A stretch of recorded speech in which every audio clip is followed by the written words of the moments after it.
The House will be in order. The prayer will be offered by Chaplain Kibben. Pray with me. Immortal, invisible God, only wise, deepen the appreciation of your truth in our hearts. Unchanging, unwavering, God eternal, root your strength in our souls. For your word endures forever, and your counsel stands for perpetuity. So may our meager efforts find their foundation in your eternal plan. May our decisions be rooted in your everlasting word. Use us in this time and this place that even the least of our accomplishments would find worth in your design. Guide us in these days that the most inconsequential elements of our work would have value in your eyes. In each fleeting moment, confront us with the opportunity to acknowledge that you are present here, now, and in every minute of our lives. And may we serve to glorify you this day.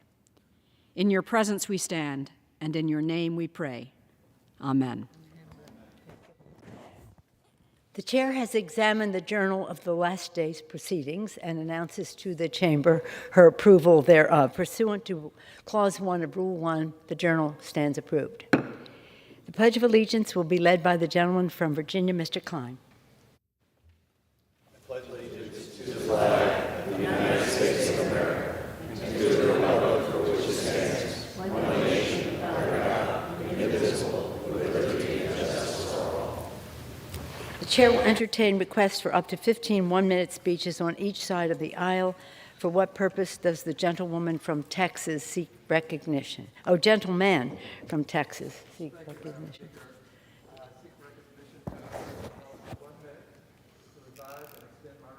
Without objection, the gentleman is recognized for 1 minute. Thank you, Madam Speaker. Madam Speaker, and still I rise, and I rise today some 400 years after slavery was introduced to the United States in 1619.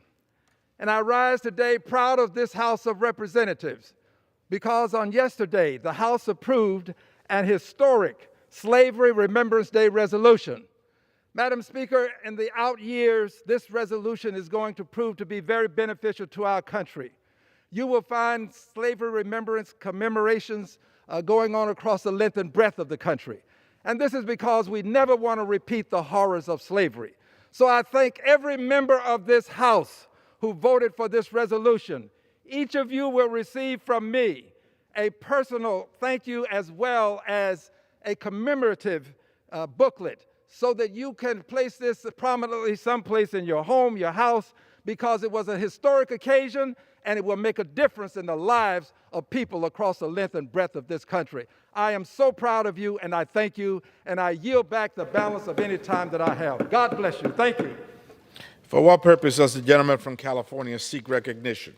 I ask the consent to address the House and revise and extend my remarks. Without objection, the gentleman is recognized for 1 minute. Mr. Speaker, I thank you for recognizing me. Mr. Speaker, this morning, the government announced what every American has been feeling for nearly a year. We are in a recession.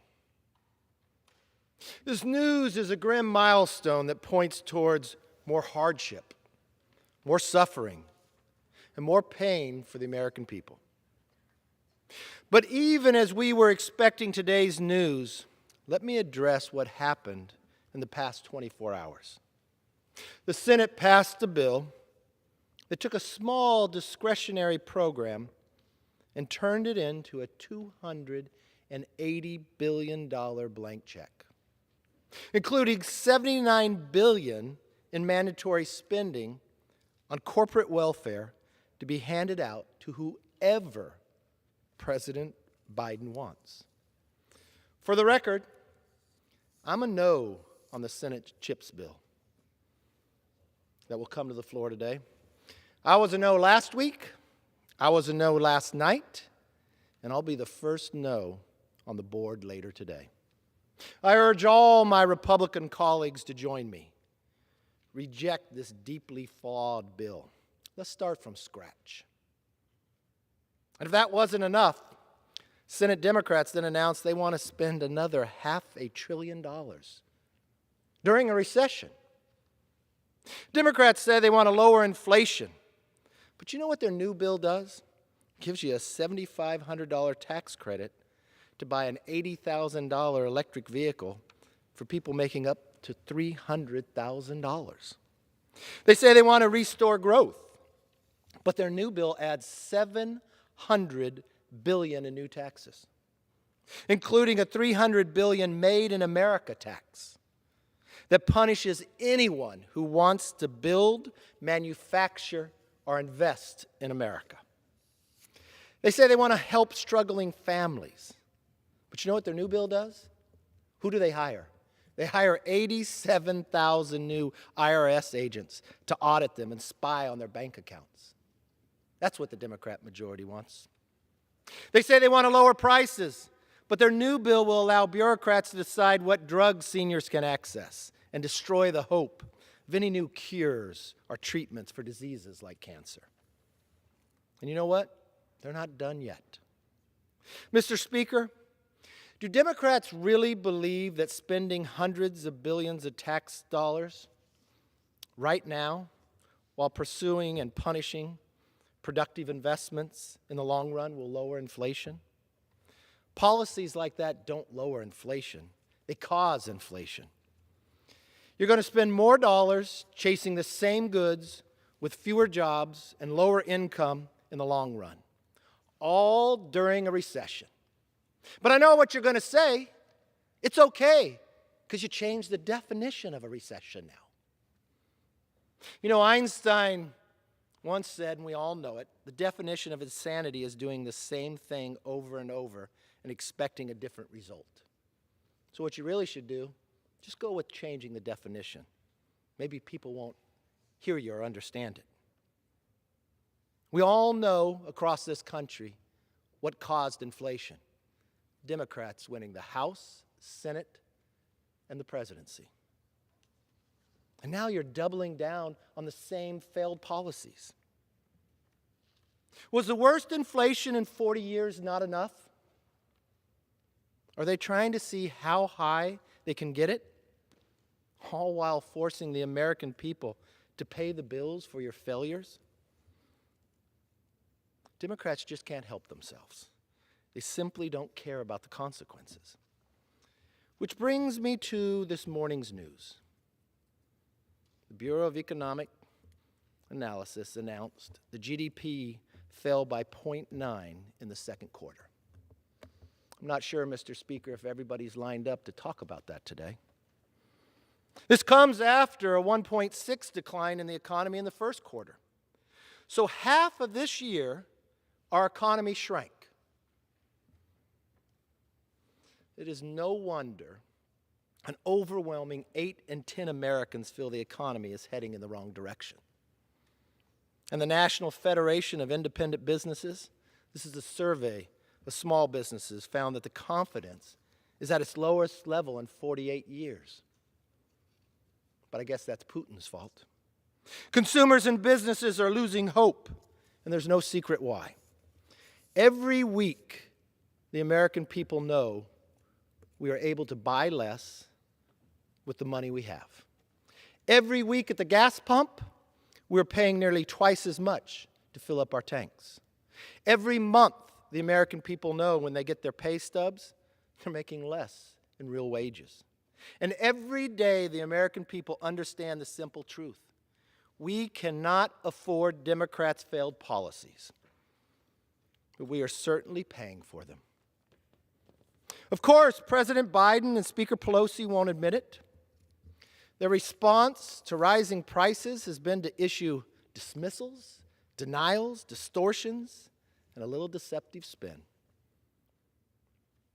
Remember when President Biden told us last July that inflation was temporary and expected?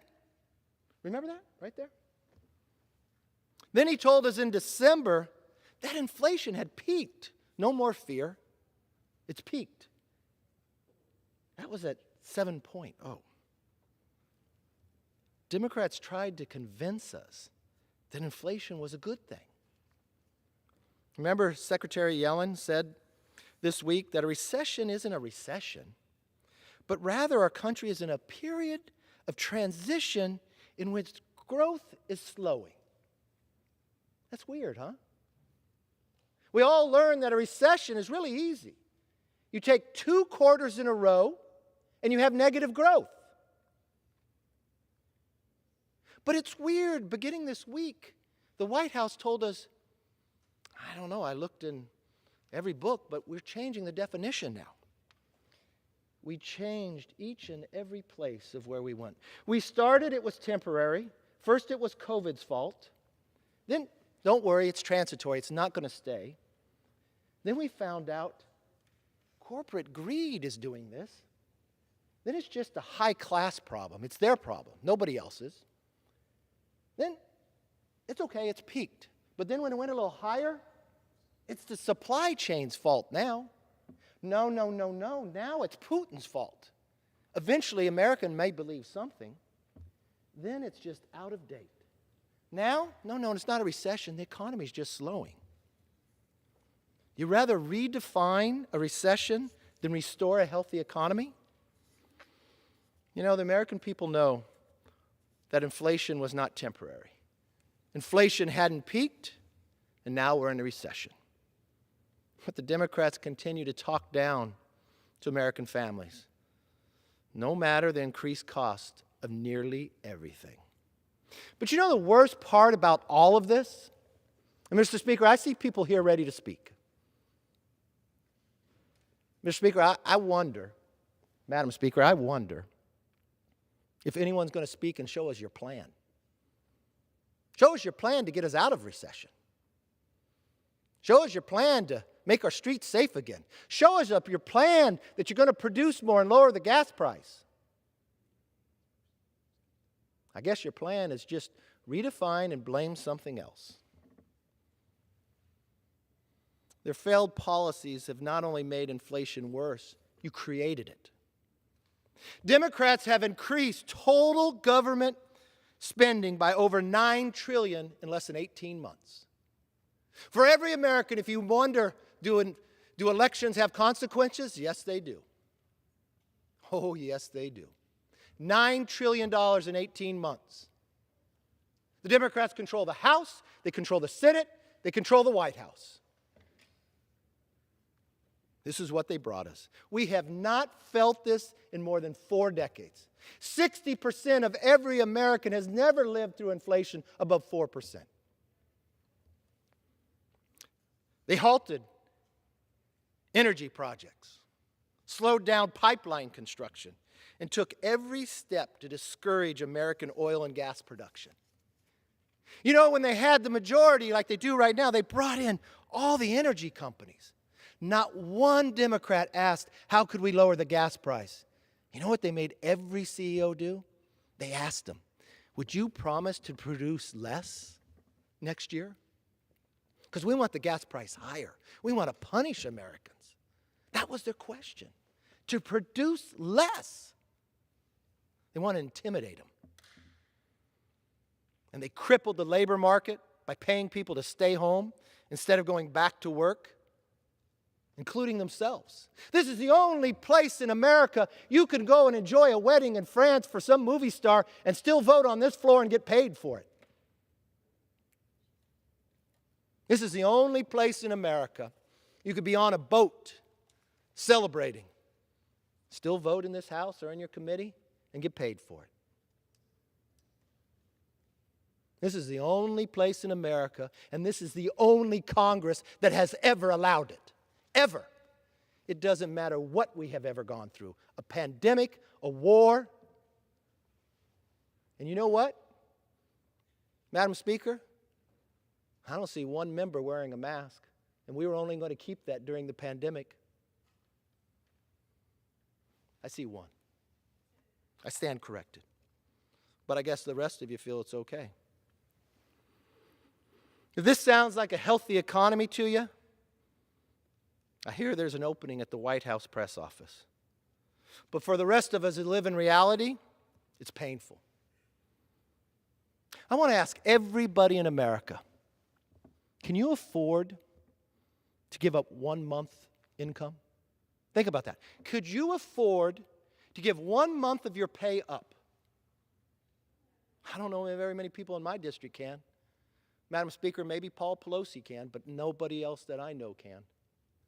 But that's exactly what you took from every single American. You see, inflation is so high, every single American has lost a full month's pay. Can Americans afford to keep the Democrats in power? Can you afford to lose another month's pay? Or do you feel good that it's not a recession or it's Putin's fault?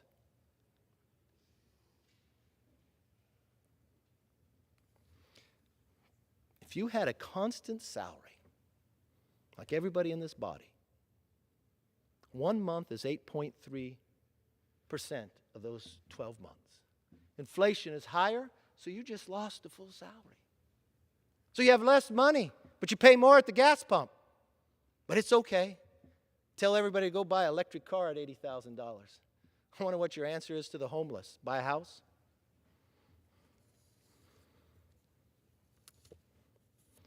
You know, if you think about this, this is actually the Pelosi's pay cut.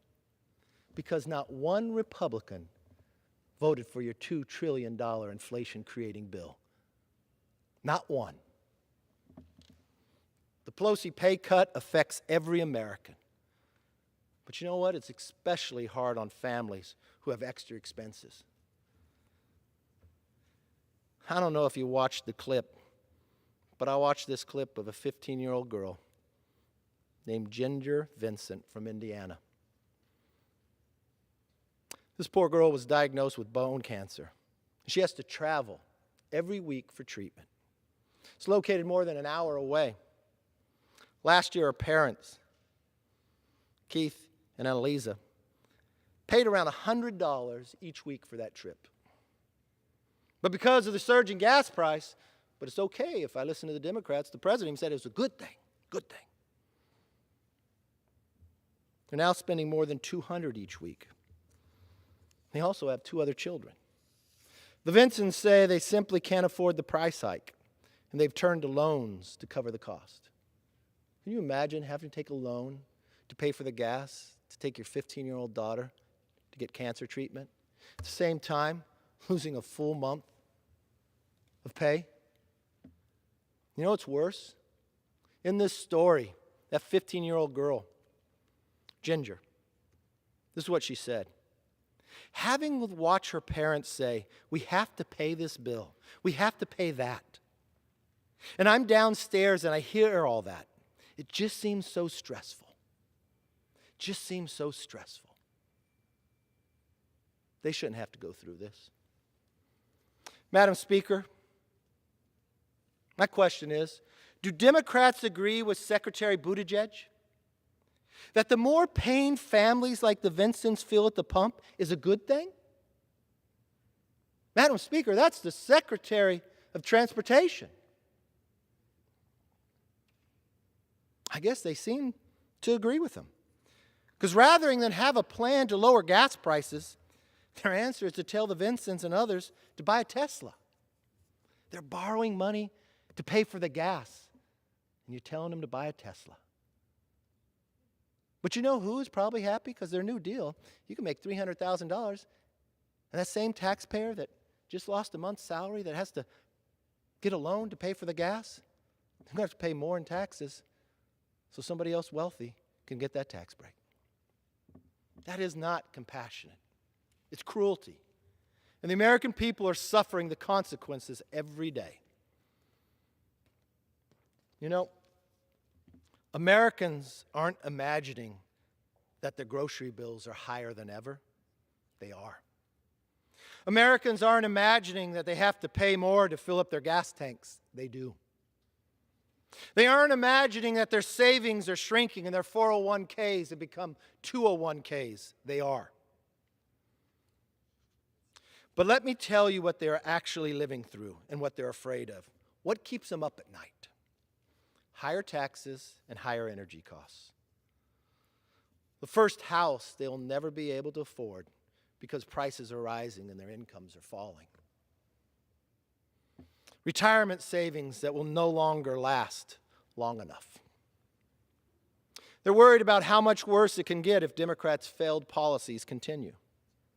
You'd think for all this suffering that they've caused, there's no way that Democrats would do this on purpose. Yes, again.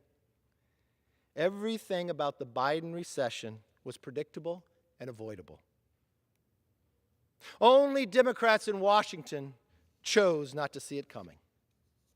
I remember coming to this exact floor, warning that if you passed nearly $2 trillion of the American Rescue Plan, you would cause inflation. I listened to the other side. They said it was going to save us. But that inflation is exactly what happened. You know, it's interesting to see when you look at these lines, producer price inflation. You don't even have to put here, but I bet you could predict when Biden was inaugurated. That's when it all goes up. But your wages, when did your wages start to drop? Ooh, the day he was sworn in. The day the Democrats took the majority in the House, the Senate, and the White House. When did it really start dropping hard? The day they passed the American Rescue Plan. But I know they want to reject what Republicans say. They don't want to listen to Republicans. But you know what? Why don't you listen to Larry Summers? He worked in the Obama-Biden administration as the National Economic Council. He was the director of it. He was the Secretary of Treasury in Bill Clinton's administration. Before the vote, he told everybody the American Rescue Plan could set off inflationary pressures of a kind we have not seen in a generation. Guess he was right. Jason Furman, an economic advisor to the Obama-Biden administration, said the same thing. The American Rescue Plan was definitely too big for the moment. I don't know any economist that was recommending something the size of what was done. But every Democrat was. Why don't we go to Steve Ratner, another Obama-Biden economist? What did he say?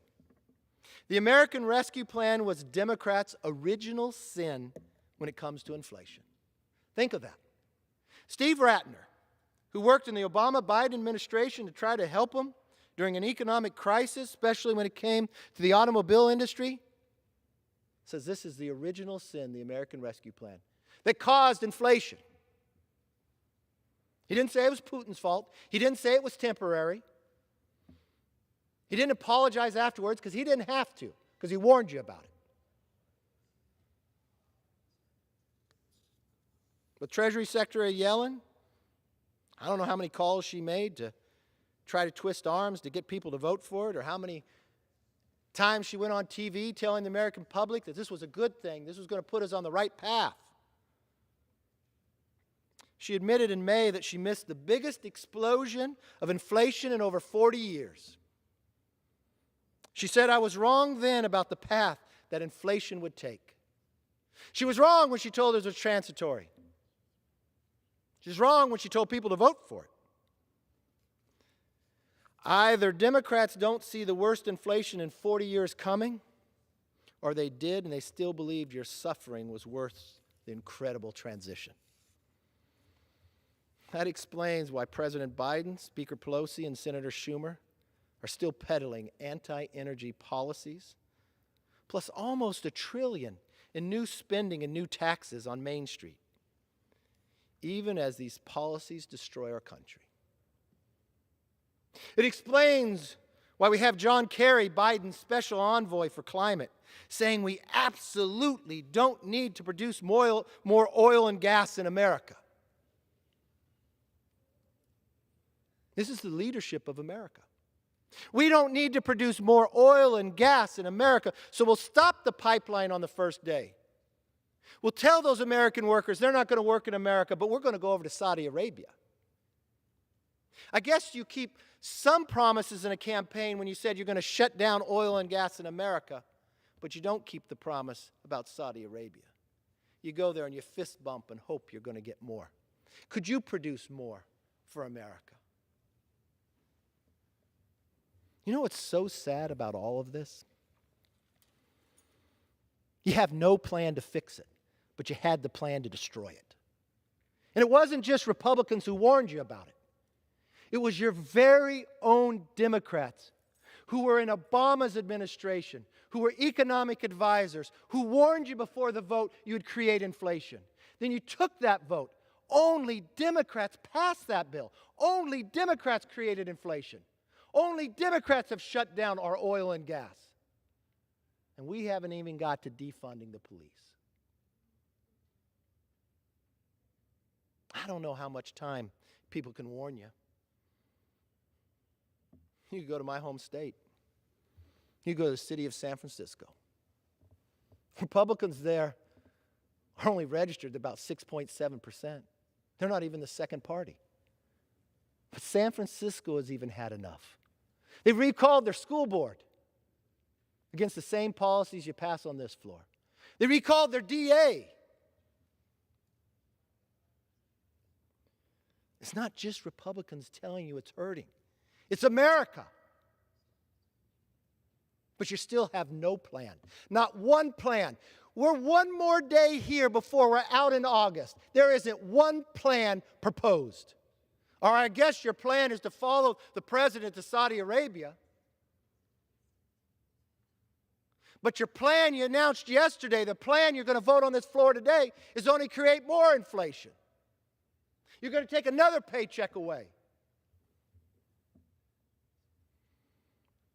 And explains why this week, and the week before, and the week before that, and every week in this House you've been in session, the Democrats have offered no plan to fight inflation. You only fuel it. It's basic economics.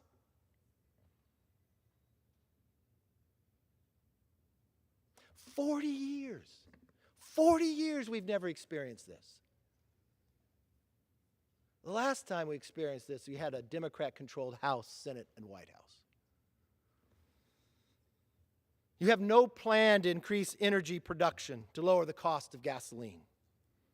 In fact, just this week and last week, 218 House Democrats voted to continue to sell our strategic oil to communist China. You voted on that on the floor. You've done it twice. So not only you don't have a plan, you're defending China to take the oil we saved to protect America. You have no plan to reconnect workers to jobs by ending incentives that pay more to stay home than pursue productive work. Madam Speaker, Americans know the Democrats have no plan to rebuild an economy that works for us. None whatsoever.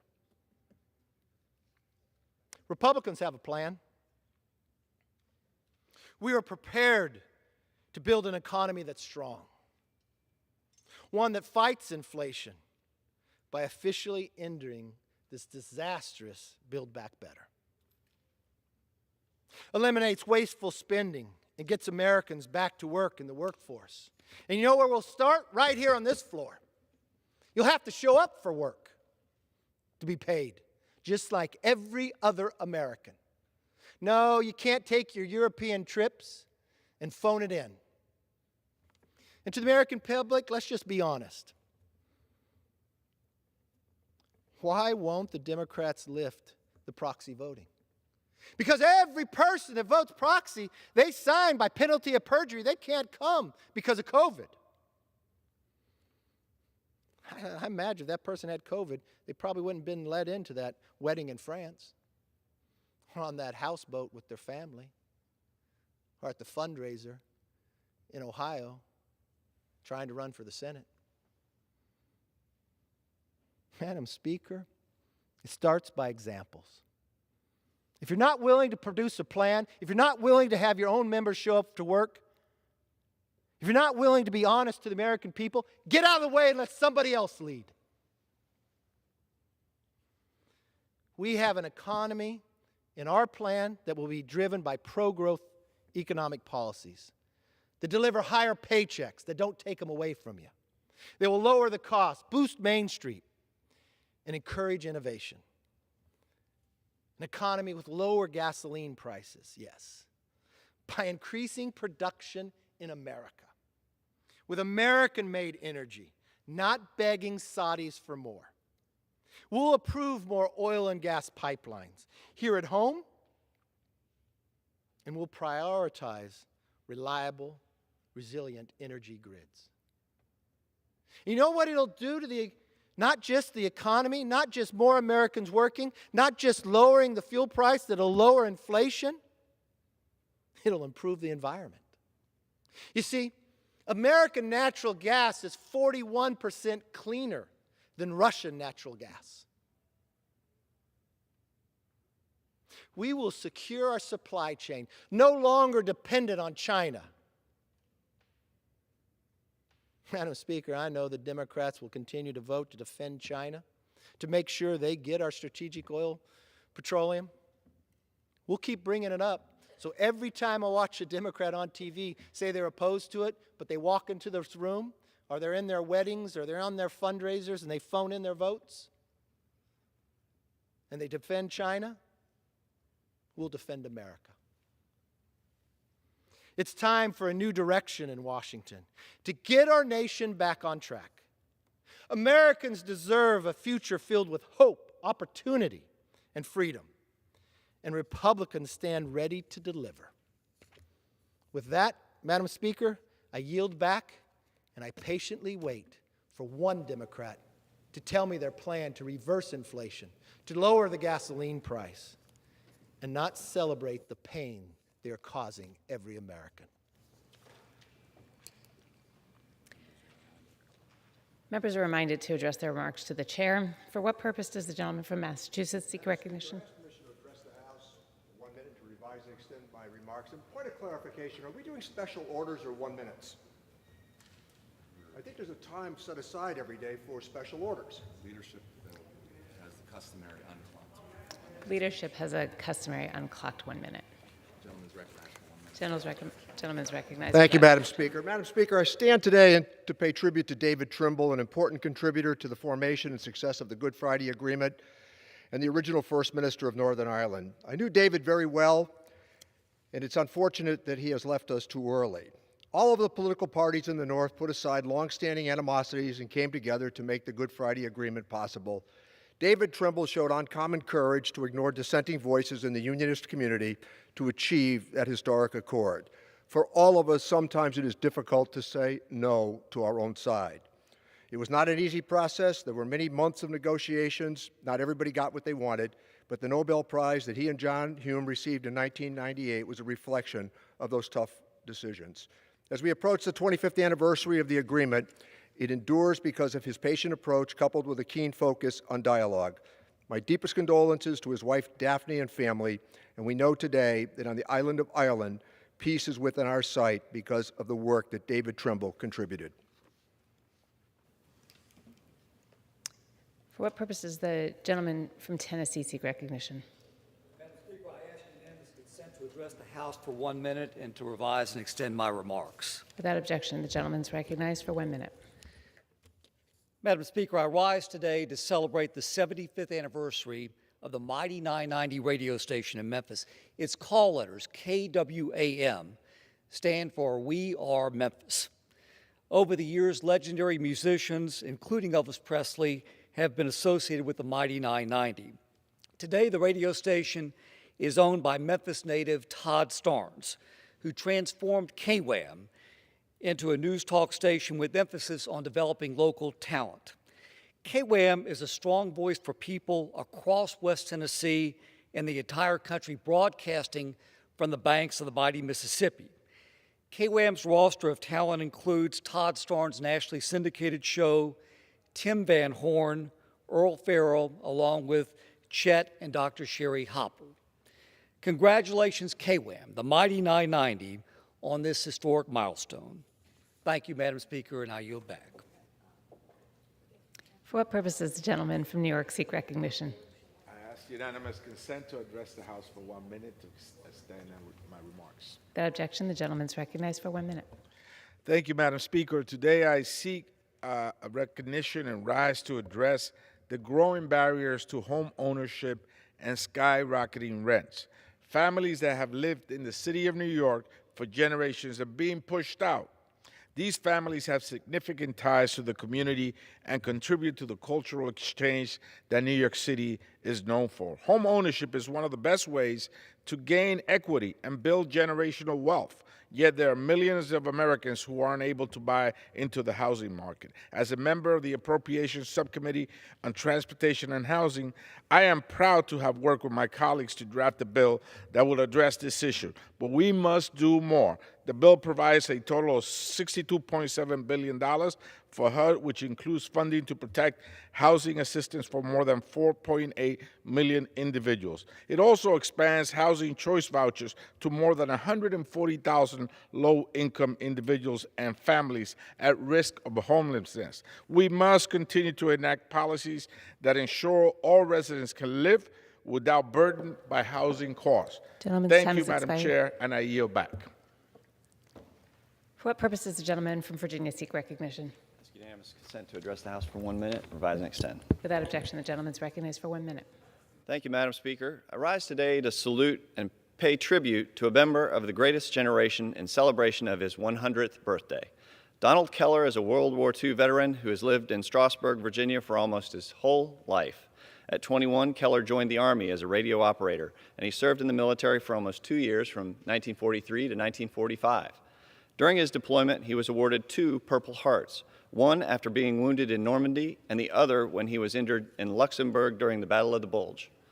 Keller later received the French Legion of Honor for carrying 2 injured soldiers to safety while he himself was injured.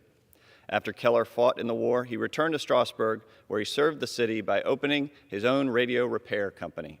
The 6th District thanks Donald Keller for his service and contributions to Strasburg. Your commitment is clearly shown by the community's excitement to celebrate your 100th birthday. So again, thank you for your service, and we wish you a very happy 100th birthday.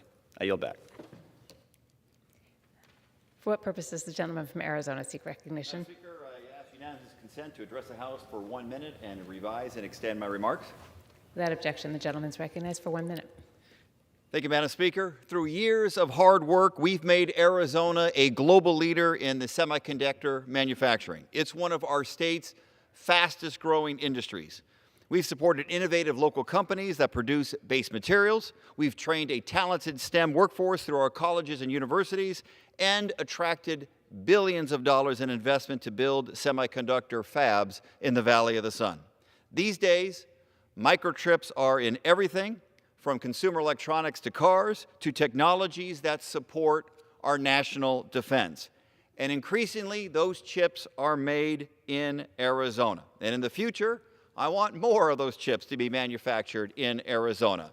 That's why I was an early and vocal supporter of the CHIPS Act. It comes down to one word: jobs.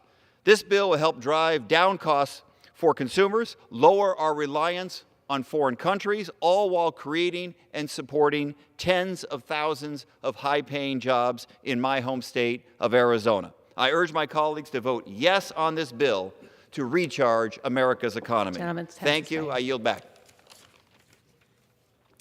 For what purpose does the gentleman from Missouri seek recognition? Thank you, Madam Speaker. I ask unanimous consent to address the House for 1 minute and revise and extend my remarks. Without objection, the gentleman is recognized for 1 minute. Madam Speaker, the new GDP numbers announced this morning confirm that Washington Democrats' reckless spending has sent our nation into a recession.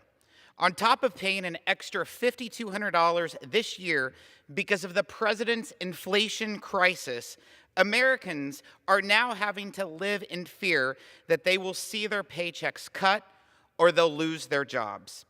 This incredibly troubling news comes just 1 day after the Federal Reserve hiked interest rates, which means more Americans won't be able to afford to buy a car or a new home. 40-year high inflation, skyrocketing interest rates, and now a recession. These are the disastrous consequences of a one-party Democrat rule in Congress and in the White House. And what's their predictable reaction? Yesterday, they announced a deal to increase taxes and to spend hundreds of billions of more dollars. It's shameful. I will fight tooth and nail to protect Americans from the left's out-of-control spending. For what purpose does the gentlewoman from Ohio seek recognition? I request permission to speak for 1 minute to revise my remarks. Excuse me, Michigan. Without objection. Madam Speaker, I rise to honor the life of fallen Detroit police officer Lauren Courts. Officer Courts died in the line of duty at the age of 40 on July 6, 2022. I and all Michiganders share in the grief during this difficult time. A 5-year veteran of the department and second generation officer, Officer Courts risked his safety and ultimately sacrificed his life protecting his community. He will be remembered by loved ones as a remarkable public servant, friend, son, husband, and father. I ask all of my colleagues to join me in honoring the life and service of Officer Lauren Courts of the Detroit Police Department. And I yield back. For what purpose does the gentleman from California seek recognition? Now is consent to address the House 1 minute and revise stem remarks. Without objection, the gentleman is recognized for 1 minute. Thank you, Madam Speaker. Well, here's the numbers. Gross domestic product is down another 0.9% on this quarter, on top of last quarter's 1.6% drop in GDP. Second straight quarter. Why? Well, several factors. High cost of energy being shut down in this country. Energy affects everything. Inflation, profligate spending by government has driven us into a situation where we have, yes, we'll say the word, a recession. Now, 38 different edits to the terminology of recession, the definition of recession on the Wikipedia page is not going to change the fact that the policies of overspending, choking regulations, bad energy policy have made it impossible for people to afford anything anymore. Indeed, it's been a tax upon people's income. Approximately one full month paycheck is lost to Americans because of these high costs. So instead of playing around on Wikipedia, redefining what recession is, let's get back to work and put things together on our energy policy, supply chain, and indeed stop the profligate spending of Build Back Broke. I yield back. For what purpose does the gentlewoman from North Carolina seek recognition? Madam Speaker, I ask unanimous consent to address the House for 1 minute and revise and extend my remarks. Without objection, the gentlewoman is recognized for 1 minute.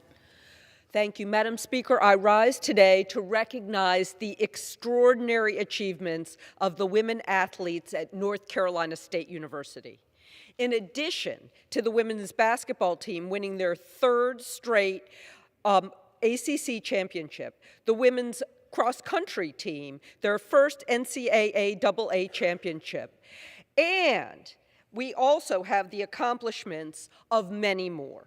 Last spring, seniors on the women's tennis team won the NCAA doubles championship.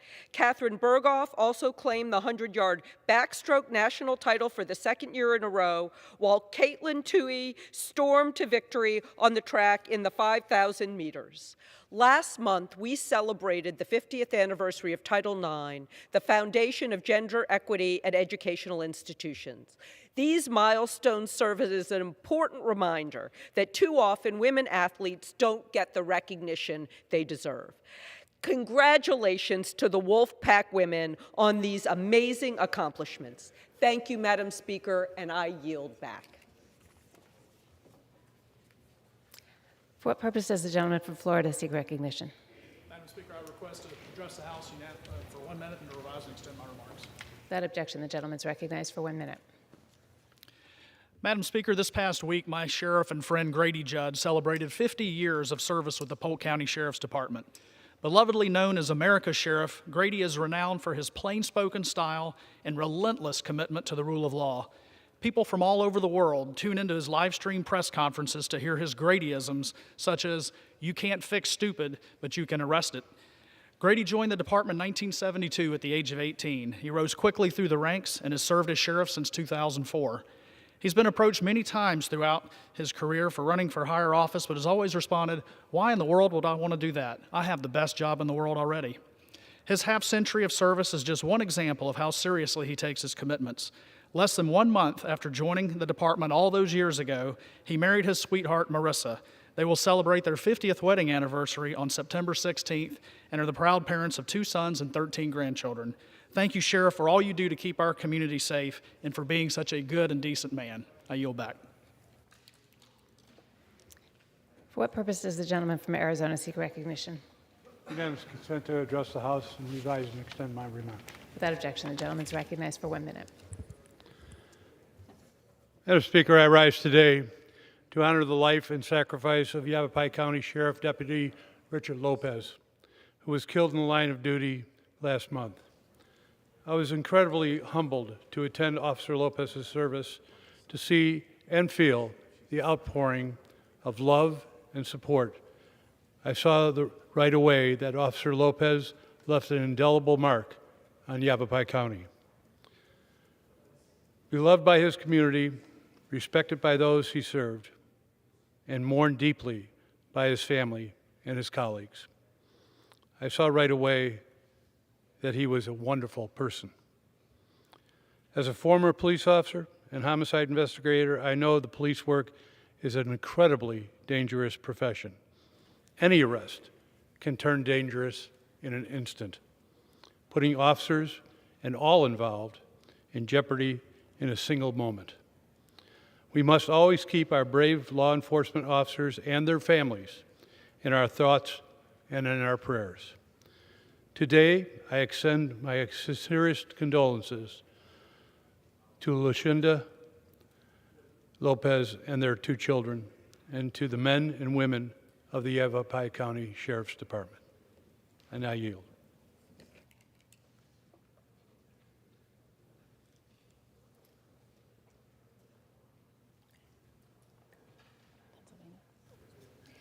For what purpose does the gentleman from Pennsylvania seek recognition? Yes, unanimous consent to address the House for 1 minute. Without objection, the gentleman is recognized for 1 minute. Thank you, Madam Speaker. Well, here we are. Reports this morning show that we've been in a recession here in this country. And unfortunately, since coming into office, the Biden administration has been in denial about the state of our economy. And I think our minority leader, Mr. McCarthy, just showed on the floor a little bit ago how the administration has been talking about the threat of inflation. They initially promised that it would be transitory. Then Chief of Staff insisted that inflation was only a high-class problem. And then President Biden blaming everyone except himself for causing the record high inflation that we see today. With inflation at 9.1%, the Fed raising interest rates again, and now 2 consecutive quarters of declining GDP, Americans are rightly concerned that our economy is now in a recession. And it'll be interesting to see the White House's response, because up until now, instead of trying to solve the problem, the White House has instead, in the previous few days, been trying to alter the definition of a recession. George Orwell warned that the government will one day tell you to reject the evidence of Gentleman's time's expired. It's important we identify the problem before The gentleman's no longer recognized. For what purpose does the gentlewoman from Illinois seek recognition? Consent to address the House for 1 minute. Without objection, the gentlewoman's recognized for 1 minute. I rise today to talk about Reese Ham-Smith, an 18-month-old child who died due to complications 2 months after ingesting a button battery. This story has become more and more common, with nearly 3,500 children ingesting button and coin batteries each year. Just under a year ago was when I first met with Reese's mom, Trista. Trista's story is heartbreaking, but she has turned her and her family's grief into action. She approached my office with an idea for a bill so that other families are spared this experience. Reese's law requires the Consumer Product Safety Commission to create safety standards for products that contain a button or coin batteries to prevent accidental ingestion by children under 6 years old. I want to thank Trista for her fierce advocacy for continuing to share Reese's story and for helping make this bill become a reality. I am proud that this bipartisan bill passed the House yesterday and my colleagues voted to protect children and help save countless lives. I yield back. For what purpose does the gentleman from Michigan seek recognition? Unanimous consent to address the House for 1 minute, revise and extend my remarks. Without objection, the gentleman is recognized for 1 minute. Madam Speaker, this morning the Commerce Department announced that the economy shrank for the second quarter in a row. This means that under President Biden, we are now in a recession, and yet the House is not acting responsibly to help the American people. The Biden administration's policies have led our country into one crisis after another: inflation, high gas prices, soaring grocery prices, supply chain problems, recession, children left behind in school, a record number of deaths from overdoses, vaccine mandates and people quitting the workforce, and an overrun southern border with 500,000 people known to have gotten away in the past 10 months. Meanwhile, House Democrats have focused on extreme policies allowing abortion up to the moment of birth, forcing taxpayers to pay for abortions, and attacking the due process and Second Amendment rights of the American people. None of these policies will help hurting Michigan families and seniors who are paying an extra $729 a month because of Biden's record inflation. Gentleman's time has expired. When Republicans led the House, we had low inflation, affordable energy, and a strong economy. I yield back. For what purpose does the gentleman from New York seek recognition? Seek unanimous consent to address the House for 1 minute. Without objection, the gentleman is recognized. Madam Speaker, Taiwan, a country of less than 24 million people in East Asia, manufactures 92% of the world's advanced computer chips. You can't buy technological supremacy, but you can build it. Today, the House will vote to approve the CHIPS Act, which will make a $280 billion investment in the design and actual making of advanced computer chips right here in America. $50 billion for research and development and for the construction of chip manufacturing facilities in America. The bill also includes $10 billion to establish 20 regional hubs, regional centers of innovation. Buffalo, New York, is well positioned to be one of those. I urge this House to approve the CHIPS Act and the Commerce Department to select Buffalo as one of the regional hubs, and I yield back the balance of my time. For what purpose does the gentleman from Ohio seek recognition? Unanimous consent to address the House for 1 minute, to revise and extend my remarks. Without objection, the gentleman is recognized for a minute. Madam Speaker, I rise today to honor and congratulate my good friend and mentor, Dr. Odell Owens, on his retirement. As an obstetrician, Dr. Owens brought countless young Americans into the world. Dr. Owens served as chairman of the board at the University of Cincinnati. He was president of Cincinnati State University. He was a medical director of the Cincinnati Health Department, and he served as Hamilton County coroner, all before spending 5 years as president and CEO of Interact for Health in Cincinnati. Through his everyday example, he has lived his motto to help people help themselves. Dr. Owens' life is one devoted to a career of helping people who need it most. He often reflects on his dad's advice that tomorrow is not promised, therefore it is necessary to make a difference today.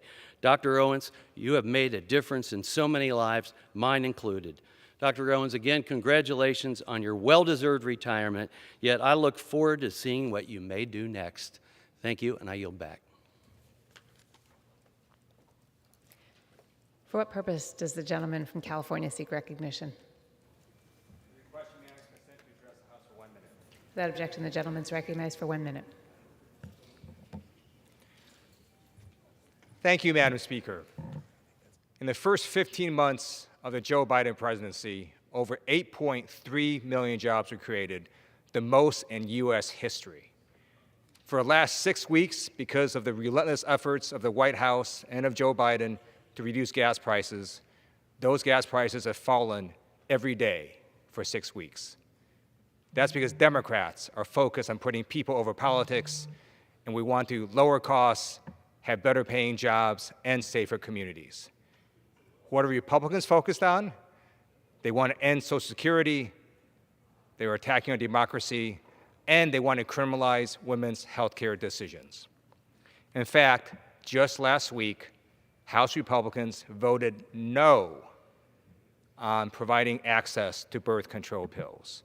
Let me just repeat that again. We're in the 21st century, and House Republicans want government to ban birth control pills. I yield back.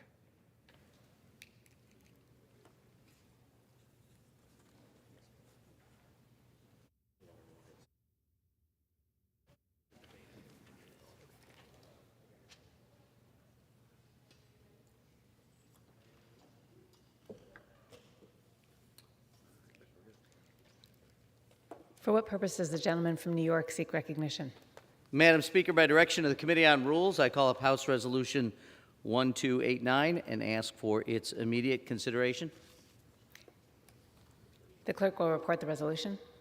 House Calendar Number 91, House Resolution 1289, resolved that upon adoption of this resolution, it shall be in order to take from the Speaker's table the bill, H.R. 4346, making appropriations for the legislative branch for the fiscal year ending September 30th, 2022, and for other purposes, with the Senate amendment to the House amendment to the Senate amendment thereto, and to consider in the House, without intervention of any point of order, a motion offered by the Chair of the Committee on Science, Space, and Technology, or her designee, that the House concur in the Senate amendment to the House amendment to the Senate amendment.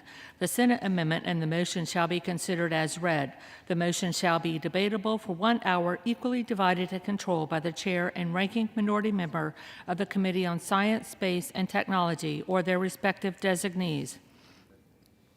The previous question shall be considered as ordered on the motion to its adoption without intervening motion. Section 2.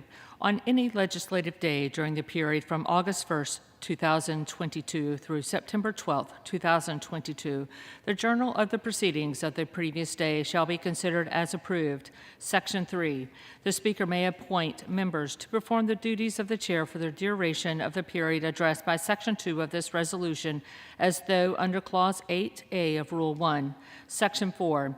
Each day during the period addressed by Section 2 of this resolution shall not constitute a calendar day for purposes of Section 7 of the War Powers Resolution 50 U.S.C. 1546. Section 5. Each day during the period addressed by Section 2 of this resolution shall not constitute a legislative day for purposes of Clause 7 of Rule 13. Section 6. Each day during the period addressed by Section 2 of this resolution shall not constitute a calendar or legislative day for purposes of Clause 7C1 of Rule 22. Section 7. Each day during the period addressed by Section 2 of this resolution shall not constitute a legislative day for the purposes of Clause 7 of Rule 15. Gentleman from New York is recognized for 1 hour.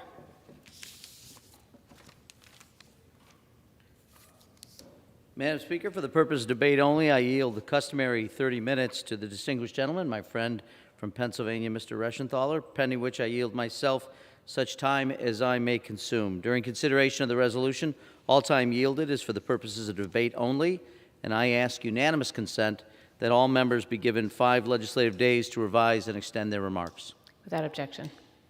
Madam Speaker, yesterday the Rules Committee met and reported a rule, House Resolution 1289, providing for a motion by the Chair of the Committee on Science, Space, and Technology to concur in the Senate amendment to the House amendment to the Senate amendment to H.R. 4346. It provides 1 hour debate equally divided and controlled by the Chair and ranking minority member of the Committee on Science, Space, and Technology. Finally, the rule provides standard floor recess instructions for the August district work period from August 1st to September 12th. Madam Speaker, this rule provides for consideration of an historic package of long overdue legislative actions that will strengthen our economy and reignite our competitiveness on the global stage. Throughout our work in Congress, we have focused on fighting for and uplifting families, on creating opportunity, and settling our community on a path toward a brighter future. This historic investment will deliver on the promise of a better tomorrow. It means jobs, real jobs that will keep families together and ensure our children can access the American dream. It means lower costs for essential everyday items that will lessen the burden on families. It means America will strengthen its competitiveness against countries like China and reestablish its place as the global leader in innovation. And it will reaffirm our leadership around the world by strengthening diplomacy, promoting human rights, and bolstering economic engagement.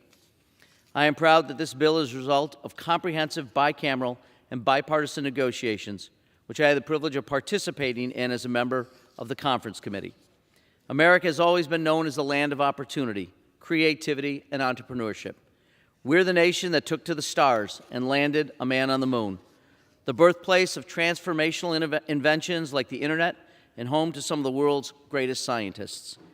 Technological advancement is in our DNA, and we need to continue fostering its long-term growth. That's why I'm particularly pleased this legislation includes steps to enhance regional innovation, which has long been one of my top priorities and opens the doors for limitless potential. Federal investment in regional innovation hubs will uplift communities across the country that are already leading the way in high-tech advancements, communities like my home of Rochester, which is already doing groundbreaking work in this field. No longer will Silicon Valley be the only area synonymous with innovation. With this legislation, we're making investments in collaboration across public, private, education, and civic centers that will be game changers for communities across the country, transforming underutilized cities into crucibles of America's global competitiveness. Furthermore, this legislation addresses our deep concern that America is losing its competitive edge in semiconductor manufacturing, a clear economic and national security concern. Over the past few years, China has invested more than $150 billion to build their domestic chip manufacturing capacity, while we have invested nothing. We've fallen behind, but not anymore. The CHIPS and Science Act will bolster our domestic supply of semiconductors, putting us back on pace to match China while reducing our reliance on foreign supply chains and lowering costs for everyday families. This legislation harnesses the spirit of ingenuity that has always guided America and turns the page on a new chapter in our history, one that creates economic opportunity for communities across the country and ensures our nation is back on track as the global leader we've always been.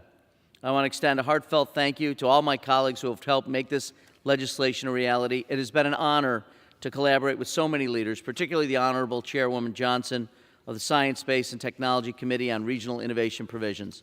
As a member of the America Competes conference process, I encountered a strong commitment from fellow conferees and staff to ensure this final package reflects the needs of the entire country and provides a meaningful path forward for innovation and growth. No legislation is perfect, but this package sends a clear message to the world that when it comes to our global competitiveness, we will set aside our differences and get the job done. Today, we are taking decisive action to ensure our leadership remains strong, our economy remains robust, and our future remains bright. Yesterday afternoon, this legislation received broad bipartisan support on the Senate floor, with 17 Republican senators voting for final passage. I hope we see similar outcomes when it comes to the House floor. I encourage my colleagues on both sides of the aisle to join me in proudly supporting this important legislation. I look forward to seeing it passed in short order. Madam Speaker, I reserve the balance of my time.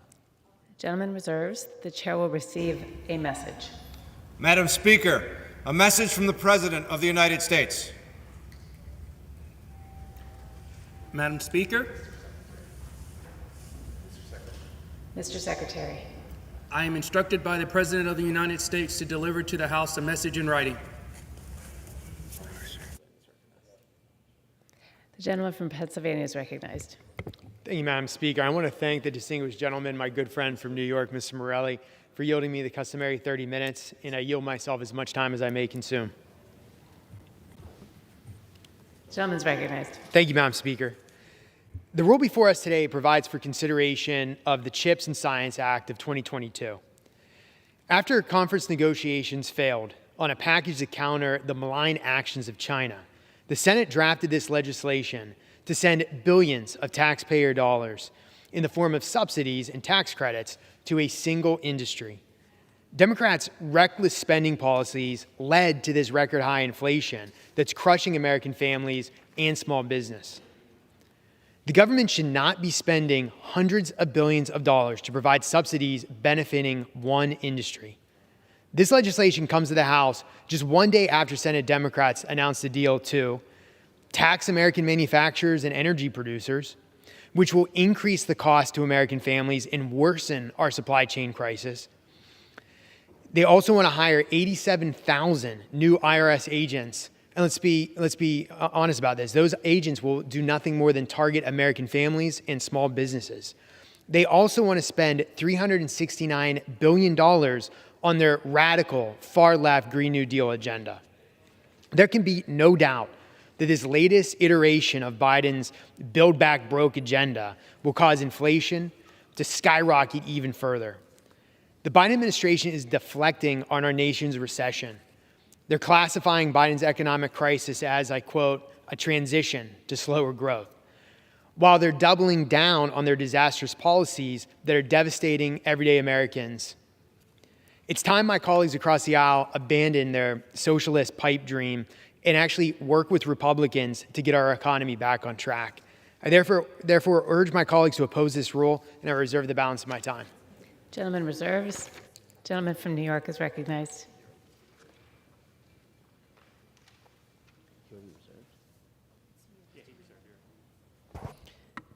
Thank you, Madam Speaker. Let me just reflect on what my good friend and colleague in the Rules Committee said about a single industry. It is hard to imagine any industry in the United States, in the world, in fact, that doesn't utilize semiconductor chips. It's in everything. Chips run everything. So whether it's your cell phone, your laptop, or your automobile, it really doesn't matter. Children's toys have chips in them. And the fact is, we have lost our competitive edge. That's what this is all about. This affects every industry in the United States. Take, for example, General Motors announcing they have 95,000 automobiles awaiting chips. So you want to increase the supply of goods to people and help bring down inflation. This is about increasing supply of goods all over the United States in every single industry. In my home in Rochester, New York, where we specialize in optics, centuries of optics and photonic integrated circuits, everything is involved with chips. We can no longer wait. And by the way, in addition to our economic security, our national security depends on this. If you want to not only compete with China economically, but from a national security and defense perspective, we must do this. This isn't about a single industry. It's about every industry. It's like saying water is used to drink. Water is in everything. And this is, we could not be clearer about this. This is about our competitiveness on every level, and it is about the future. It's about our children. It's about our grandchildren. It's about what kind of country we want to have and what kind of economy we want to have, and are we going to be in a position to defend the United States, democracy, and our interests around the world. So I appreciate my friend's comments, but I have to say, it would be narrow-minded to look at this and simply say it affects the semiconductor industry only. It affects everything. With that, I'd like to yield 3 minutes to my very good friend and another distinguished member of the Rules Committee, the gentlewoman from North Carolina, Ms. Ross. Gentlewoman is recognized. Thank you, Madam Speaker. I rise today in support of the CHIPS and Science Act. Our nation has long been a global leader in science and technology, but we cannot afford to take that position for granted.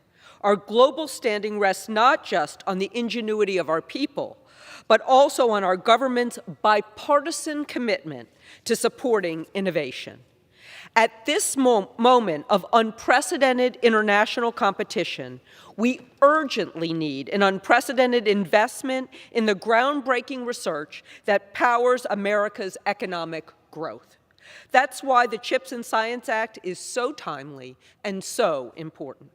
In addition to bolstering domestic production of semiconductors, this landmark legislation will authorize more than $81 billion for the National Science Foundation.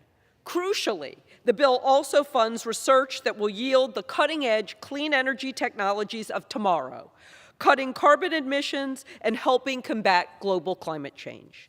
Madam Speaker, my district includes much of the Research Triangle, our nation's largest research park, which is home to hundreds of companies breaking new ground in medicine, energy, telecommunications, and more. We are also proud of our leading research universities like NC State University, HBCUs like Shaw and St. Augustine's, and our state's largest community college, Wake Tech. And then we have a women's college specializing in STEM, Meredith College. Our investments in public-private partnerships afforded by the CHIPS and Science Act will provide these North Carolina-based companies and educational institutions with unprecedented funding and research support. Companies in my district, particularly startups, have struggled to cope with the consequences of the global semiconductor shortage. To meet that need, this bill includes more than $50 billion in CHIPS funding, which will mitigate current semiconductor supply chain concerns, incentivize domestic production, and prevent another CHIPS crisis in the future. I'm also pleased that this package includes several bipartisan bills I led with members of the Science Committee, including the Energizing Technology Transfer Act, a version of the NSF Technology Research Institutes Act, and the National Science and Technology Strategies Act. These bills will help facilitate the commercial application of clean energy technologies by universities and private companies, the development of a national science and technology strategy, and investment in research and traineeship programs for graduate students. The CHIPS and Science Act embodies the investment needed to empower innovation in North Carolina's 2nd District and across the United States. I support the rule and the underlying bill, and I yield back. Gentlewoman yields. The gentleman reserves. Gentleman from Pennsylvania is recognized. Thank you, Madam Speaker. I don't disagree that these chips are important to the U.S. economy and many manufacturers. What I take issue with is the fact that we're putting even more money, billions of dollars, into an economy which is already suffering from record high inflation. And it's even unsettled whether this will even make a difference. It can be argued that chips were already going to come back anyhow. And that's just not me saying it. I have an article right here from The Economist, not exactly a right-wing publication. It was published on 10 July of this year. When the chips are way down, after a turbocharged boom, are chip manufacturers in for a supersized bust? That's the headline. And it goes on saying, surging supply and softening demand are bringing the pandemic superstar industry back to earth. So my question is, if this industry is already coming back, if it's already as important as we think it is, why do we need to inject billions of dollars in the economy that's just going to further the economic crisis we're already in? I know my colleague from North Carolina was talking about how to spur research and development.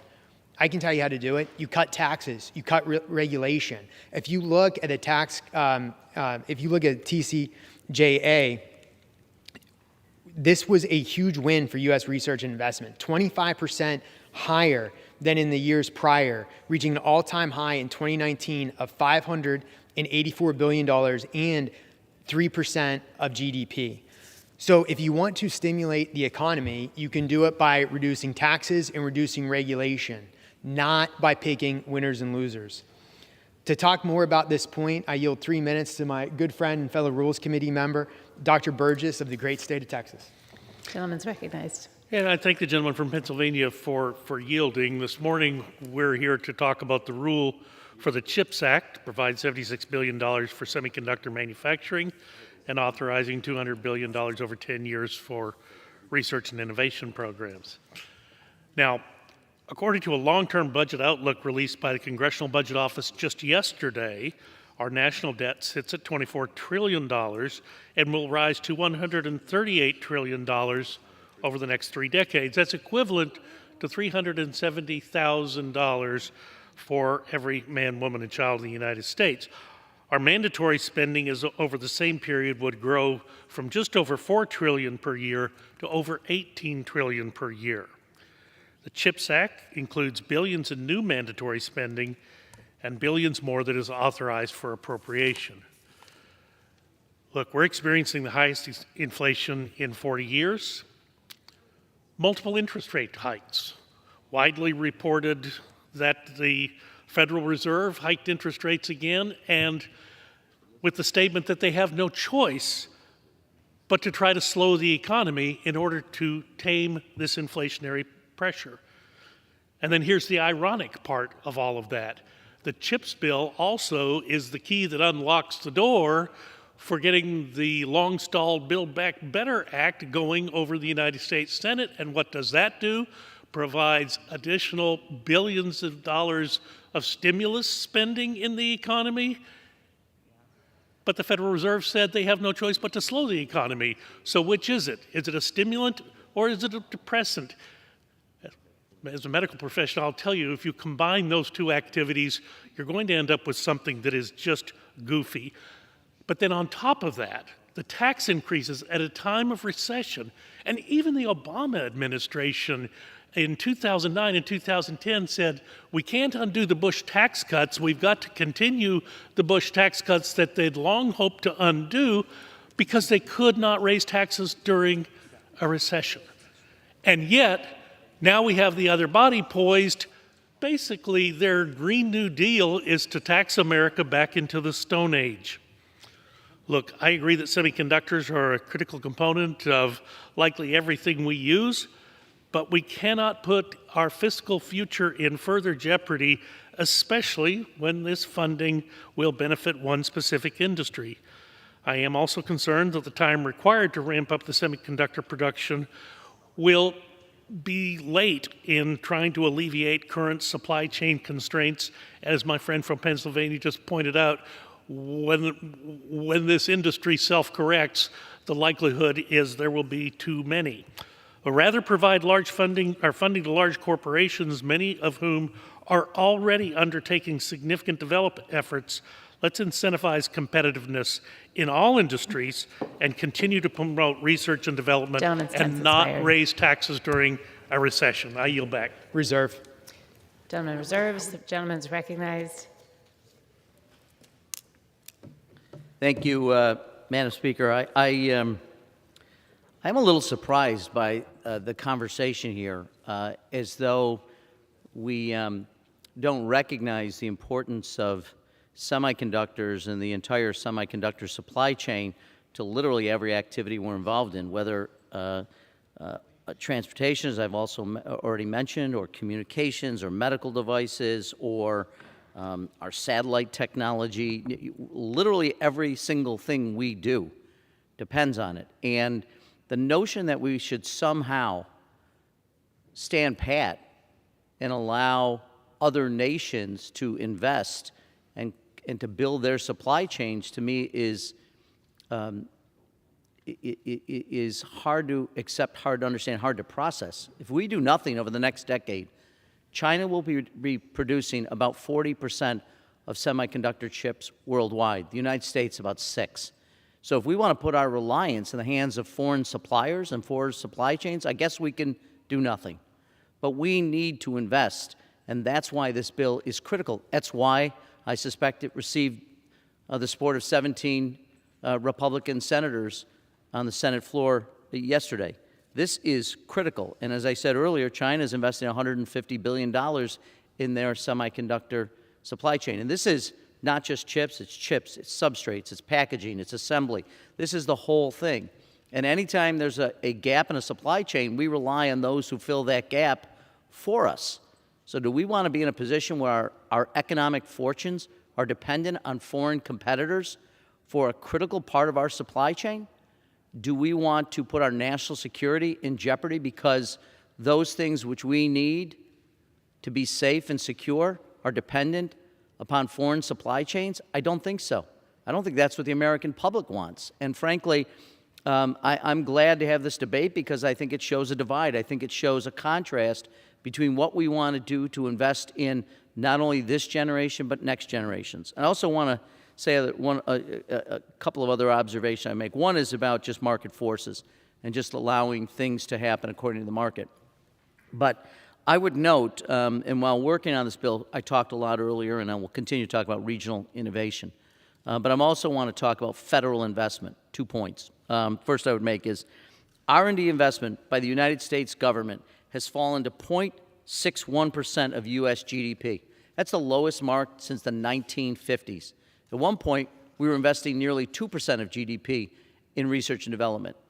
And what came out of things like our investments in the space program, as material sciences and advances in telecommunications, advances in weather satellites, advances in so many different things, even fuel cell development. All those things came out of an R&D investment, which we haven't kept pace with. We talk about our competitiveness with China. This is vital to the national interest. I can't think of many things that are more vital to our national interests over the next several decades. And when you look at where we're making those investments right now, if you're privileged to live in 5 innovation hubs, if you live in Boston, if you live in the Silicon Valley, if you live in Seattle, Washington, if you live in Austin, Texas, those 5 areas account for about 90% of private investment.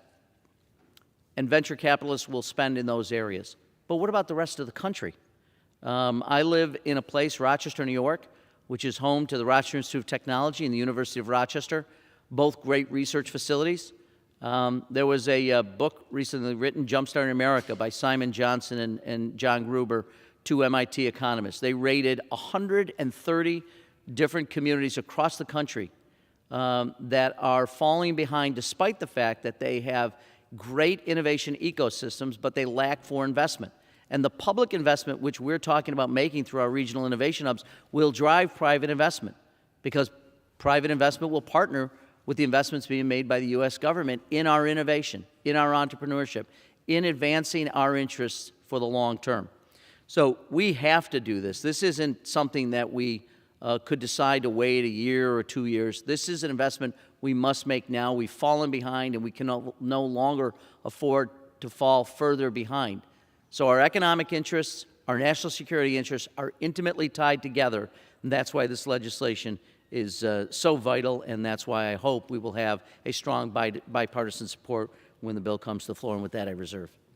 Gentleman reserves. The gentleman from Pennsylvania is recognized. Thank you, Madam Speaker. Just a point of clarification. This is just an authorization. We will still wait a year anyhow to appropriate these funds. So trying to act like we have a gun to our head right now and this is a do or die moment is completely illusory. Again, this is just an authorization. Additionally, I agree with my friend from New York on 2 points. Number one, we've got to be competitive with China. And number two, that semiconductor chips are important for the economy. But the way to compete with China is not to emulate the policies of a communist police state. The way to compete with China is to unleash the American economy, to get back to our Western roots of free market capitalism. If we want to bring more businesses onshore, if we want to fix our supply chain crisis, we can start by reducing the burdensome regulation that's crippling American businesses. We can reduce our income tax and our corporate income tax to make us more competitive globally. And we can do something to make sure we have cheap, reliable, abundant energy resources, such as exploiting our natural gas reserves and perhaps investing in nuclear power. But to sit here and say that we're going to compete with China by doing what the Chinese do and having some bureaucratic monster in DC pick winners and choosers for particular industry is not a winning proposition. What will beat China and keep us competitive with China is getting back to what made this country great in the first place. And again, that's free market capitalism. And let's talk about inflation. Because, again, this is going to put billions of dollars into the economy, which will make this situation worse. Americans are facing the highest inflation in over 40 years. This is literally the worst inflation in my lifetime. And this morning, we learned that GDP has decreased for a second quarter in a row. Yet the Treasury Secretary wants to downplay Biden's economic crisis by redefining recession, which for decades, recession has been defined as 2 quarters of negative economic growth. But instead, Secretary Yellen and the leftists across the side of the aisle want to play Orwellian and change the definition to, and I quote, a period of transition. Even the extreme liberal think tank, the Brookings Institute, acknowledged that we're in a recession. But it seems, again, my colleagues across the aisle have forgotten basic economics. But House Republicans want to set the record straight. That's why, if we defeat the previous question, I will personally offer an amendment to the rule to immediately consider House Resolution 1290, a resolution affirming the longstanding definition of a recession. Madam Speaker, I ask unanimous consent to insert the text of my amendment into the record, along with any extraneous materials immediately prior to the vote on the previous question. Without objection. Thank you, Madam Speaker. Here to explain the amendment is my good friend from Arizona, the sponsor of this resolution, Representative David Schweikert, and I yield him 5 minutes. The gentleman is recognized. Thank you, Madam Speaker Pro Tem, and my friend from Pennsylvania 14. I got to tell you, being on the Ways and Means Committee and never actually engaging in some of your rules debate, you guys are really polite with each other. But simple question, what are the 2 times in life you think you know everything? When you turn 13 years old and the day after you get elected to Congress. And I'm going to argue the arrogance of this place right now doing a piece of legislation like this. Why is this bill, the underlying rule here so dangerous, and why this resolution actually fits this? You're basically, the underlying bill is industrial policy. Let's face it, some of the scoring saying is this is $400 billion. And it's the politicization functionally of a category of an incredibly important industry.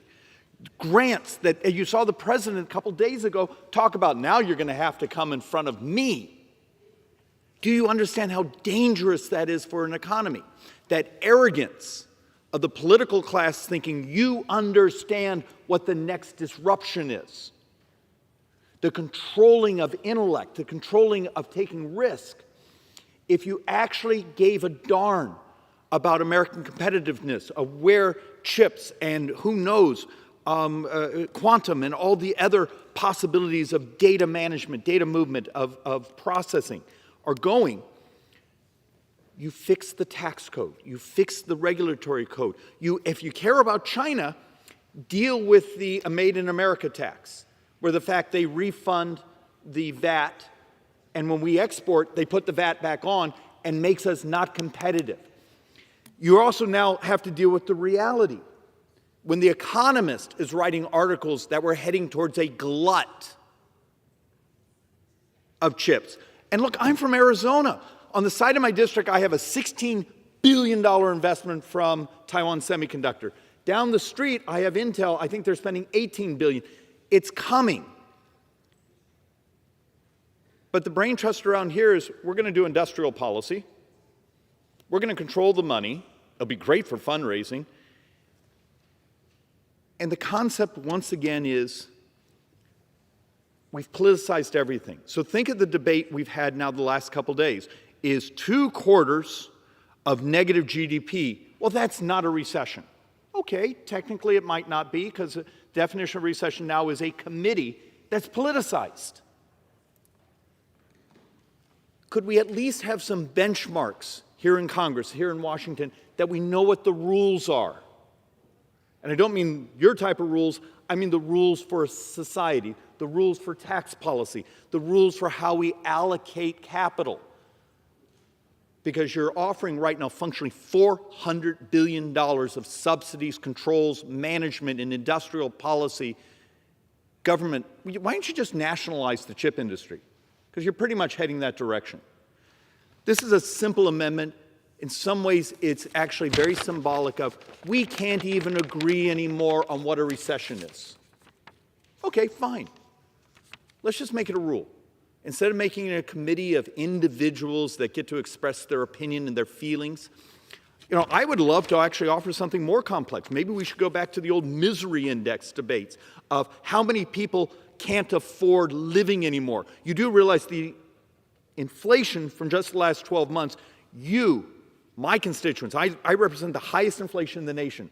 You get to work about 6 weeks without compensation. The purchasing power of your life has crashed so much, you now work a month and a half for free. This is the brilliant policies this place has brought.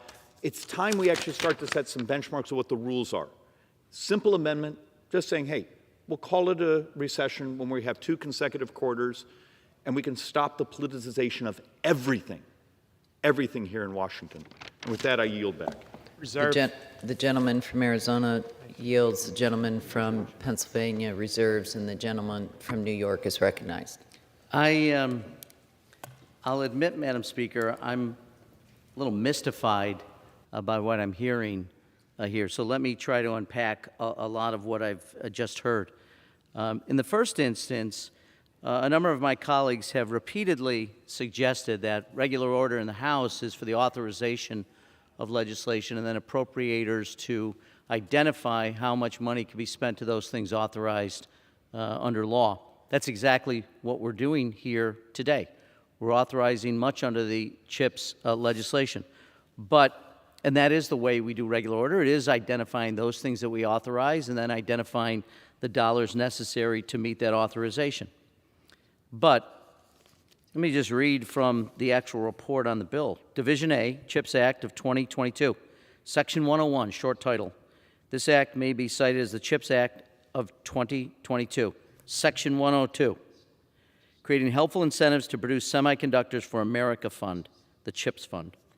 In order to support the rapid implementation of the semiconductor provisions included in the fiscal year 2021 National Defense Authorization Act, the NDAA, this division would provide $52.7 billion in emergency supplemental appropriations.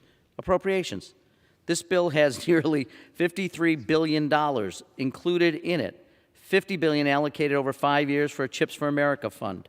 I could go on and list it, but this is exactly what we're talking about. Authorization to move forward over the next several years to strengthen Americans' competitiveness in the world. And by the way, it's not just all the industries I talked about. Try to order a refrigerator without a chip in it, or a microwave oven, or a dishwasher, or a TV, or a laptop, or a cell phone, or I will go on and on all day. There isn't a consumer device, there's not an electronic device, farm equipment, everything we use has chips in it, and we're falling behind the Chinese and others, and we're relying on foreign investment and foreign supply chain. I can't imagine something more American than passing this bill. This is vital to our national interest. This is one of the most vital things we will do. So we're following the way that we're supposed to do it, authorization, appropriation, but there are emergency appropriations of over $50 billion to move not just one industry forward, to move all industries forward, to move our economic and our national security interests forward together. And by the way, just so if people tune in and wonder, what is this all about? Let me just say, all the things I just mentioned, $50 billion in emergency appropriations, the desire and the need and the will of the American people as represented by the Senate and the House to move forward on economic and national security interests, we should put that all aside, my friends are suggesting. Don't do any of that today. So we're not going to authorize, we're not going to spend money, we're not going to move ourselves forward from economic security and a national security perspective. This is what they would like us to do instead. And I'm reading from their bill, the thing they just said we should do instead of doing all the things I just mentioned. Resolve that it's a sense of the House of Representatives that 2 consecutive quarters of negative growth in gross domestic product constitutes a recession. That's what they'd like to do. We'd like to move America forward. We'd like to build a supply chain that works for all Americans. We want to make sure our economy is strong now and in the future. We want to make sure our national defense is strong, that the American public is protected, that democracy is protected across the world. And that's what we're doing. That's what our partners in the Senate are doing. They want to define what a recession is. That's their plan. So I would ask America, should we stop what we're doing? Should we put an end to our desire to make sure we're competitive in the world stage? Should we not protect America's economic interests? Should we not protect America's national security interests? And we should define in the House of Representatives what a recession is? That's what we want to do? That's their plan? I think most Americans watching would be scratching their heads. I think they would wonder, why is it people don't want to make us competitive here in the House of Representatives? Well, we do. And the majority, and I suspect a fair number of their colleagues are going to vote for this too, because they know it's good for America, and they know it's good for the future, for not only my generation, my children's generation, my grandchildren's generation, and generations to come. And with that, I reserve. The gentleman from New York reserves. The gentleman from Pennsylvania is recognized. Thank you, Madam Speaker. And just to clarify, this is not an either-or choice here. If we defeat the previous question, we can consider the resolution of my good friend from Arizona to actually define recession, and then we can take up the underlying bill. Again, this is a false choice saying it's one or the other. We can do both. And people might ask, why is it necessary to define recession? It's necessary because the party across the aisle are trying to redefine recession. But I shouldn't be surprised because remember, this is the same party that tried to tell us that women are now known as birthing people. It's the party that all during the summer of 2020 told us that violent rioting and looting was mostly peaceful protesting. And now they're trying to tell us that a recession, which has been defined for decades as 2 consecutive quarters of negative GDP growth, that is now called a transitionary period. So it is absolutely a necessity that we defined recession so we have clarity in language. I yield 3 minutes to my good friend and the ranking member on the House Administration Committee, Mr. Rodney Davis of Illinois. The gentleman's recognized. Thank you, Madam Speaker, and thank you to my good friend, Mr. Reschenthaler from Pennsylvania. He's right. Disinformation is disinformation. And we should defeat the previous question so that we can go back to what defined a recession and what has defined a recession for decades. Democrats have to stop playing games. Play games with misinformation and disinformation, and now we got another game being played with this rule today. Look, this is a rule, as my good friend from New York talked about, that's going to allow a bill to come to the floor that has some very good bipartisan provisions. I think many Republicans would support a lot of the provisions in this CHIPS bill. The problem is, why in the world do they have to? Why does the majority have to continue to play games instead of actually working with us and doing anything in a bipartisan manner? Tucked into this rule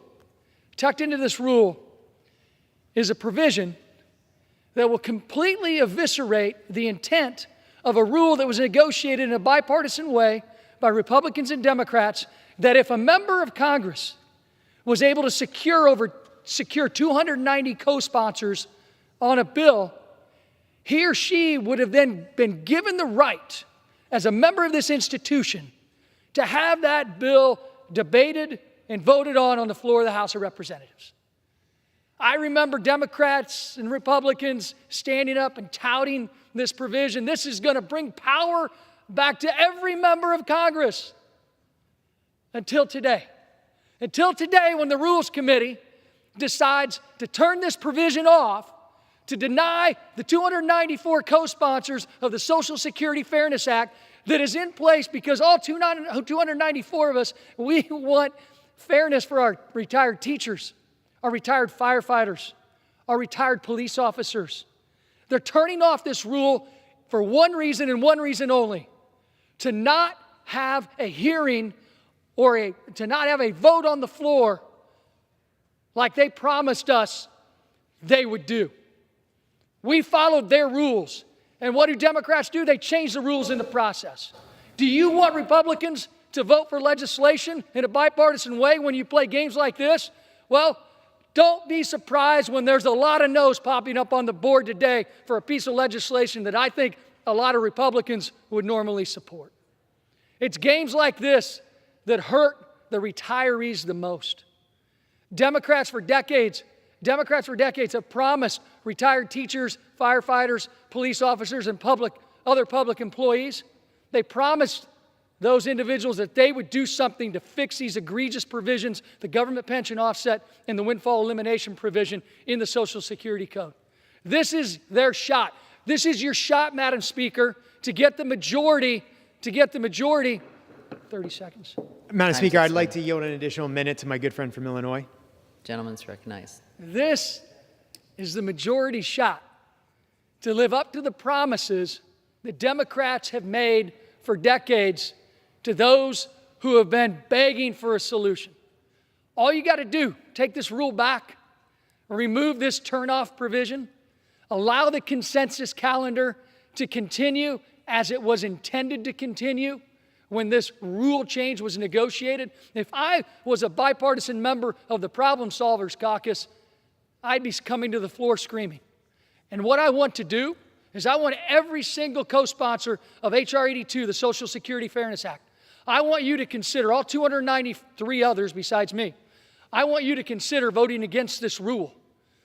Because if they can turn this off and they can change the rules mid-game, then why celebrate a bipartisan success story that was put in place in 2019?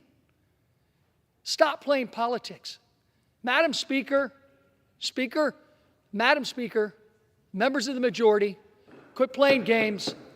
Vote Time's down this expired. rule, change this provision. I yield back. Reserve.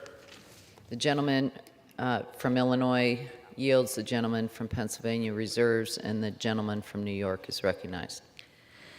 Thank you, Madam Speaker. I do, excuse me, I do worry sometimes that the public sometimes doesn't understand what's being said here, and it is curious that my distinguished friend and the gentleman from Illinois would scream about the consensus calendar. Let me just be clear, folks back home, we created the consensus calendar. It didn't exist in the past. The Democrats created it to try to create more bipartisanship, and what we're doing here is simply pausing, as we have done on both sides, when both sides were in the majority, pause during the August district work period, and this is something that I just find fascinating, that we didn't even have a consensus calendar when Republicans were in charge. We're pausing it for the next 6 weeks. I appreciate the distinguished gentleman, but I want to assure the American public what they should be focused on is the work that we're doing today, the work that is actually getting done to strengthen our resolve around the world, to strengthen our economic position, to build jobs for families across America, to aid consumer electronics and business electronics and all the things that we want to do around quantum computing and quantum communications and the taking American ingenuity, American innovation, which has been the hallmark of our growth as a nation for 2 centuries, and doubling down on it and say we are not going to stand aside and let others take leadership position in this world. America is going to stand up. We're going to do what we've always done. We're going to invest in smart people, and we're going to build our economic future, and we're going to build our national security future. It starts here today. That's what we should keep our eye on. Everyone should pay attention. This is what we're doing, and I'm expecting and hoping that we're going to have a substantially bipartisan vote on this bill when it comes to the floor, as it did in the Senate just yesterday. So with that, I will reserve. The gentleman from New York reserves. The gentleman from Pennsylvania is recognized. Thank you, Madam Speaker. For the purpose of a rebuttal, I would like to give my good friend from Illinois another 2 minutes. The gentleman is recognized. Thank you, Madam Speaker. And look, I have the utmost respect for my friend and colleague from New York. But he's dead wrong in the information and advice that he got from the Rules Committee. The sheer fact that this so-called turnoff provision is such, it's nonchalantly just used as a, wasn't part of the consensus process, but let's pound our chests and say, we created the consensus calendar process to begin with, so we're great. Well, when you disrupt the consensus process, you're not great. You're actually changing the rules mid-game, and really, here's the kicker. So there's talk about us having to come back to do a few votes while we're in the midst of August. The way this rule is written, those days won't even count toward the consensus calendar. Rest assured, there is no other reason that the Democrats and the majority and the Rules Committee, there's no other reason that they're doing this than to stop the progress of actually addressing the Social Security Fairness Act. 294 co-sponsors, we played by the rules. Democrats changed the rules mid-game. And you trust this majority to actually put a bill together that's going to stop China from dominating the chip production industry in the globe? When they play games like this, that's what the American people are sick and tired of. That's why that's an outgoing majority. That's why we're going to have a new majority. It's games like this that have to stop being played when you talk about bipartisanship, but you don't actually govern in a bipartisan way. Today's another shining example of that. Again, 294 co-sponsors. We play by your rules. We play by the majorities. We play by the majority's provisions, and you change the rules mid-game. I certainly hope our umpires tonight at the congressional baseball game are better at actually codifying the rules that exist. I yield back. Gentleman's time's expired. Thanks, buddy. You're welcome. Thanks, guys. The gentleman from Pennsylvania reserves. The gentleman from New York is recognized. Thank you, Madam Speaker. While I have just a moment, I want to share with those who tuned in some comments about the bill that is the rule, the underlying bill for this rule.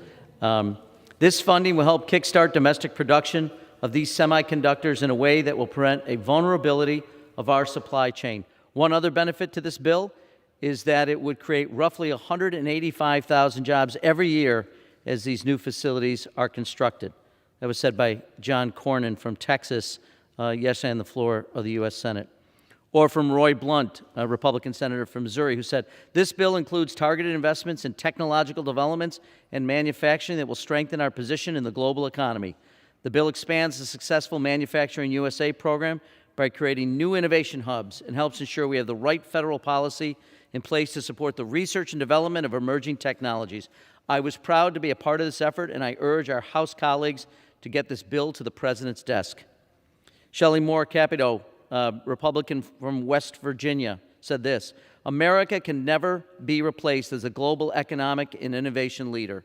Winning the future means making the necessary investments to address issues like the microchip shortage, prepare the next generation of workers in science and technology fields, and keep us up with our competitors, including China. This legislation not only bets on American ingenuity, but it also authorizes funding that can be utilized by our institutions of higher education." How about Todd Young, Republican from Indiana? "It's time to go on the offensive, and that is exactly what this legislation, which has gone by many names, from the Endless Frontier Act to the U.S. Innovation and Competition Act to CHIPS Plus, will do," said Senator Young. "This bill will unleash private sector innovation while significantly boosting federal national security investments. It's been a long journey to get to this point, but history will show that by passing this bill, we are confronting the challenges of today and building a prosperous and secure tomorrow for all Americans."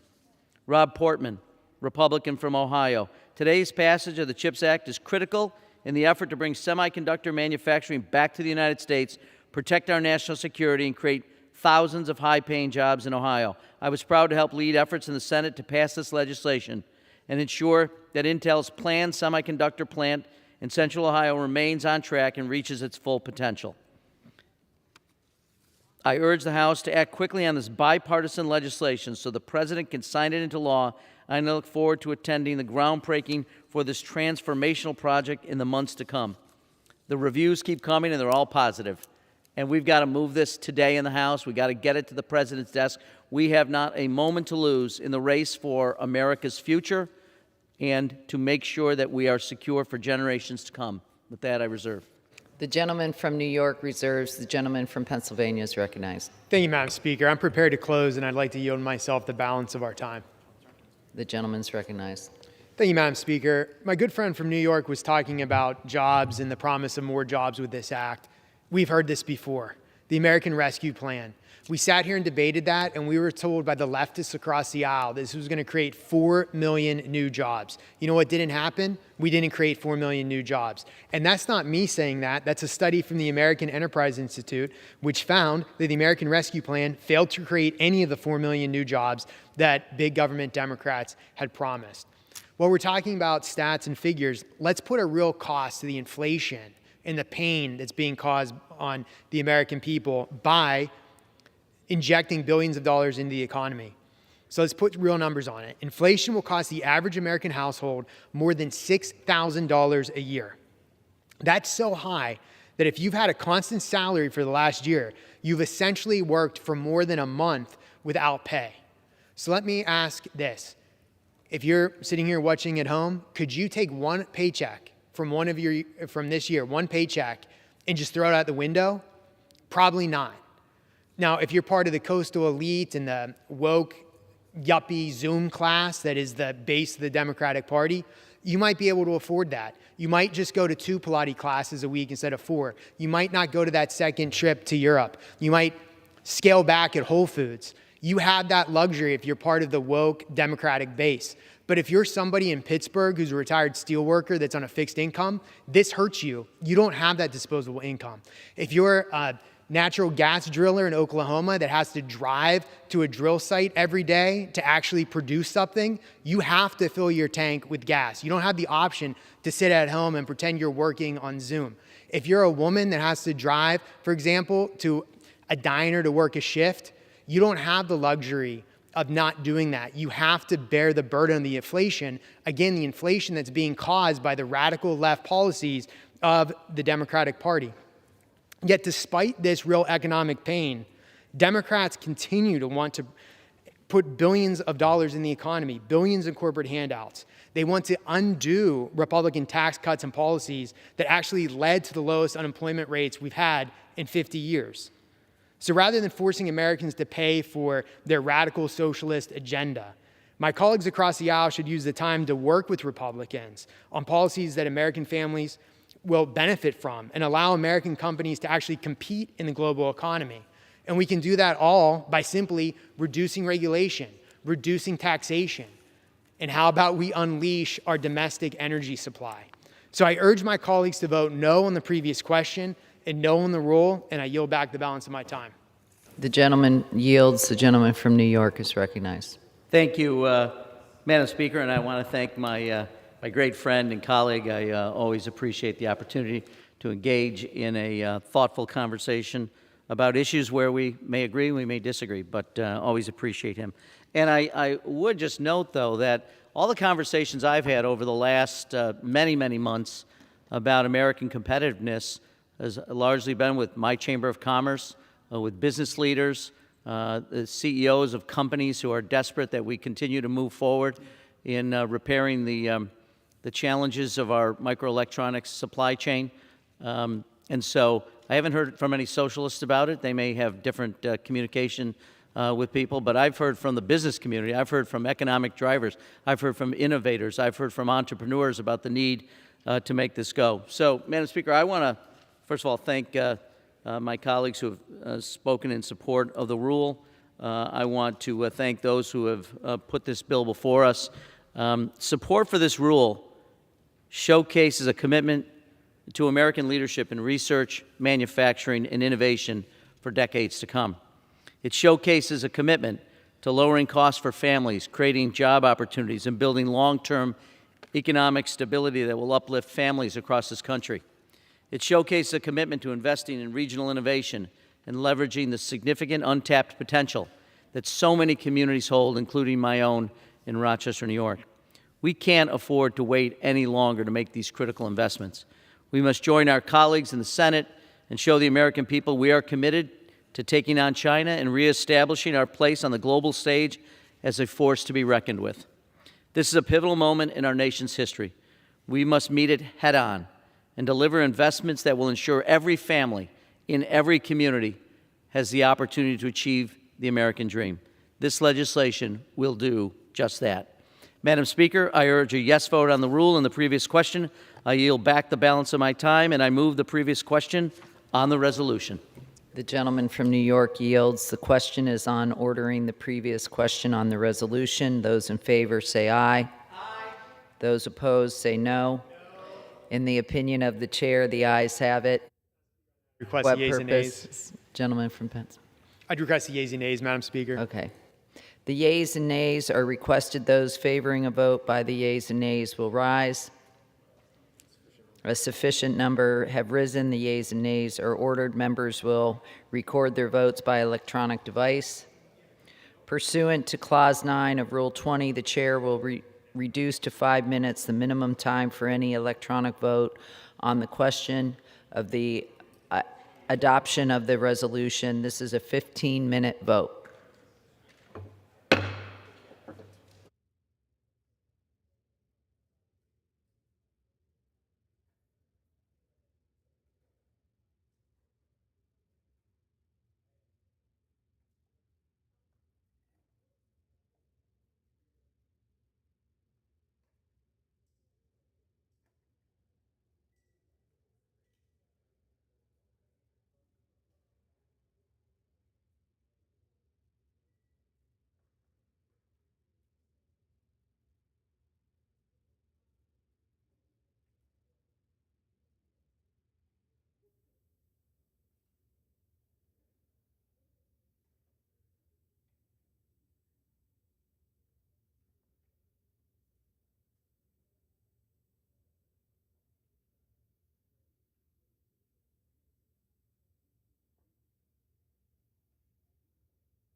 For what purpose does the gentleman from Texas seek recognition? I'm not on. For what purpose does the gentleman from Texas seek recognition? Speaker, persons, member designated by Mr. John Carter, the Great State of Texas, has Mr. John Carter will vote no on the previous question.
Pennsylvania, seek recognition. Mr. Speaker, as the member designated by Dr. Joyce of Pennsylvania, I inform the House that Dr. Joyce is going to vote no on ordering the previous question.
do I say?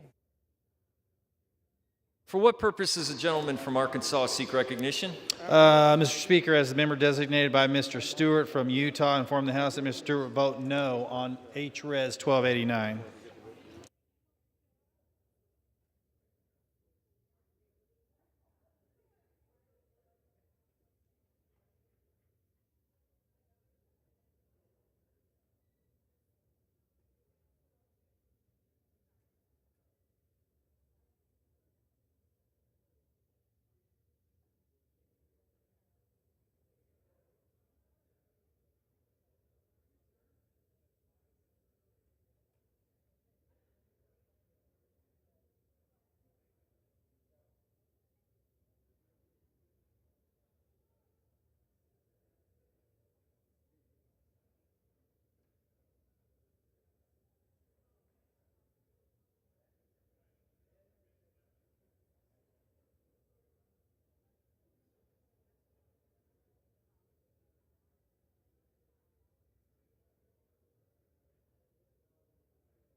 Purpose does the gentleman from South Carolina seek recognition?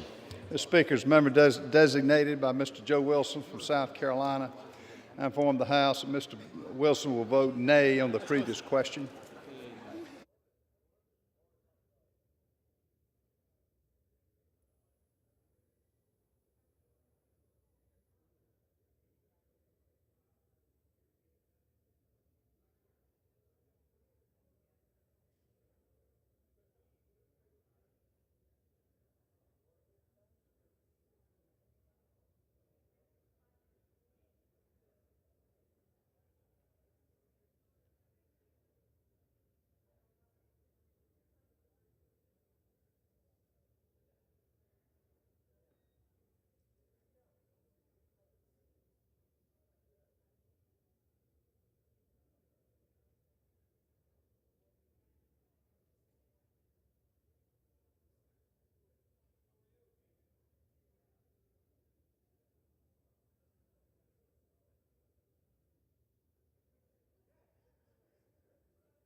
For what purpose does the gentleman from Georgia seek recognition? Mr. Speaker, as the member designated by Ms. McBath of Georgia and Mr. Rush of Illinois pursuant to H.Res. 8, I inform the House that they will both vote yes on the previous question.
For what purpose does the gentleman from Texas seek recognition? Speaker person as a member designated by Mr. Brown Batten of the state of Texas and also Van Taylor of the state of Texas, I inform the House they will vote no on the previous question.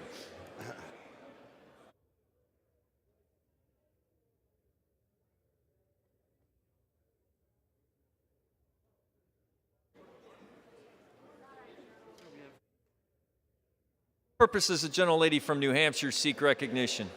Mr. Speaker, as the member designated by Ms. Stevens, I inform the House that she will vote yes on the previous question.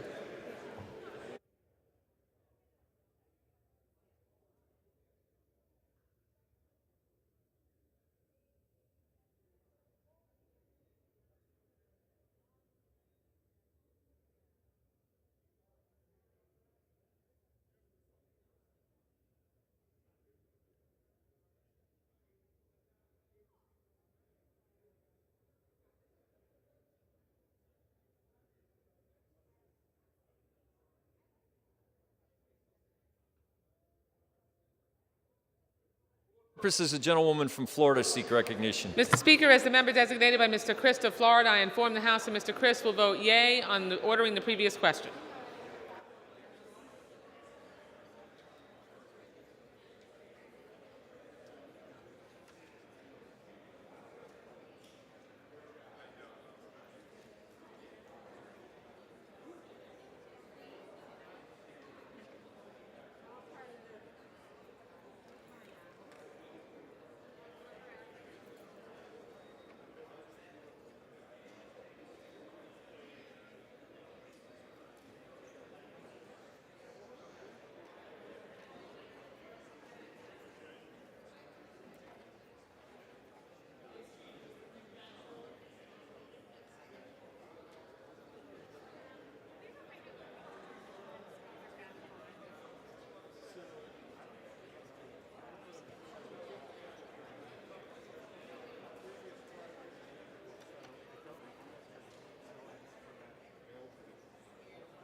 For what purpose does the gentleman from New York seek recognition? As the member designated by Ms. Cori Bush, I inform the House that Representative Bush will vote yea on the previous question.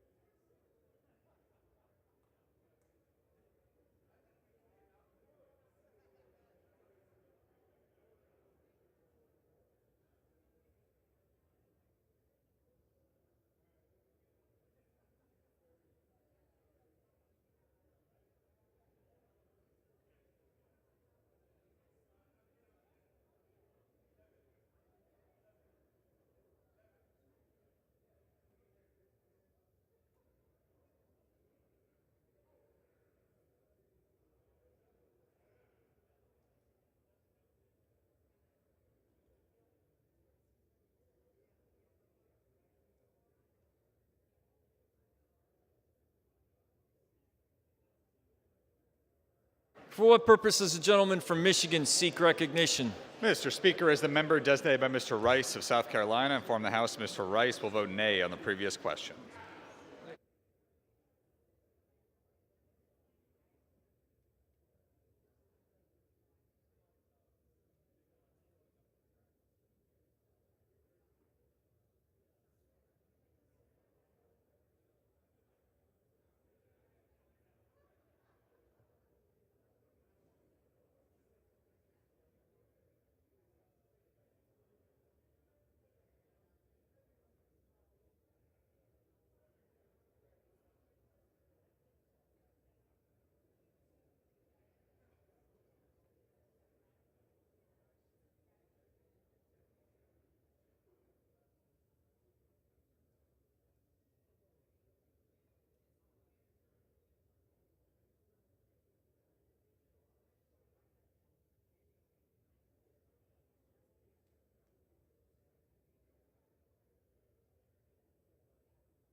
For what purpose does the gentleman from Maryland seek recognition? Mr. Speaker, as a member designated Mr. Rupersberger or Mr. Brown of Maryland, I inform the House these members will vote yes on the previous question.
For what purpose does the gentleman from California seek recognition?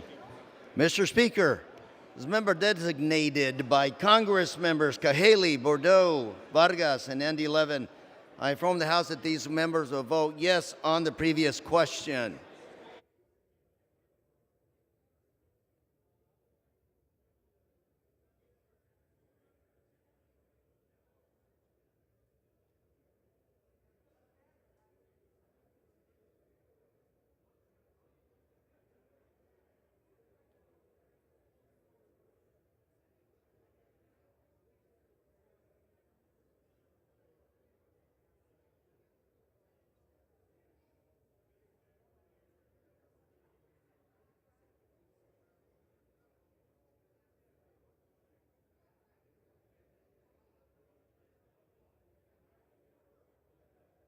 For what purpose does the gentleman from Florida seek recognition? Mr. Speaker, as the member designated by Dr. Gosar of Arizona, I inform the House that Dr. Gosar will vote no on the measure.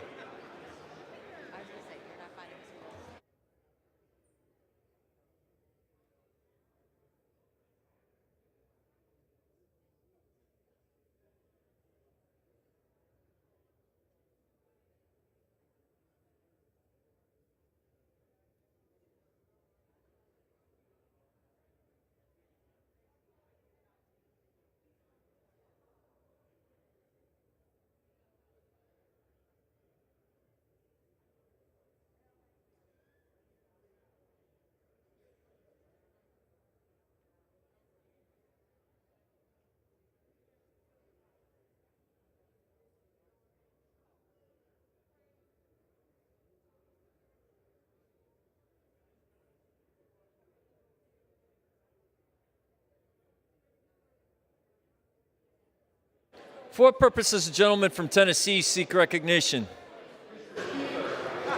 Designated by Mr. Green of Tennessee. I inform the House that Mr. Green will vote nay on the previous question. Thank you.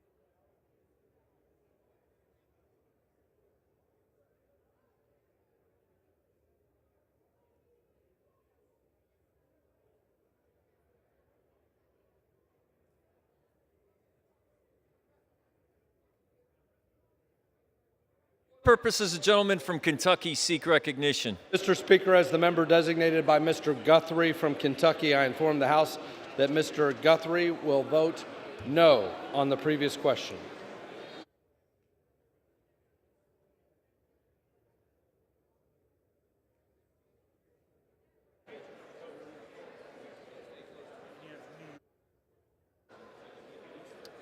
For what purpose does the gentlewoman from New York seek recognition? Mr. Speaker, as the member designated by Representative Mix from New York and pursuant to House Resolution 8, I inform the House that Representative Mix will vote yes on motion to move the previous question on H.R. 1289.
For what purpose does the gentleman from Indiana seek recognition?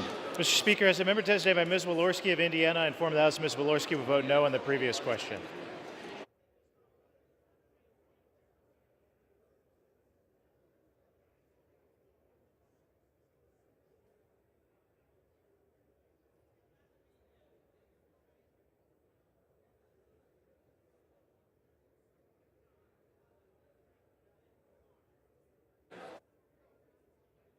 For what purpose does the gentleman from New Jersey seek recognition?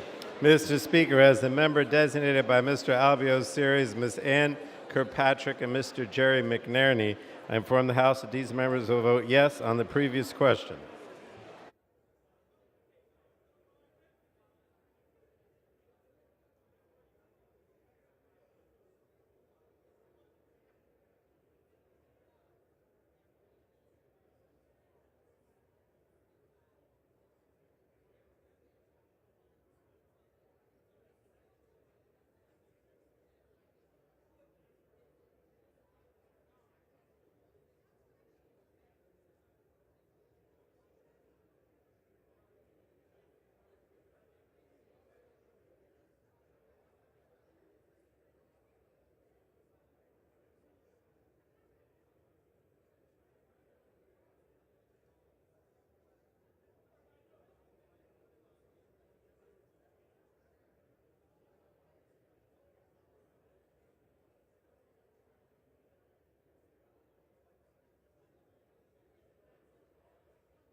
For what purpose does the gentleman from Colorado seek recognition?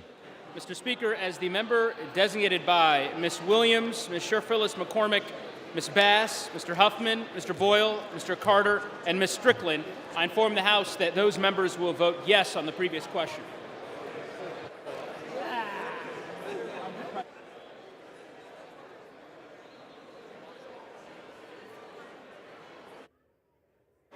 For what purpose does the gentleman from Virginia seek recognition?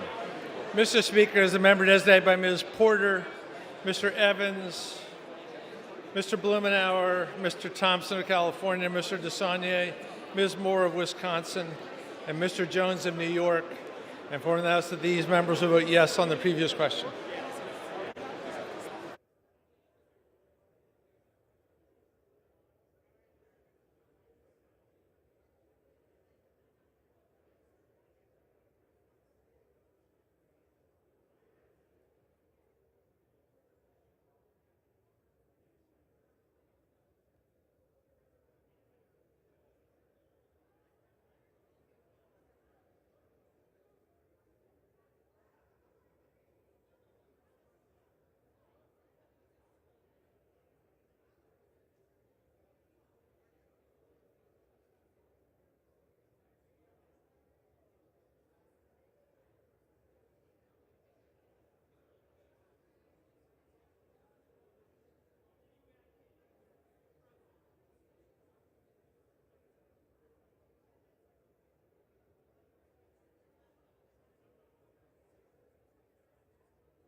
On this vote, the yeas are 218, the nays are 208.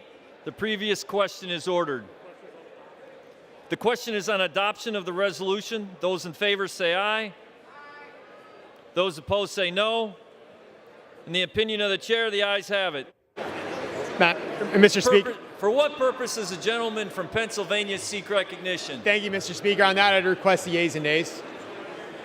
The yeas and nays are requested. Those favoring a vote by yeas and nays will rise. A sufficient number have risen. The yeas or nays are ordered. Members will record their votes by electronic device. This will be a 5-minute vote. For what purpose does the gentleman from Pennsylvania seek recognition? Mr. Speaker, as a member designated by Dr. Joyce of Pennsylvania, I inform the House that Dr. Joyce will vote no on the rule. For what purpose does the gentleman from Georgia seek recognition?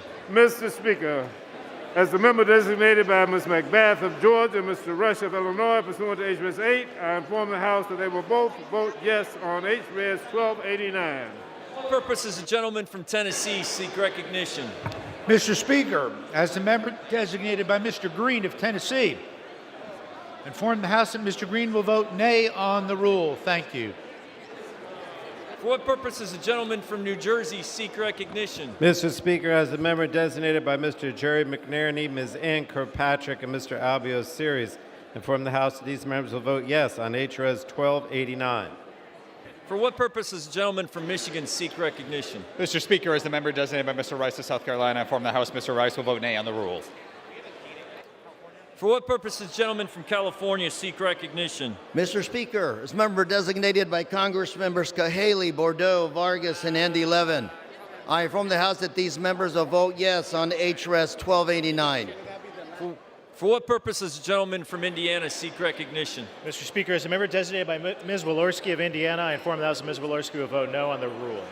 For what purpose does the gentleman from New York seek recognition? Mr. Speaker, as a member designated by Ms. Bush, I inform the House that Representative Bush will vote yea on Res. 1289. For what purpose does the gentleman from South Carolina seek recognition? Mr. Speaker, as a member designated by Mr. Joe Wilson of South Carolina, I inform the House that Mr. Wilson will vote nay on the rule. And from Maryland seek recognition. Mr. Speaker, the member designated by Mr. Rupersberger, Mr. Brown of Maryland, I inform the House these member will vote yes on H.R. 1289. For what purpose does the representative from Florida seek recognition? Mr. Speaker, as the member designated by Mr. Christ of Florida, I inform the House that Mr. Christ will vote yea on H.Res. 1289. For what purpose does a gentlewoman from New Hampshire seek recognition? Mr. Speaker, as a member designated by Ms. Stevens, I inform the House that she will vote yes on H.Res. 1289. For what purpose does a gentleman from Arkansas seek recognition? Mr. Speaker, as a member designated by Mr. Stewart of Utah, I inform the House that Mr. Stewart will vote no on H.Res. 1289. For what purpose does a gentleman from Virginia seek recognition? Mr. Speaker, as the member designated by Mr. Evans, Mr. Thompson of California, Mr. DeSaulnier, Mr. Jones of New York, Ms. Moore of Wisconsin, Mr. Blumenauer, I inform the House that these members will vote yes on H.Res. 1289. For what purpose does a gentleman from Kentucky seek recognition? Mr. Speaker, as the member designated by Mr. Guthrie from the Commonwealth of Kentucky, I inform the House Mr. Guthrie will vote nay on the rule. For what purpose does a gentlewoman from New York seek recognition? Mr. Speaker, as a member designated by Representative Mr. Mix from New York and pursuant to House Resolution 8, I inform the House that Representative Mix will vote yes on rule for H.R. 1289.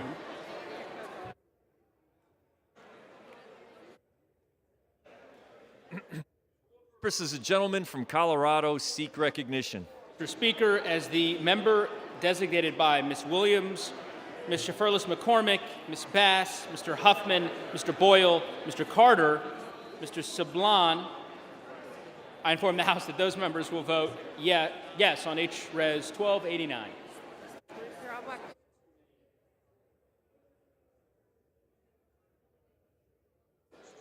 For what purpose does a gentleman from Florida seek recognition? Mr. Speaker, as the member designated by Dr. Gosar of Arizona, I inform the House that Dr. Gosar will vote no on the measure.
For what purpose does the gentleman from Texas seek recognition? Speaker, Person, as a member designated by Mr. John Carter of Texas, Van Taylor of Texas, and Brian Batten of Texas, I inform the House they will all vote no on the rule.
On this, 216 yeas, 208 nays. The resolution is agreed to without objection. A motion to reconsider is laid on the table.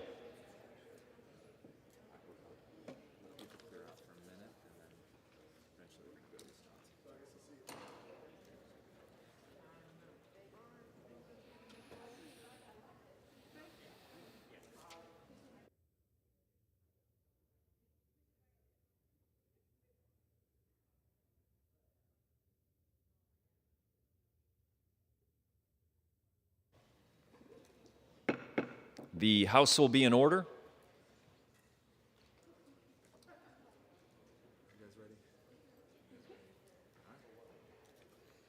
For what purpose does a gentlewoman from Texas seek recognition?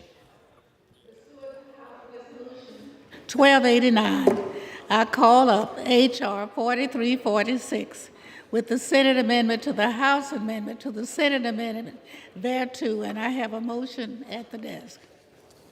The clerk will report the title of the bill, designate the Senate amendment to the House amendment to the Senate amendment, and designate the motion.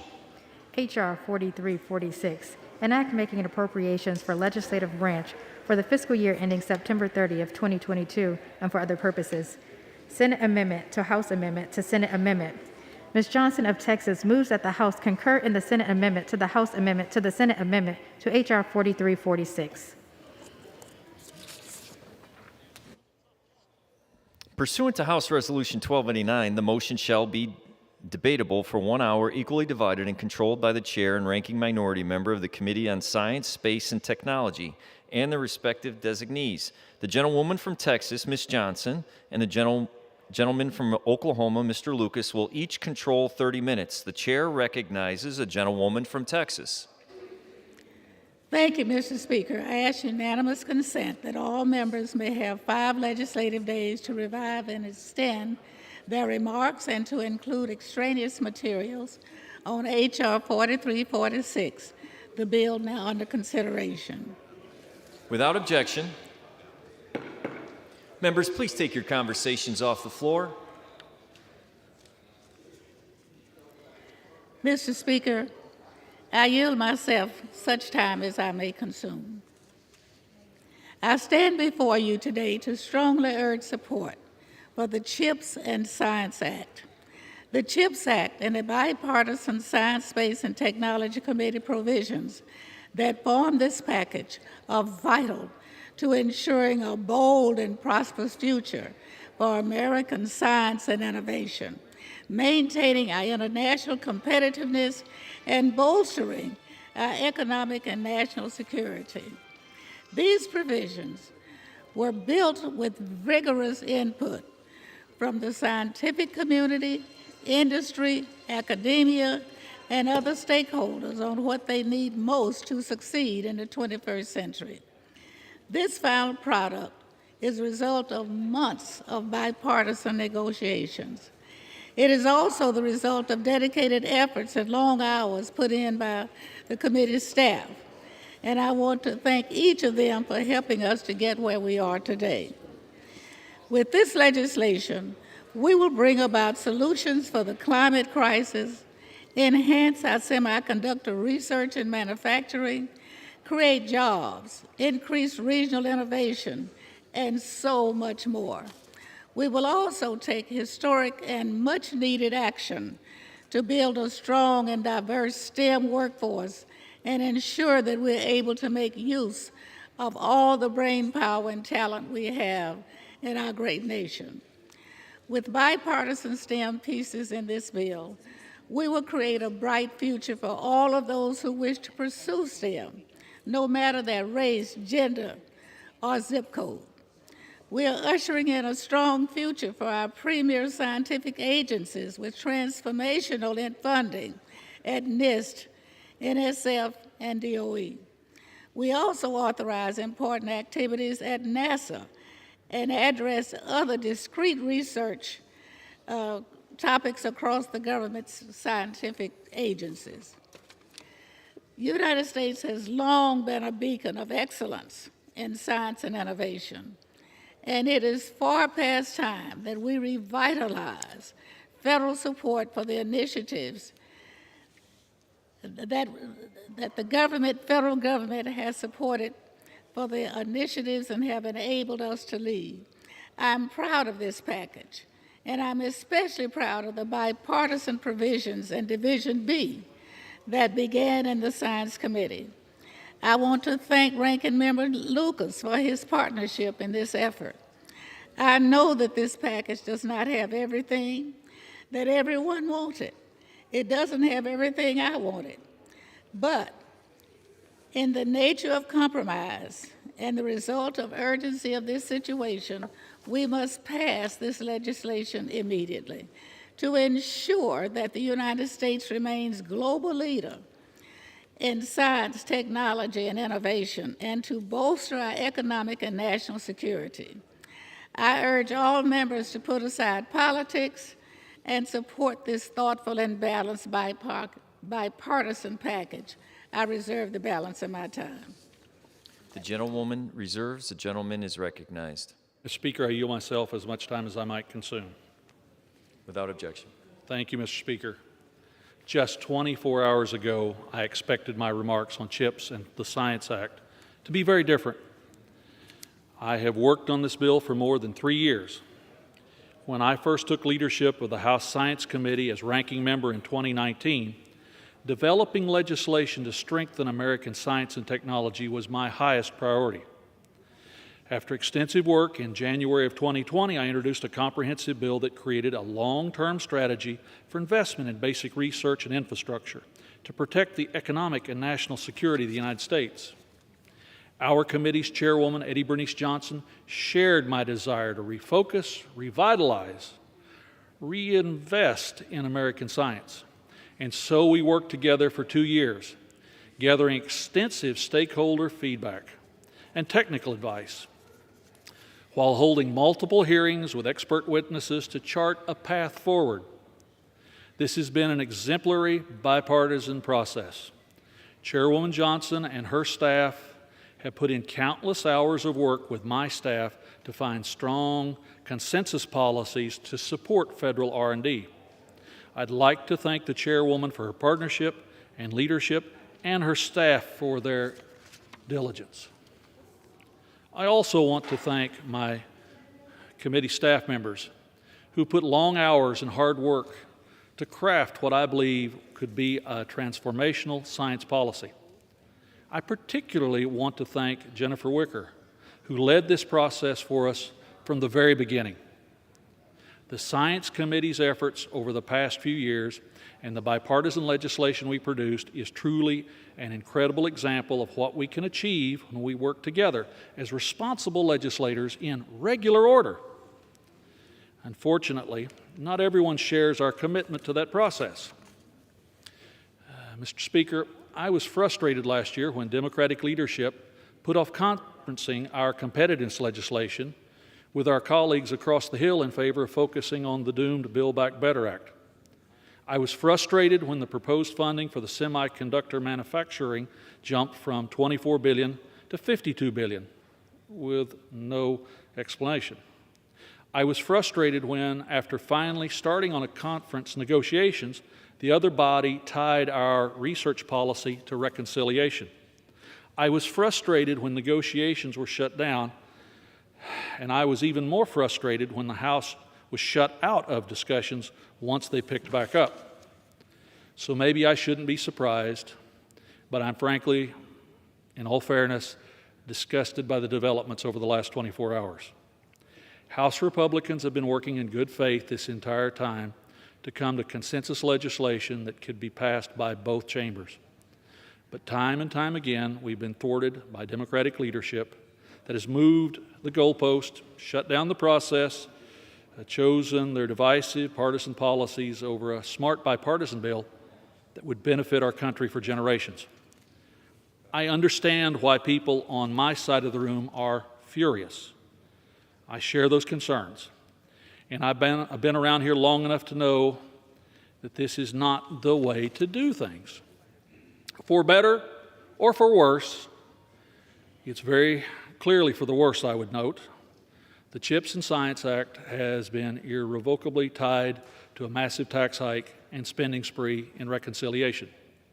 The decisions on how to pursue scientific policy are out of the hands of this committee, and at this point, particularly, out of the hands of this chamber. Mr. Speaker, I remain incredibly proud of the good work we've done to strategically strengthen American research and development. And yet, I cannot ignore the fact that the immense tax hikes and irresponsible spending in the expanded reconciliation package changed the calculus when it comes to supporting spending bills, particularly a bill that has come to be tied to reconciliation. This is one of those occasions that, as a statesman and responsible member of Congress, I have to put aside my own pride in the Science Committee's work and cast a vote that represents the best interest of Americans, and particularly the good people of the 3rd District of Oklahoma. So regrettably, and it's more regrettably than you can possibly imagine, I will not be casting my vote for CHIPS and Science Act today. I want to emphasize that this is in no way a reflection of my feeling about the transformational research policies in this bill. I'm grateful to Chairwoman Johnson for working with me every step of the way to create a strategic, bipartisan, forward-thinking policy.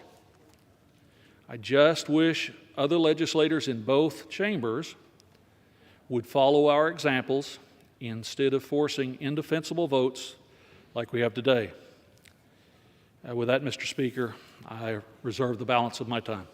The gentleman reserves. The gentlewoman from Texas is recognized. Mr. Speaker, I yield 1 minute to the gentlelady from California, our distinguished speaker. Thank you, leader Mr. is Speaker. recognized. Thank you, Mr. Speaker. I rise today in praise of this legislation as the House prepares to pass the CHIPS and Science Act, a bipartisan, bicameral bill that will well equip our nation to meet and beat the challenges of the 21st century.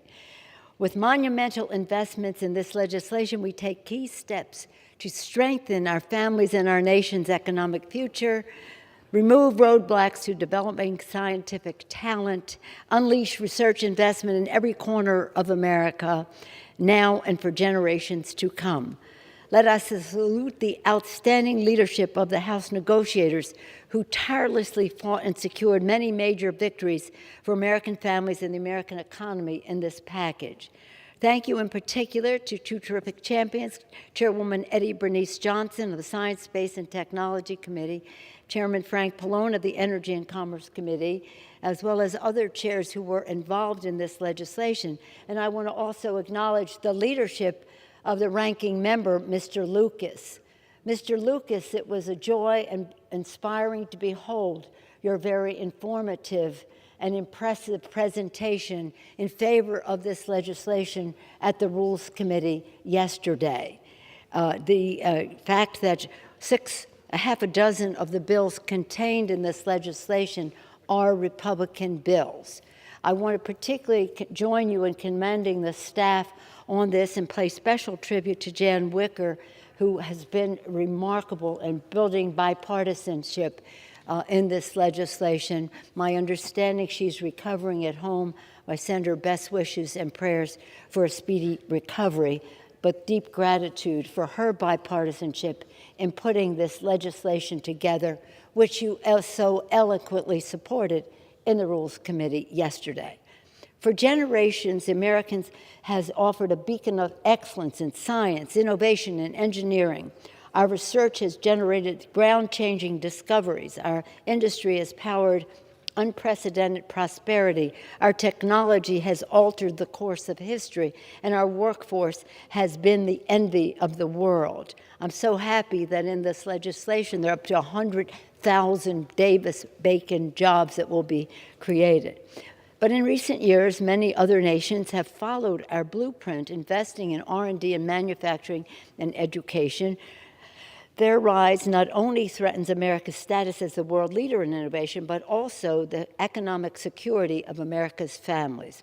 That is why, with the landmark legislation that we will pass today, we will put America back on the path to preeminence so that we can compete and win in the 21st century. When I mentioned those 100,000 Davis-Bacon jobs, that means the prevailing wage for our workers, I want to salute Chairman Bobby Scott for his work on that regard. Our CHIPS and Science Act, as it's called, and I'm so happy because a week ago, Mr. Lucas, I thought it was just going to be the CHIPS Act. But fortunately, with your help and the negotiations of our distinguished chair, Eddie Bernice Johnson, we're able to get it be the CHIPS and Science Act. The CHIPS are for now. That's important. Make it in America. Keep us preeminent. The science is about our ongoing preeminence, and we'll talk some more about that. Again, because of the persistent patriotic negotiations, and the Congress can take great pride in this result. I want to say about Eddie Bernice, our chair, Eddie Bernice Johnson. She has been a respected leader as chair now of the Science, Space, and Technology Committee, respected in the science and research community for her ongoing commitment, her knowledge, her vision, her values about keeping America #1. Thank you, Eddie Bernice. The package includes more than $50 billion to bolster America's manufacturing of semiconductors, seizing the pivotal opportunity to restore our status as world leader in chips. Make it in America, as Mr. Hoyer would say. Doing so is an economic imperative, creating, again, nearly 100,000 good-paying union jobs and lowering costs for American consumers while producing a crucial component of nearly every major technology we enjoy, including the cars we drive, 1,000 in a car, 2,000 in an electric car. And is also a national security necessity, reducing our dangerous dependence on foreign manufacturing, especially amid growing aggression from the Chinese Communist Party. Crucially, the bill contains strong guardrails, ensuring these transformative investments go straight into the American economy, not into stock buybacks or dividends or into facilities overseas. Mr. Speaker, just as importantly, this legislation will reinvigorate American innovation nationwide with robust investments in research and technology. This bill takes a giant leap toward building a more diverse and inclusive STEM workforce so that our nation's brightest minds, wherever they are in whatever communities, ethnically, geographically, generationally, are solving problems with science and driving American entrepreneurship. This bill delivers job-creating hubs in every corner across the country so that more communities can participate in research and development. And this bill empowers our nation to push the boundaries of science with investments that powers America's preeminence in both basic research and next-generation technologies. In doing so, American dominance in the industries of the future for decades to come. Mr. Speaker, let me be clear. This legislation is a resounding victory for the American people. Indeed, the final package contains a number of key provisions from our America Competes Act on the Democratic side, which were not included in the Senate bill. It was House Democrats who secured ironclad guardrails on the CHIPS investment so that the federal funding benefits American workers and interests, not our competitors overseas. It was House Democrats who delivered historic funding to transform our nation's research capacity, powering decades of discovery at the National Science Foundation, Department of Energy, and National Institutes of Standards. It was House Democrats who won smart, strategic investments in clean energy and industries of the future, supporting renewable energy, combating the climate crisis, and developing cutting-edge technologies.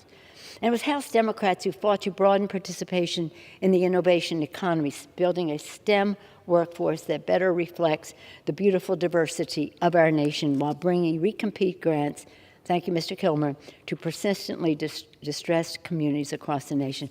I thank our distinguished chairwoman, Eddie Bernice Johnson, for making so much of that possible. Thank you, Madam Chair. Throughout the process of crafting the CHIPS and Science Act, the Congress has approached this work in a proud bipartisan spirit. as was witnessed by Mr. Lucas's beautiful presentation to the Rules Committee yesterday. This legislation was assembled with input from negotiators from both sides of the aisle and both sides of the Capitol. It was a product of the committees. In the Senate, the bill earned 14 Republican senators' votes for final passage. And here in the House, our American Competes Act was rooted in bipartisan bills with broad support in the Congress and in the country. As I mentioned, 6 intact Republican bills are part of this legislation. It is a hope that this vital legislation will pass today. It will pass. It would be my hope that it would pass a broad bipartisan vote that America needs and America deserves. As we send the landmark legislation to President Biden's desk, we participate in a great American tradition. In one of his final speeches, President John Kennedy addressed the National Academy of Sciences, where he delivered a powerful case for science as our North Star. His words have stood the test of time.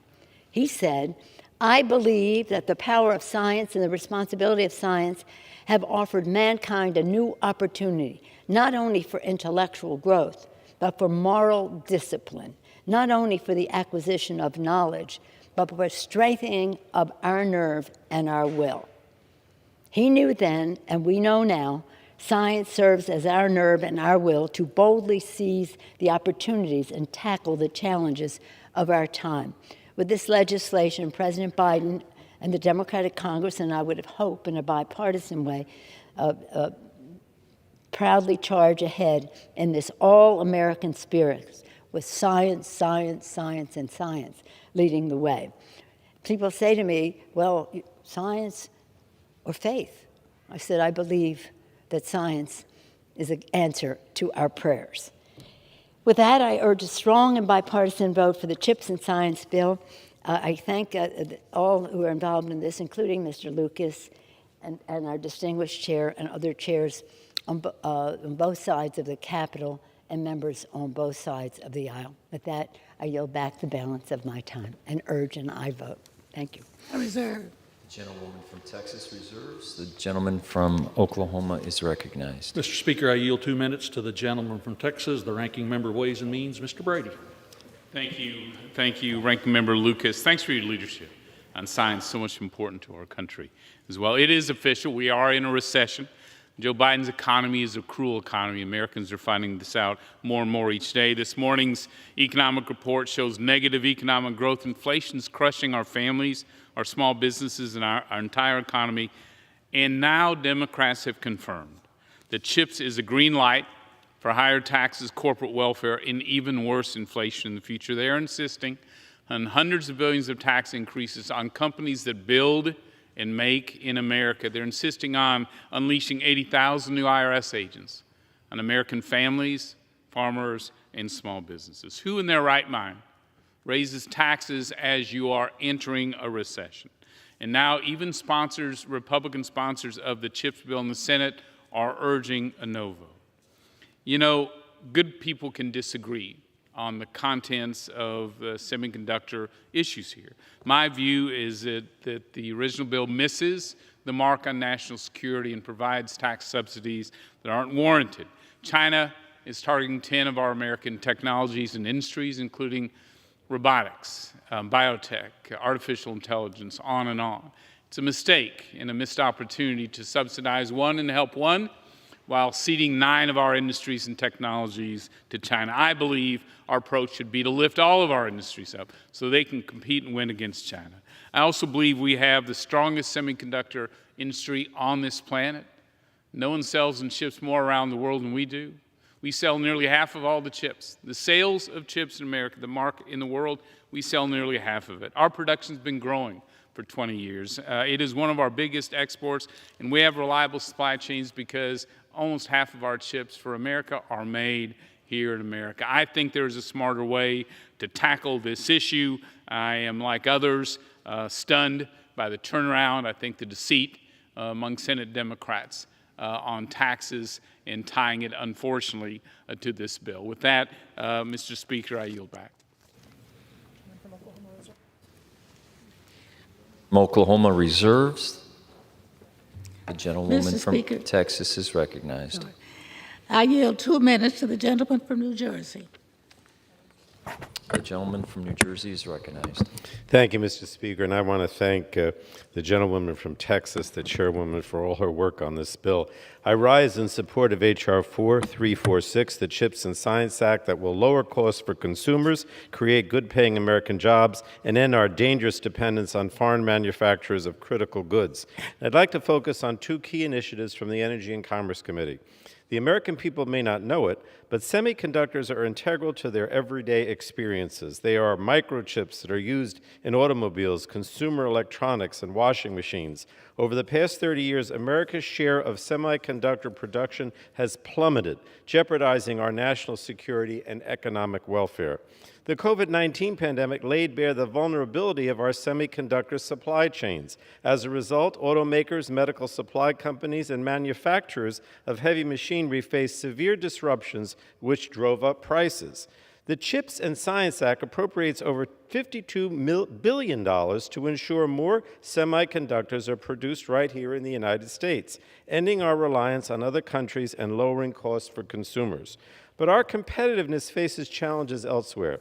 Domestic vendors of communications network equipment have dwindled over the past several years, while the proliferation of networks built using Huawei, a Chinese communist company, have grown. Just this week, there were reports about how Huawei strategically deployed their equipment in U.S. networks to maximize their espionage capabilities. This legislation invests $1.5 billion in the Public Wireless Supply Chain Innovation Fund for the deployment and promotion of open radio access or open RAN networks. This deals with 5G technology. And this investment will help bring more diversity and innovation to wireless supply chains while also countering the spread of harmful network equipment like Huawei here and around the world. So, Mr. Speaker, this bill is a win-win for our global competitiveness, for our economy and consumers, and I urge all my colleagues to support it today and yield back. The gentlewoman from Texas reserves. The gentleman from Oklahoma is recognized. Mr. Speaker, I yield 2 minutes to the gentlelady from Washington State, the ranking member of ENC, Kathy McMorris Rogers. Gentlewoman is recognized. Thank you, Mr. Speaker. China is the biggest threat facing America today. The Chinese Communist Party uses its centrally controlled economy to pick winners and losers through massive government subsidies and handouts that benefit the ruling party's political allies. They do not adhere to free market principles or the high labor and environmental standards that we have here in America. This is not a model America should embrace. We succeed when we reward hard work, creative thinking, risk-taking, and innovation, and ensure that a company's success isn't contingent on the approval, direction, or spending by the federal government. I support making chips in the United States, but we cannot lead a new era of innovation through massive government subsidies. We cannot beat China by trying to outspend them. The CHIPS bill unlocks the Democrats' radical tax and spending spree and will make President Biden's inflation crisis worse. American competitiveness is suffering today as a result of harmful regulatory barriers and record government spending. This has resulted in unaffordable high prices on every family, supply chain issues, and as we learned today, the U.S. is entering a recession. Meanwhile, Democrats' new reconciliation package spends hundreds of billions of dollars and raises taxes to achieve their grand socialist agenda for more control and more inflation. To win the future, we need a reliable regulatory and permitting environment that unleashes innovation, secures our supply chains, and ensures American companies are creating jobs right here at home in the United States of America. Instead of more radical spending, lifting these barriers must be central if we want to secure American leadership and beat China. I urge a no vote on H.R. 4346. I yield back. The gentleman reserves. The gentlewoman from Texas is recognized. Mr. Speaker, I yield 3 minutes to the gentlelady from California. Gentlewoman is recognized. Mr. Speaker, I rise today in support of the bipartisan CHIPS and Science Bill. just over 2 years ago, I joined Congressman McCall to introduce the CHIPS for America Act to reassert American leadership in the strategically important semiconductor industry. I'll admit, when Senators Cornyn, Warner, Congressman McCall, and I started this effort, a lot of members would ask me, what are these semiconductors and why are they so important? Well, I think it's clear. This bill answers that question. Semiconductors are fundamental building blocks of the 21st century economy, and we simply cannot live without them. But since we started this effort, the global chip shortage has only grown, more severe, and the need for legislation more pressing. Thankfully, by passing the CHIPS bill today, we're sending a clear message. The United States is still the gold standard for innovation. And I'm glad we're acting today because other countries aren't waiting. They're making aggressive investments to try to surpass us. The European CHIPS Act sets a goal of reaching 20% of worldwide semiconductor production by 2030. In Asia, Korea and India offer 50% design credits, and Taiwan offers a 15% R&D credit. So passing CHIPS gives us the tools we need to stay ahead of the pack. Bringing manufacturing and research back to the United States will have positive benefits in the short and long term. As new fabs funded by the CHIPS Act come online, they hold the potential to anchor regional technology clusters, creating well-paying jobs and spreading out America's base of skilled workers. This, in turn, can provide a more secure, resilient supply chain for the mission-critical components our national security apparatus needs to succeed. This makes America safer and more secure.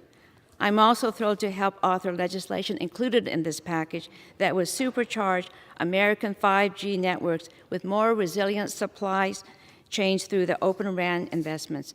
This new technology will pave the way for American companies to enter the telecom market and compete.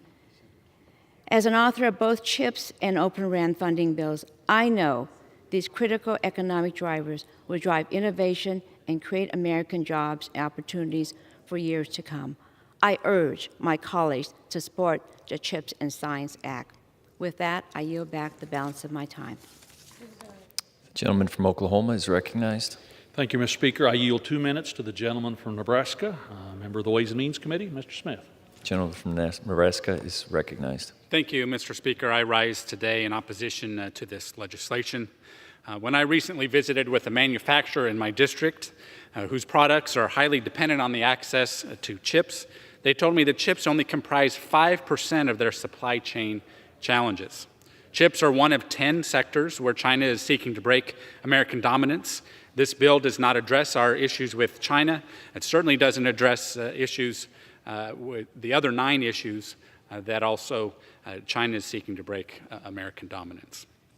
For the same cost of these CHIPS provisions, we could enact better R&D policy, ensure full interest expensing, and bring IP back to the U.S. Broad-based policies would help all sectors of our economy.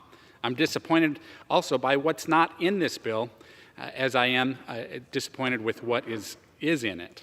I'm disappointed this bill doesn't include reauthorizations of non-controversial trade policies which waive tariffs on manufacturing inputs for our domestic manufacturers and ensure fair treatment of U.S. products when we export them to developing countries. Renewing these long-standing policies would help address our supply chain crisis, yet House Democrats refuse to bring reasonable reauthorizations to the floor.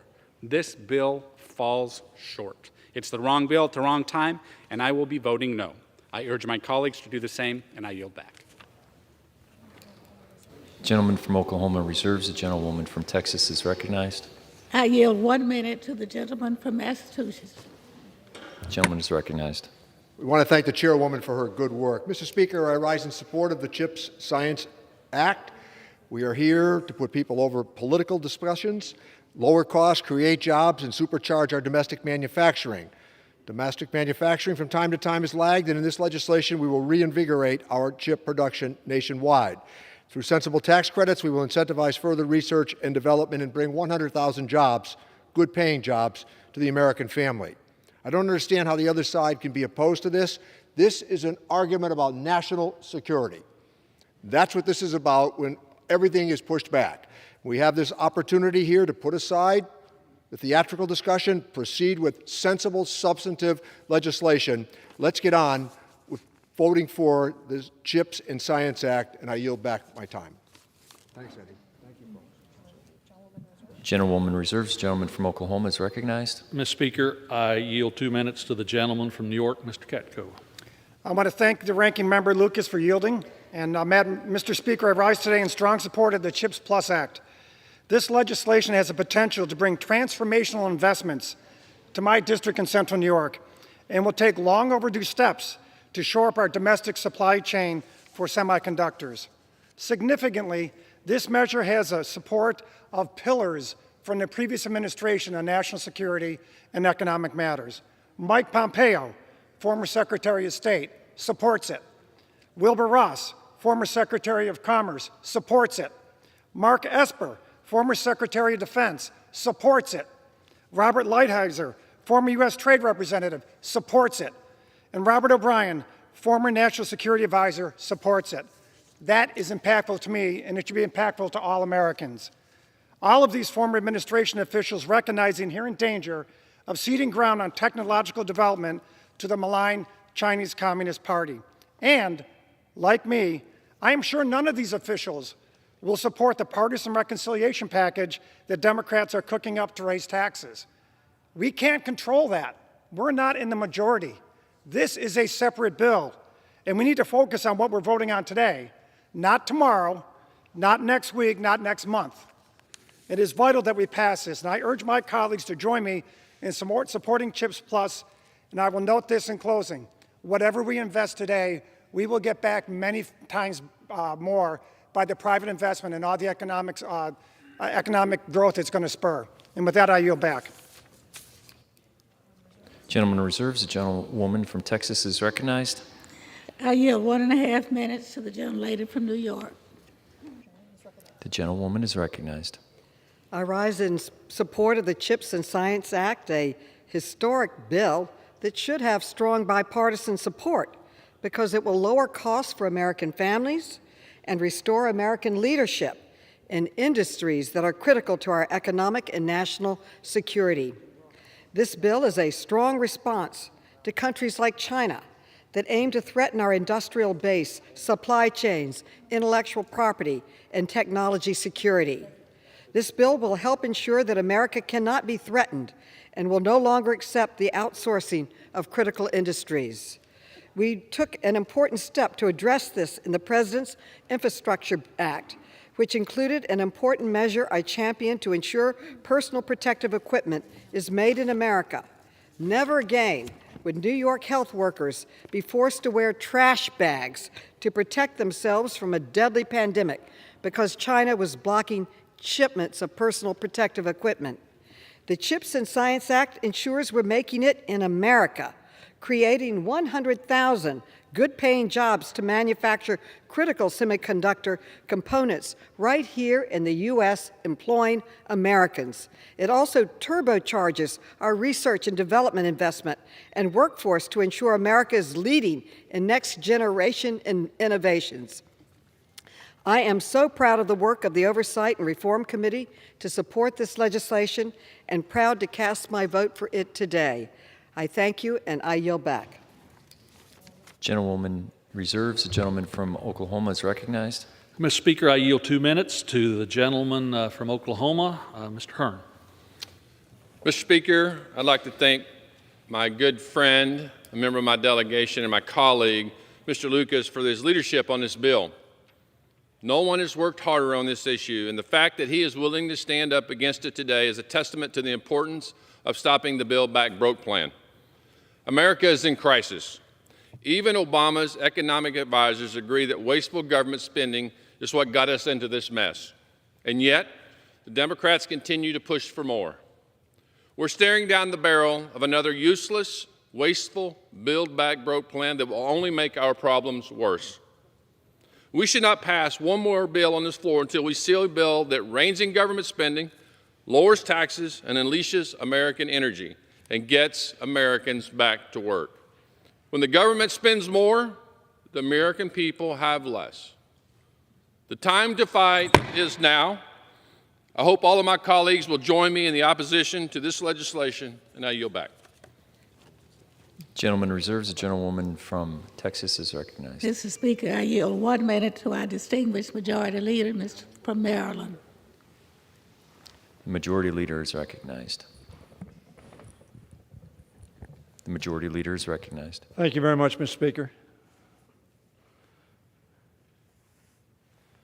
I regret that we find ourselves in this position of being divided on this bill. This, like every piece of legislation we pass, is not perfect.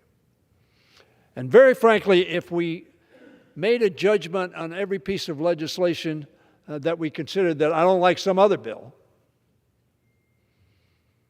we'd be in real trouble. And maybe we are in real trouble.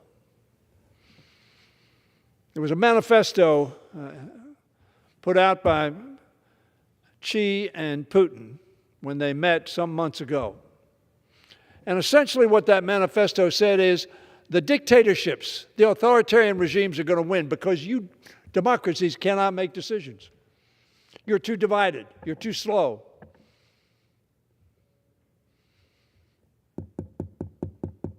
This is what they were thinking about. This is a good piece of legislation.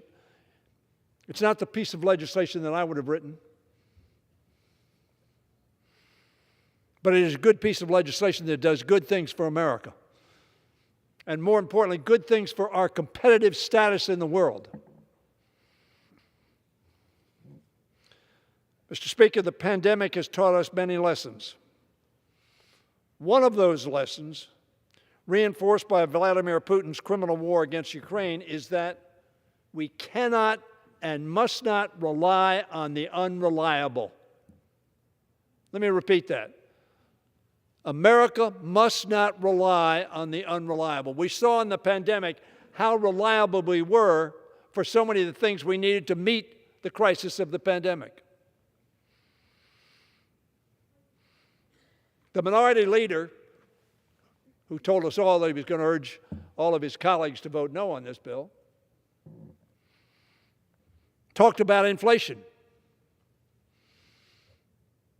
One of the reasons we have inflation is because we have shortages. That's what drives prices up when demand is high and supply is low. No, you don't have to be an economist to get that lesson. This bill seeks to address that issue because, as we all know, chips are ubiquitous in almost everything that we have that has anything to do with electronics.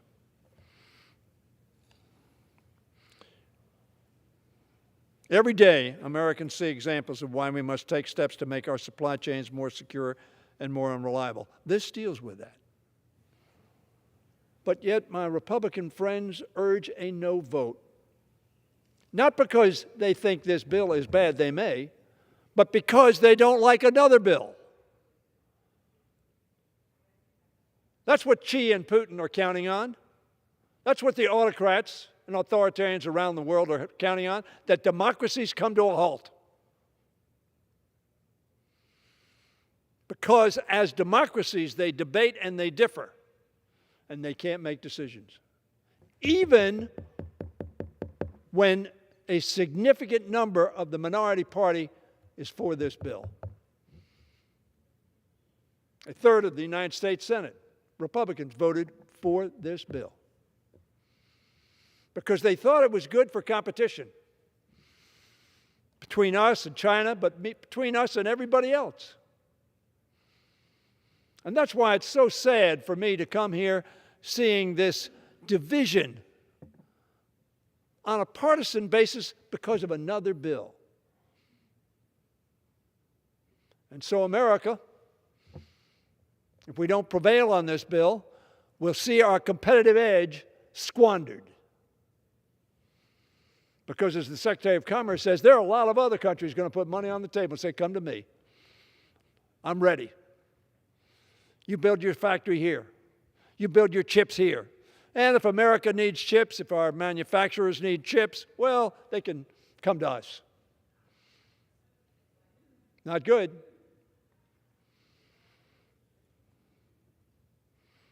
Good for Putin. Good for Xi. Not for us.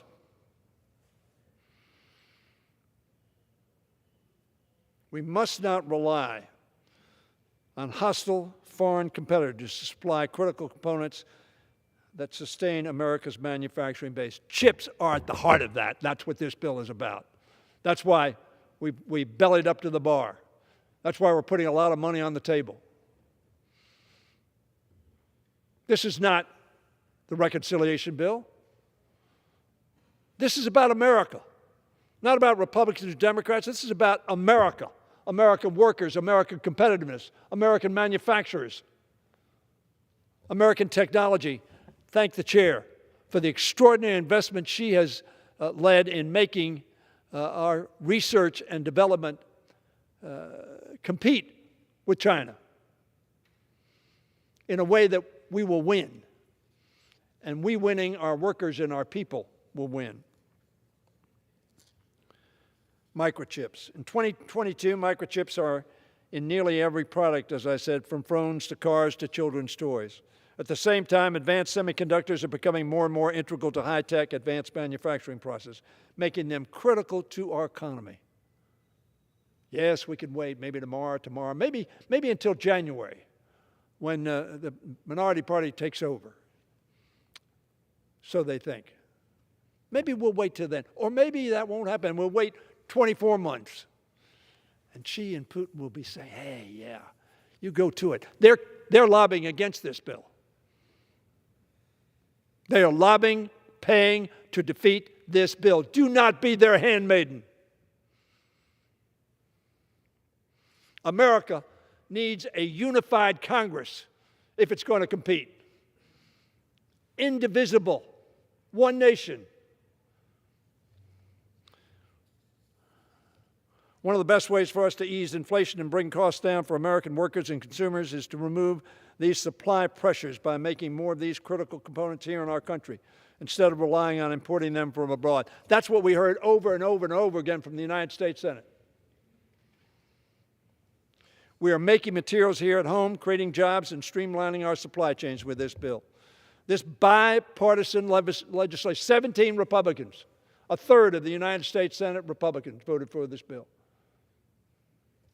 This bipartisan legislation, the CHIPS and Science Act, which will always be, for me, a Make It in America Act, represents the most significant investment in easing inflation and promoting American manufacturing and innovation that we've seen in a generation. This is a Make It in America bill. Every time I say that to an audience, no matter how red or conservative or how blue or how liberal, they all shake their head. Yes, we need to make it in America. That's what this bill is about. While it's not as broad as I and others in the House had hoped for, the bill nevertheless achieves so many of our goals. Don't look a gift horse in the mouth and say no. Makes good on promises that our majority made in the American people to govern responsibly and build a post-pandemic economy that works better for more Americans. But this was a bill that was fashioned in a bipartisan way. And nobody said at the time they were fashioned, well, it will be for this bill if we like every one of the bills you're supporting. What a negative way to perceive legislation to approach how you vote. This legislation contains substantial new investment in science, research, and innovation. Again, thank you, Eddie Bernice Johnson, which will help us maintain our competitive edge, commercialize new discoveries, and train our workforce to succeed in the global economy. The investments we are making in this legislation are not only a major victory for American businesses and workers, they achieve a big part of the Make It in America plan, which I've talked about since 2010. That is making supply chains more resilient. When we make microchips and semiconductors in America, more of our workers and entrepreneurs will surely make it in America. Across America, we're now observing Made in America Week. Isn't that ironic? This is Made in America Week. And yet we have a bill on the floor which invests making it in America. And the minority leader said on this floor he's urging all of my Republican colleagues to vote no. Surely not because they're against making it in America, but because they don't like some other bill. And they're going to stamp their feet and have a tantrum about the other bill. This legislation, however, truly looks forward, ensuring that our workers and businesses will continue having opportunities to make it in America long into the future. This is not about today, it's not about tomorrow, it's about the next year, the next 10 years, the next generation. That's what this bill is about. I plead with my colleagues, don't reject this bill based on a political perception of it. I want to thank again Chairwoman Eddie Bernice Johnson for her leadership on the House's similar legislation, as well as all the members who had the policies that were incorporated into this bill. Today we have a chance to deliver our promise to enact a major priority from President Biden's economic agenda, and I would suggest a major economic agenda of Republicans in the United States Senate, as articulated by the chairman of their Commerce Committee. I hope some across the aisle will still vote for this bill, as their Republican colleagues in the Senate did, and as they had signaled they would do for a long time. The politics changed, but the challenge we have has not. And the reality has not. Let us not lose this opportunity. It's disappointing that some in this House have decided to whip against this bill because of its leadership's opposition to the agreement announced yesterday in the Senate to move forward with the Inflation Reduction Act.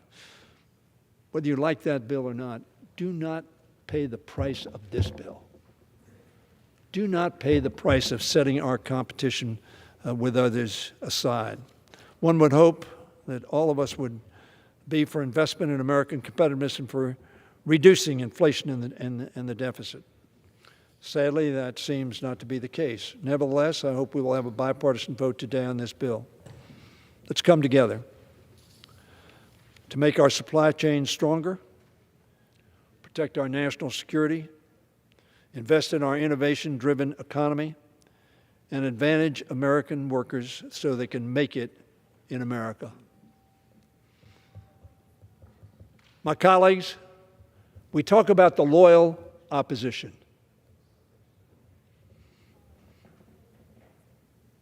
The loyal opposition need not be loyal to the other party. It does need to be loyal to the country. I yield back. Gentlewoman reserves. The gentleman from Oklahoma is recognized. Mr. Speaker, I yield 2 minutes to the gentleman from Pennsylvania, Mr. Kelly. Gentleman's recognized. Mr. Speaker, and I thank my friend from Oklahoma. The distinguished leader was exactly right in his comments, but I would just like people to think about something. Every single problem we face today globally emanated right here from the same floor. Tax policy, regulation policy, drove most of these businesses offshore. They didn't leave because they didn't like America. They left because it looked like America didn't like them. We have seen the erosion of so much of what it is that we are, all because of policy that emanated right from this same floor. And now we're trying to do something to correct bad policy in the past. I'm in the automobile business. We can't finish building cars because we don't have the product necessary to finish them. Most of the people you talk to said we didn't leave America by choice. We were forced offshore by policy. And Speaker and I know this because we both are big fans of the steel business. The only thing I would ask my friends on this side and colleagues on the other side, there are consequences for past performance. This bill in no way is perfect, and Mr. Hoyer is exactly correct about that. But the question is, what is it that we're trying to fix, and whose problem is it? And the answer is, it is our problem because it's happening in real time on our watch. We have to do something. Doing nothing is not the answer to how we fix this bad situation. But we can't do everything from the House. We have to rely on the Senate to participate, and then we look at what we had initially started and say, what did they do to the piece that we were trying to get done? Listen, I know the debate can get heated, and we can talk about how patriotic we are, and we can talk about what the future is, not only for ourselves, but for our children and our grandchildren and our great-grandchildren. Every single problem we face today, I would suggest, can you give me more time? Yield the gentleman another minute. I would suggest that all of us need to take a good long look in the mirror and see who it is that can change the future. There's no sense in talking about what happened in the past. The past is the past, and we cannot reclaim it. We can just deal with it. We have a huge problem on our hands today because we've allowed the technology to leave, we've allowed the production to leave, we've allowed the product to leave, and then we come back and say, now we've got to do something to get it back. This may be the bill that does that. I don't know. I don't know. I know from certain states this is a must-have for some of our colleagues. It's a must-have for us to remain competitive. We are in a global economy, and I can tell you this.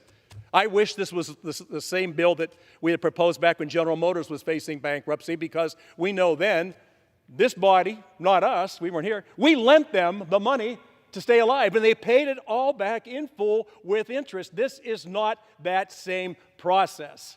And that's why we're so caught trying to figure out what should we do to save this part of the business. What can we do here? Collectively, I just want you all to think, not just over here, but on this side too. Gentleman's time has expired.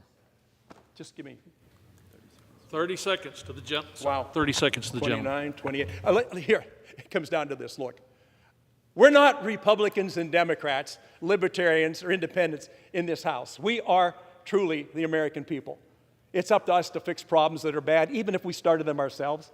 I just would hope that all our colleagues sit back and take a long look at what it is that's being proposed today and try to figure out, not for yourself, but for the people they represent, and most of us represent 750,000 people, what is in the best interest of the people you represent, what is in the best interest of the nation that you live in, and what is in the best interest of the future of America.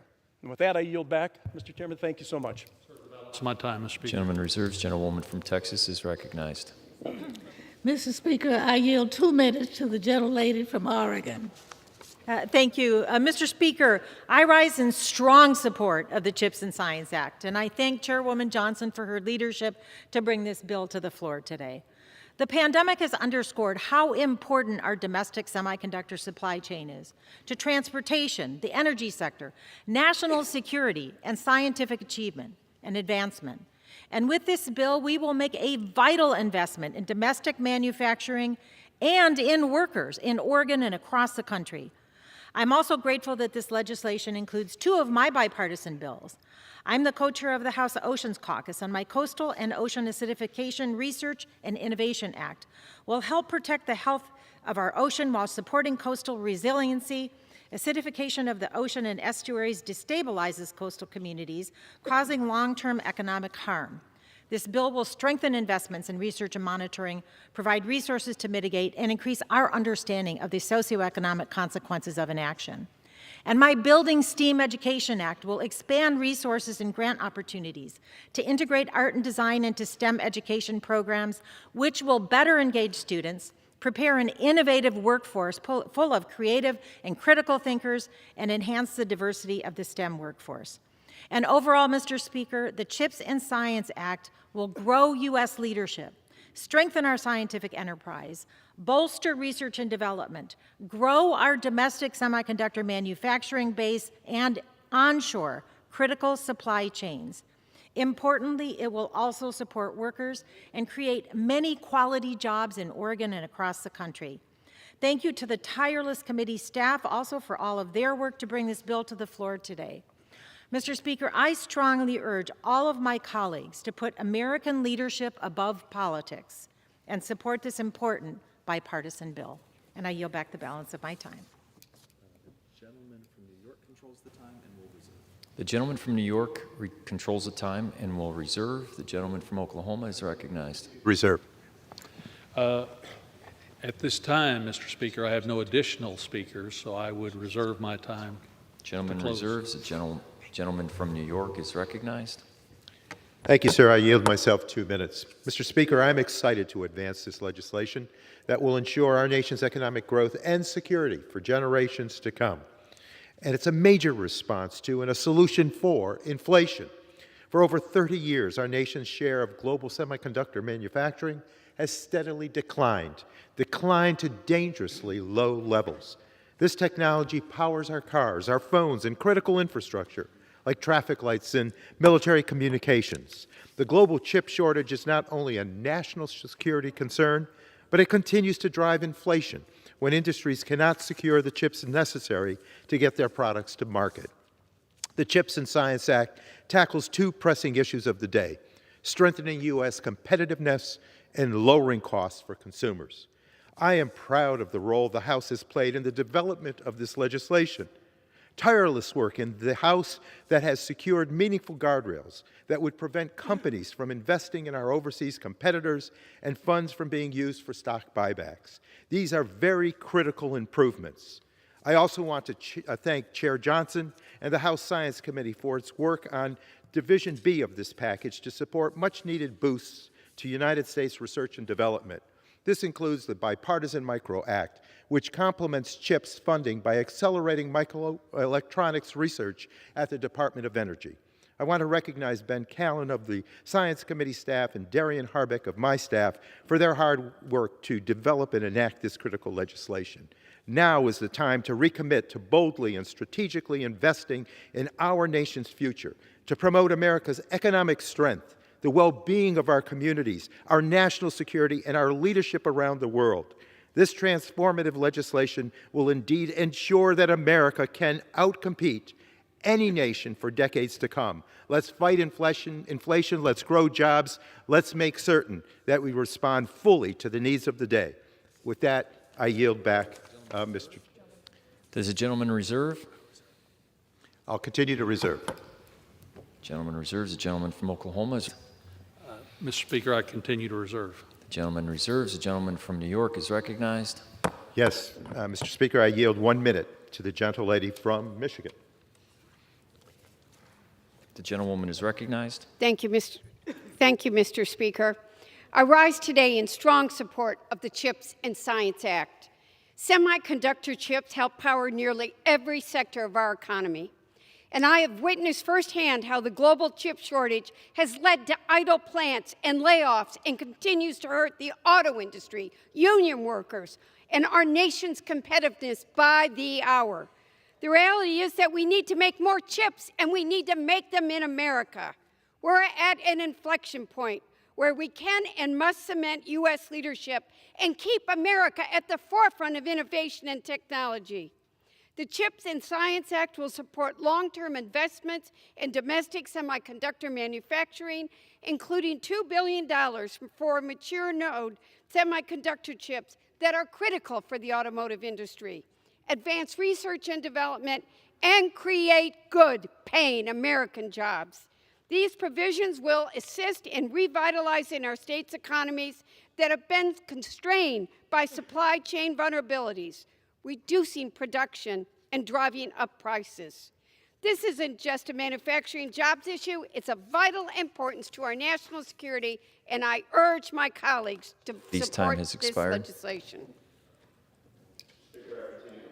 Gentleman reserves. The gentleman from Oklahoma is recognized. Mr. Speaker, I'm prepared to close whenever it's appropriate, so I will continue to reserve until then. Gentleman reserves. Gentleman from New York is recognized. Yes, Mr. Speaker, I yield 1 minute to the gentleman from Rhode Island, Mr. Cicilline. I thank the gentleman. Mr. Speaker, the outsourcing of American manufacturing jobs has not only resulted in job losses and lower wages at home, it's threatening America's standing as an economic superpower on the global stage. The CHIPS and Science Act is the bold action we need to maintain our global standing and provide a strong economic future for American families, small businesses, and workers. Critically, this legislation includes an estimated $1.8 billion for the National Science Foundation's established program to stimulate competitive research, otherwise known as EPSCoR, a critical program that funds cutting-edge scientific research in smaller states like Rhode Island with historically underfunded academic communities. drawing on the talent, knowledge, and perspectives of academic institutions from every state, no matter how small, helps maintain our competitive edge in scientific advancement. With this and the other investments made in this legislation, we will boost our domestic manufacturing capabilities and supply chains, end our dangerous dependence on foreign manufacturers, advance U.S. scientific research, lower costs for American consumers, and create 100,000 new good-paying jobs. I urge my colleagues to support this critical legislation, and I yield back. Gentleman from New York. Mr. Speaker, I continue to reserve. Does the gentleman from Oklahoma continue to reserve? Yep. Gentleman from New York. Yes, Mr. Speaker, I yield 1 minute to the gentleman from Indiana. I thank the chairman for the time. I rise today to express my support and appreciation that the House is considering the CHIPS and Science Act. Indiana's 1st Congressional District is home to an incredible manufacturing, steel, and industrial workforce. This legislation takes historic action to shorten supply chains, increase the production of American-made semiconductors, and protect our national security. I thank my Senate colleague from Indiana, Senator Todd Young, for his steadfast leadership on this initiative. Today is a good day for Northwest Indiana and the state of Indiana. This bipartisan legislation is an investment in research and technology in STEM. It allows us to be enhanced global competitiveness. It makes us less reliant upon other countries for chips and semiconductors. It invests in the American worker and in ingenuity. It allows for our auto workers to complete production without stoppages. It allows for continuity for our steel industry and steel workers and productivity. And it strengthens our nation's security. It creates an opportunity for Indiana in a bipartisan congressional manner and the delegation to come together to compete for a tech hub, and it creates a future for the next generation of workers. Gentleman's I time has urge expired. my colleagues to support this agreement, and I thank the chairwoman for my time. Gentleman's time has expired. Does the gentleman continue to reserve? Yes, Mr. Speaker. Gentleman reserves. The gentlewoman from Texas is recognized. Mr. Speaker, I yield 1 minute to the gentlelady from New Mexico. Gentlewoman is recognized for 1 minute. Mr. Speaker, Madam Chair, I rise today to celebrate the brilliant and boundless minds of our scientists, our innovators, and our young people in New Mexico and across the United States. There is a lot to say about the CHIPS bill that is so crucial for our economy, our national security, and for innovation in our country. But today, I want to celebrate our innovators and talk about the crucial importance of passing this bill. This bill has particular meaning for me as it includes my very first piece of legislation that I filed upon taking office last year, which is the Bipartisan Partnership for Energy Security and Innovation Act. I want to thank the chairwoman and her staff and the leadership for making it possible, and our state's very own Senator Ben Ray Lujan, who has led this legislation for years. This bill leans into our state's economic strengths and will take our STEM economy to new heights.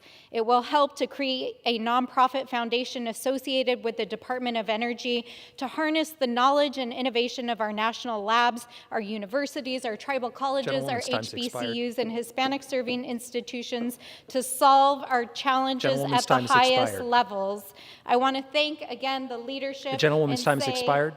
Let's get this bill across the finish line, and let's build it in America.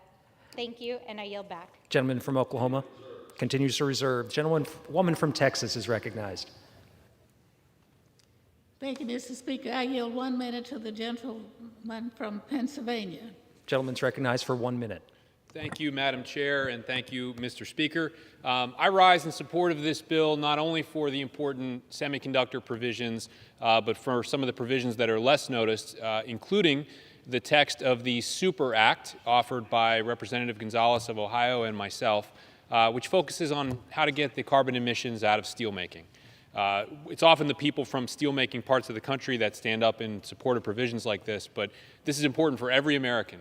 Every American uses 600 pounds of steel every single year. If you think about the roads you drive on and the bridges and the buildings you enter and your own car and your own house, it really all starts to add up. And there's nowhere in the world that they make this steel without emitting more CO2 into the atmosphere. Somewhere, someone in the world is going to figure out how to do that. And if we do it here in the United States, we're already emitting less than everybody else. But if we can get it to zero, we will have a product that everyone in the world is looking for and that is crucial to our future. This bill will help us do that. Thank you, Mr. Speaker, and I yield back. Gentleman from Oklahoma reserves. Yes, I would just simply note to my colleague that I have no further speakers, so I'll reserve until time to close. Gentleman reserves, prepared to close. Gentleman from Texas is recognized for 1 minute. Mr. Speaker, I yield 2 minutes to the gentleman from Ohio. Thank you, gentlelady. September 19th, 1977, Black Monday. It's when all the steel mills closed in Youngstown, Ohio. And we've been waiting since then for a transformational investment into the state of Ohio. And this bill is going to allow Intel to come to Ohio and convert a $20 billion deal into a $100 billion deal. 7,000 construction jobs, 3,000 full-time jobs, average wage $135,000 a year. Going to transform the industrial Midwest. Going to allow us to outcompete China. This is a national security issue. Young people who have been leaving Ohio for generations are going to be able to come back. This is an unbelievable bill. This is the first step towards an industrial policy in the United States of America. And it is time for us to quit the politics, stop trying to score political points, stop putting party over country, lay down our arms. My God, if we can't agree on this, what in the hell are we going to agree on? Rebuilding the manufacturing base, good-paying jobs, union construction, outcompeting China, national security. Come on, let's do this. Let's do it together.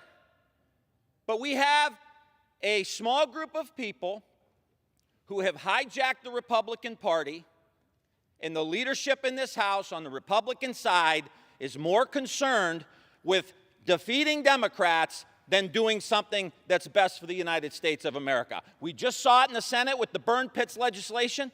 We're seeing it here with the CHIPS legislation. Party over country. So July 28th, 2022 is going to be Black Thursday, the day the Republican Party Gentleman's has time been has expired. hijacked and aligned themselves with communist China. Gentleman's no I yield longer back the balance recognized. of my time. The time, Mr. Speaker. Gentleman from Oklahoma reserves. Just 1 second, Mr. Speaker. 1 minute. Mr. Speaker, I yield to the gentleman from Louisiana 1 minute. Gentleman's recognized for 1 minute. I'll tell my colleague what we can agree on in the hallowed halls of this chamber. We can and should agree that men of principle do not intend to build the future of our republic upon backroom deals in the dark of night in the upper chamber of our bicameral Congress, which is exactly what happened with this bill, which is why it's now strongly opposed by my colleagues in the Republican Party. Everything we do here to advance the future of America should be based upon the core principles that gave birth to America. Perhaps my colleague could agree with me upon that. Mr. Speaker, I yield. Gentleman yields. Gentlewoman from Texas is recognized. Thank you, Mr. Speaker. I yield 1.5 minutes to the gentlelady from Texas.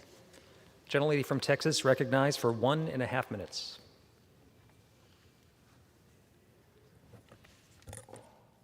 Sadly, though this is called the CHIPS and Science Act, it left out the calculation of math for my colleagues on the other side of the aisle. America is applauding. For once, they will not be stopped and stymied by a supply chain that says no technology, no cars, stay forever without wheels when you have a driving business.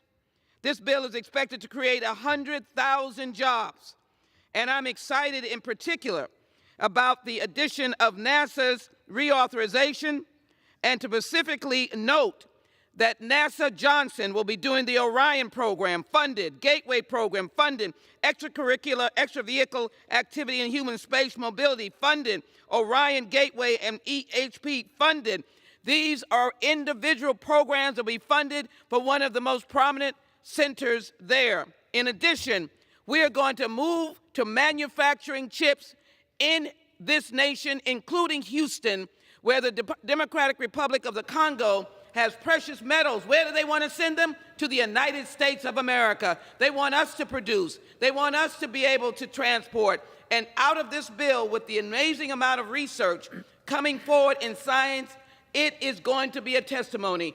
I want to pay tribute to Congresswoman Eddie Bernice Johnson, the chairwoman, who guided this with the kind of calm and expertise that has brought us to this point. Texas is proud. The nation is proud. 100,000 jobs and over $3 billion that will be provided in energy alone. $10.9 billion for the Office of Science, $7.5 billion for FY22. Gentlewoman's time is expired. Annual increase. Gentlewoman's no longer recognized. Gentlewoman is no longer recognized. Gentleman from Oklahoma. Continue to reserve, Mr. Continues Speaker. to reserve. Chair reminds all members to please heed the gavel. Gentlelady from Texas is recognized. I yield 1 minute to the gentlelady from Ohio. The gentlewoman is recognized for 1 minute. I heard what you said. I thank Chairwoman Johnson for yielding, and let me just take a point of personal privilege as a member of this House and salute you for your leadership, your experience, and the years that you have brought to this Congress. I don't care what any colleague says on the other side of the aisle. Today, because of your leadership and all others on this and some on the other side, understand that this is about national security, understand that this is about our economy, understand that this is about our workforce. I am so proud to be from the great state of Ohio. It will be a game changer with tens of billions of dollars being invested into what may end up as the largest semiconductor manufacturing plant in the world. I will tell you that Democrats will stand strong because we understand the difference from politics and posturing and making a difference in industries that we all use. Gentlewoman's time has expired. I'm asking all of my delegation, Democrats and Republicans, to stand up for what's right and vote for this bill. Gentlelady yields another minute. Thank you. Let me also end by saying this bill will set a path that the United States will be a leader in the economy for the future. I have listened repeatedly to my members on the other side of the aisle talk about inflation, talk about investment, talk about economics. Well, now I want you to vote that way. I want you to join us and support this bill that will make a difference for not only now, but for our future and set us ahead of other countries that have done damage to us. Thank you, and I yield back. Gentleman from Oklahoma continues to reserve. Continues to reserve. Gentlewoman from Texas is recognized. Mr. Speaker, may I ask how much time we have left? The gentlewoman has 3.5 minutes.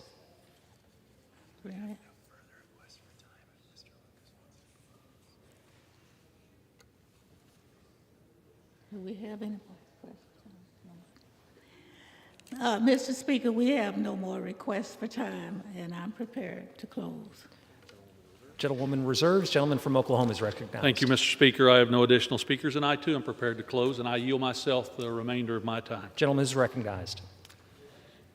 Thank you, Mr. Speaker. As I said in my opening remarks, I'm deeply disappointed by the process that led us here, especially over the last 24 hours. Had Democratic leadership acted in good faith, we would be having a very different discussion today. I would prefer that our bipartisan strategic competitiveness policy had not been tied to the partisan and divisive reconciliation legislation, but it would be dishonest to pretend that that hasn't been the case.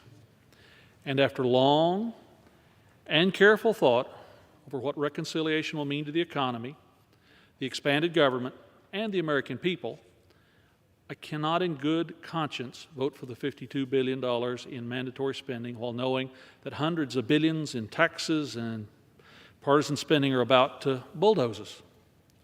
We know the numbers, but it's worth repeating them because they're more than numbers. As someone who studied economics, I'm very cognizant that these are, in fact, a representation of the daily life for families across America. Inflation has skyrocketed to 9.1%. Every dollar in your wallets, in your paycheck, in your retirement account, every dollar is now worth less. The next set of numbers is 1.6 and 0.9. Those are the most recent declines in our gross domestic product, GDP. While my friends on the other side of the aisle want to debate the definition of recession, let's put that nitpicking aside and step back for a moment and consider the big picture, what this means for Americans. Our economic growth is slowing, our inflation is rising, our job growth is tapering off. Americans are unquestionably worse off now than they were a year ago. And that's what I have to consider when casting today's vote. What we need right now is policy to make our economy stronger and more competitive, not backroom deals that increase taxes on businesses and raise government spending. As I said at the start of this debate, I'm incredibly proud of the work the House Science Committee has done to create thoughtful, strategic, sustainable science and technology policy. I am grateful to Chairwoman Johnson, to the Republican and Democrat members of the Science Committee, and to all the staffers who worked to advance this legislation. While others may try to take credit, the truth is Division B was primarily developed and written by our committee, which has been working on this issue for longer than anyone on the Hill. I would like very much to cast my vote in support of our research and development policies, but I cannot ignore the consequences of doing so alongside a deeply flawed reconciliation package. I owe it to my constituents to vote in their best interests, and today that means voting against the legislation I've long supported. I'll conclude with this. I believe the bipartisan leadership of the House Science Committee represents the best that Congress can be when we work together in a transparent fashion to come to agreements that serve the American people. I believe that actions taken by Democratic leadership yesterday are a sad example of the dysfunction that plagues Congress when we ignore these details. I'm deeply disappointed in this process, and with that, even with all my admiration for my chairwoman and all the respect for our mutual members and our staffs, even with all that, Mr. Speaker, I yield back the balance of my time. Gentleman yields back. The gentlewoman from Texas is recognized. Thank you very much, Mr. Speaker. I would simply like to say in closing that when we pass up an opportunity that we have like today in this bill, where we're looking out for our scientific enterprise, looking out for our space exploration and chip manufacturing, which will drive our future, we simply would be closing the door to our future to turn any of this down. We cannot be competitive in the world without adequate research and adequate assistance to keep our research enterprise going strongly. I'm not willing to give up this opportunity and close the door on my nation. And I simply would ask all the people who possibly can not to think about the bill that was passed or going to pass in the Senate yesterday or last night, but think about the importance of keeping the doors and opportunities open for our nation and having the jobs and talent right here in the United States. It is bigger than all of us. We will sit here to look out for our nation, and this is a measure that will do that. So I simply plead with everyone who can possibly see the future or even dream about the future to vote for this measure. I urge my colleagues to support H.R. 4346, and I yield back the balance of my time. All time for debate has expired. Pursuant to House Resolution 1289, the previous question is ordered. The question is on the motion by the gentlewoman from Texas, Ms. Johnson. All those in favor say aye. All those opposed, no. The ayes have it. The motion is agreed to, and without objection, the motion to reconsider is laid on the table. Gentleman from Oklahoma. Mr. Speaker, with that, can I ask the yeas and nays?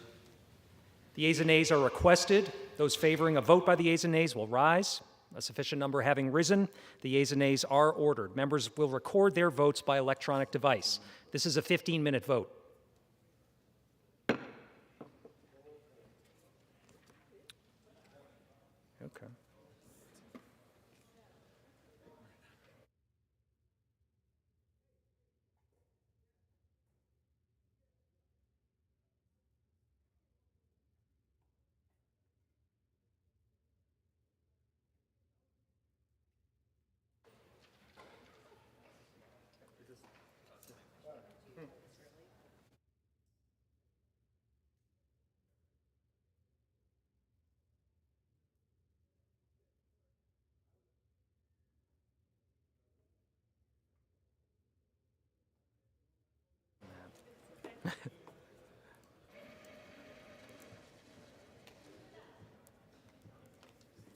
You are. Thank you.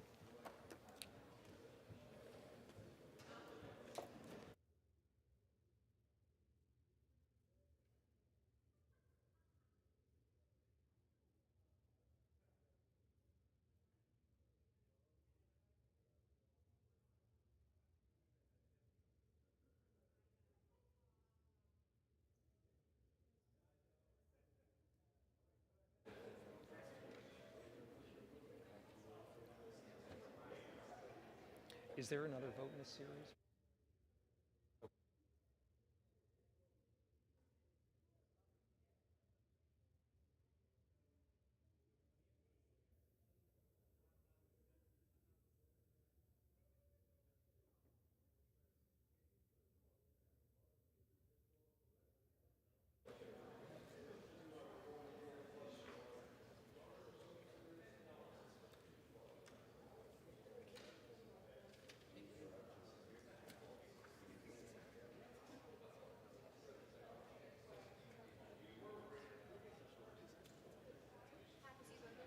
Yes, I did. Thank you.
So did this happen out of order?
For what purposes does the gentleman from Virginia seek recognition? For what purposes does the gentleman from Virginia seek recognition? Mr. Speaker, as member designated by Mr. Evans, Mr. Blumenauer, Mr. Jones of New York, Mr. Thompson of California, Mr. DeSagne, and Ms. Moore of Wisconsin. I inform the House that these 6 members will vote yes on concurring in the Senate amendment.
Purpose does the gentleman from Georgia seek recognition? Mr. Speaker, as a member designated by Ms. Bath of Georgia, pursuant to H.Res. 8, I inform the House that Ms. Bath will vote yes on H.R. 4346.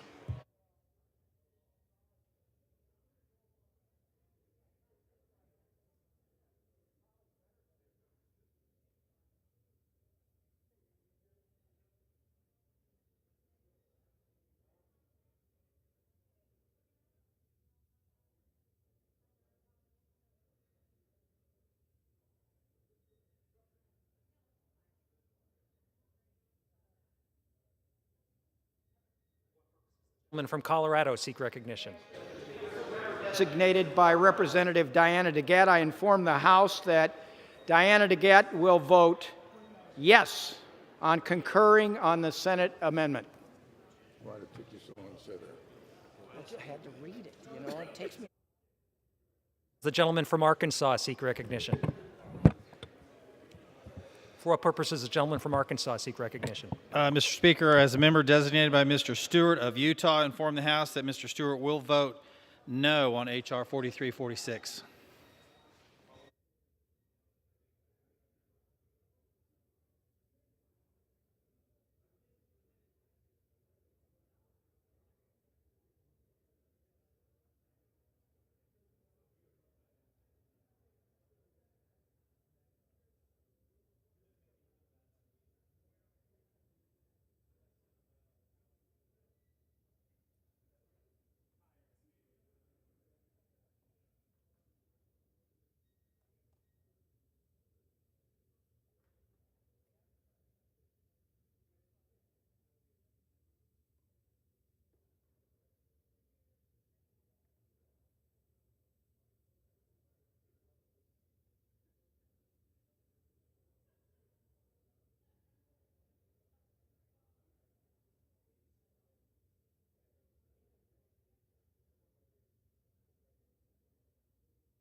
For what purpose does the gentleman from Tennessee seek recognition? Mr. Speaker, as the member designated by Mr. Green of Tennessee, inform the House that Mr. Green will vote nay on H.R. 4346. Thank you.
For what purpose does the gentleman from California seek recognition?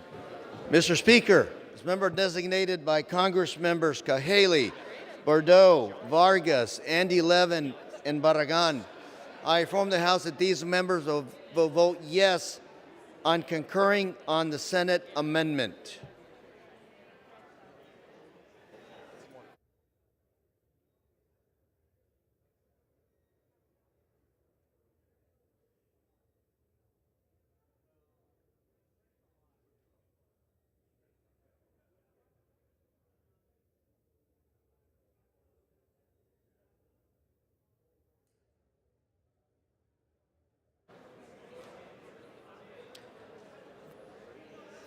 For what purpose does the gentleman from Indiana seek recognition? Mr. Speaker, as a member designated by Ms. Walorski of Indiana, I inform the House Ms. Walorski will vote no on H.R. 4346.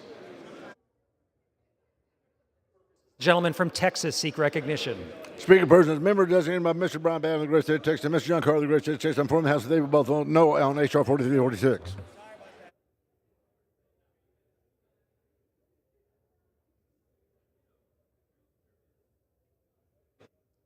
Does the gentleman from Pennsylvania seek recognition? Mr. Speaker, as the member designated by Dr. Joyce of Pennsylvania, I inform the House that Dr. Joyce is going to vote no on H.R. 4346.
For what purpose does the gentleman from Colorado seek recognition? Speaker, as the member designated by Mr. Huffman, Ms. Williams, Ms. Bass, Mr. Carter, and Ms. Chairfulness McCormick, I inform the House that those 5 members will vote yes on concurring on the Senate amendment.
Purposes the gentlewoman from Florida seek recognition. Mr. Speaker, as the member designated by Mr. Christ of Florida, I inform the House that Mr. Christ will vote yea on concurring on the Senate amendment.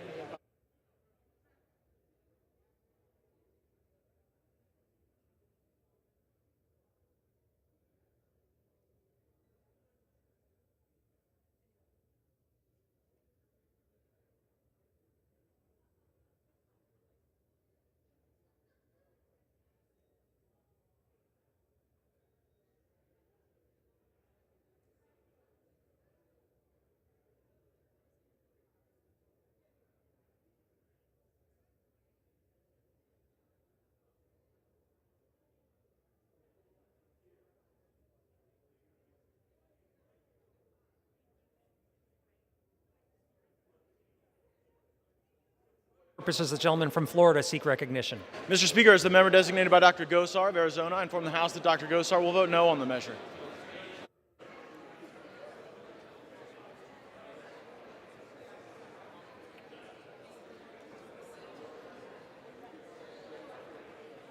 For what purposes the gentleman from New York seek recognition? As the member designated by Ms. Representative Bush, I inform the House that Ms. Bush will vote yea on concurring on the Senate amendment.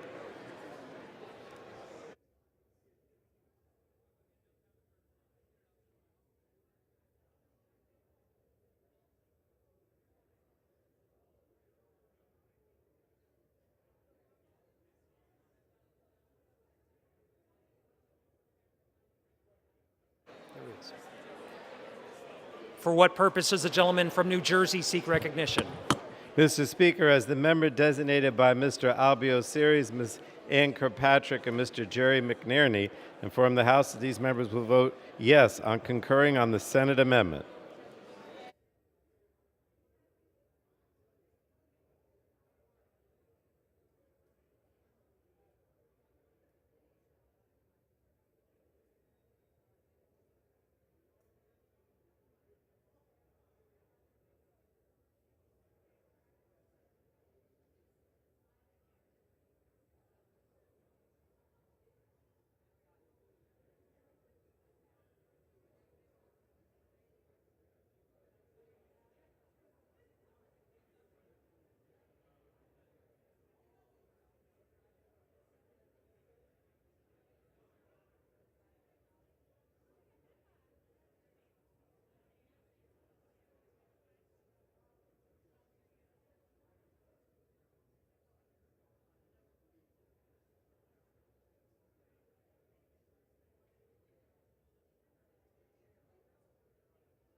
Does the gentleman from Maryland seek recognition?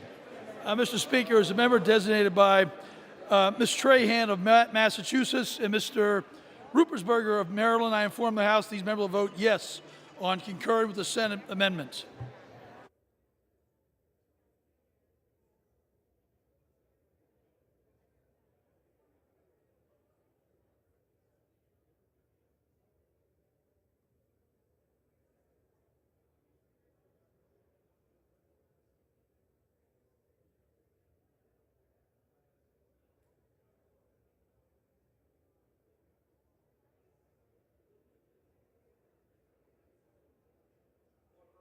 Gentleman from Utah seek recognition.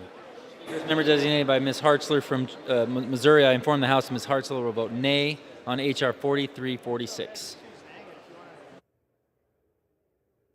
Purposes, the gentleman from North Dakota seek recognition. Mr. Speaker, as a member designated by Mr. Taylor from Texas, I inform the House that Mr. Taylor will vote no on H.R. 4346.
For what purpose does the gentleman from Michigan seek recognition? Mr. Speaker, as the member designated by Mr. Rice of South Carolina, I inform the House Mr. Rice will vote nay on H.R. 4346.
For what purpose does the gentlewoman from New Hampshire seek recognition?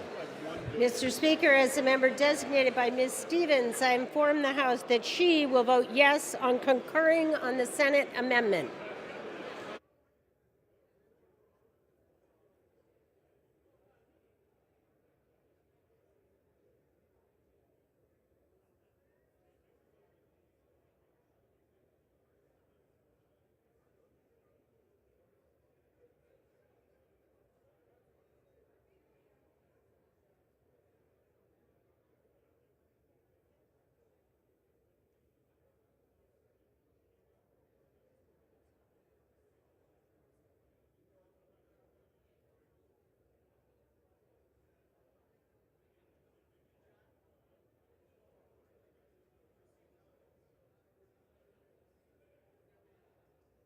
What purpose does the gentleman from South Carolina seek recognition?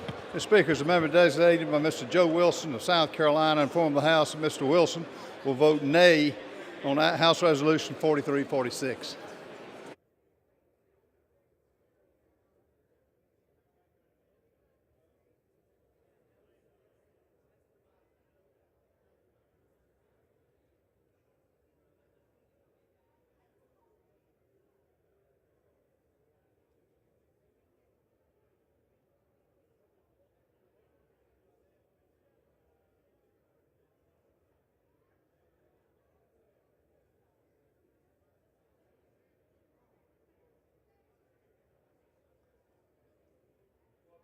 Gentleman from Michigan seek recognition. Mr. Speaker, as the member designated by Mr. Kinzinger of Illinois, inform the House Mr. Kinzinger will vote yea on H.R. 4346.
Kentucky seek recognition. Mr. Speaker, as the member designated by Mr. Guthrie from Kentucky, I inform the House that Mr. Guthrie will vote no on H.R. 4346.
object to.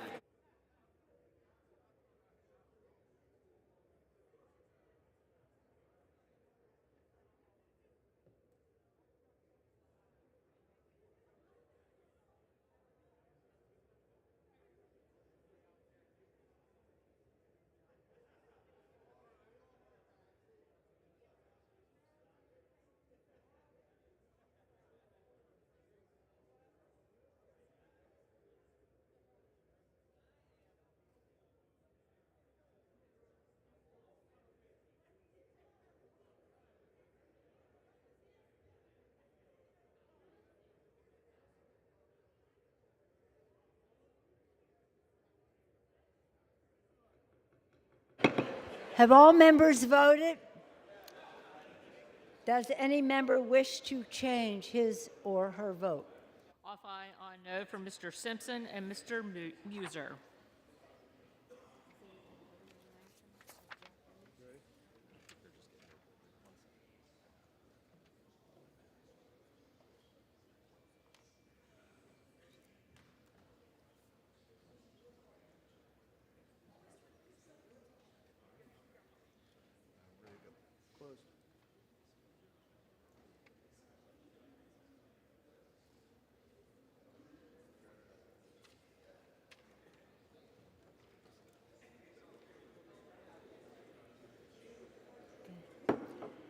On this vote, the yeas are 243, the nays are 187, one member voting present.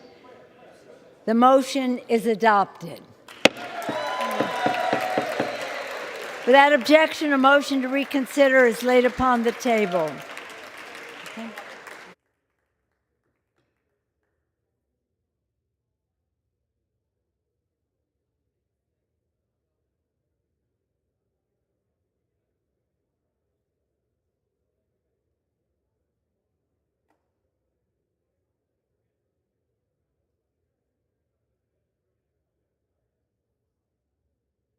For what purpose does the gentleman from Arizona seek recognition? Mr. Speaker Pro Tem, I ask unanimous consent that I hereafter be considered the first sponsor on H.R. 4270, a bill originally introduced by Representative Reed of New York for the purpose of adding co-sponsors and requesting reprint pursuant to Clause 7, Rule 12. Objection? Thank you.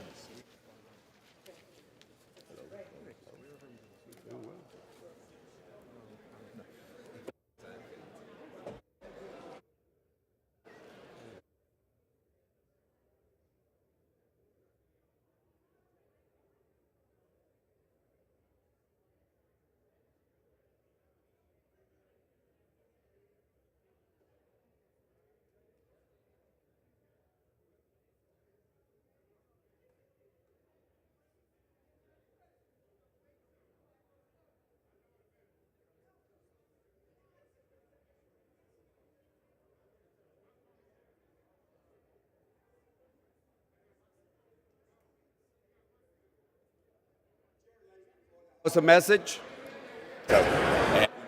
Congress of the United States.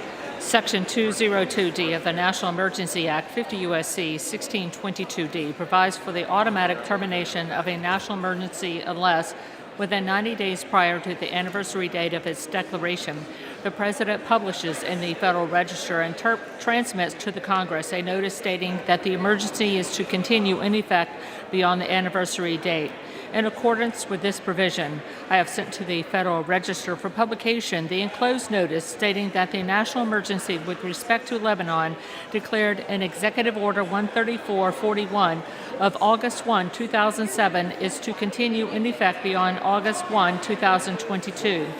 Certain ongoing activities, such as Iran's continuing arms transfers to Hezbollah, which include increasingly sophisticated weapons systems, serve to undermine Lebanese sovereignty, contribute to political and economic instability in the region, and continue to constitute an unusual and extraordinary threat to the national security and foreign policy of the United States.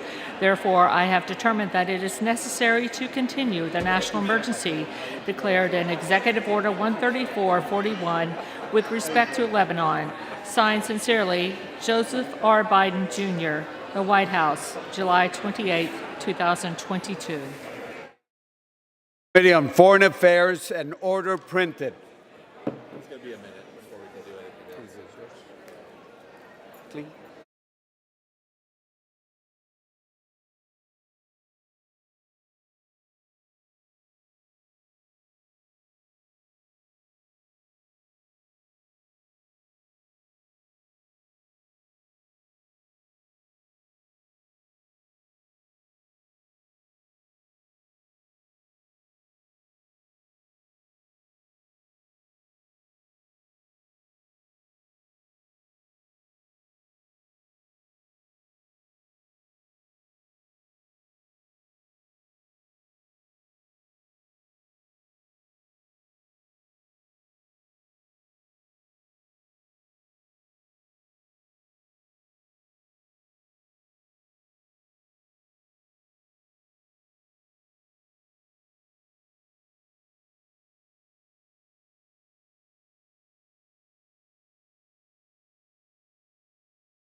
House will be called to order.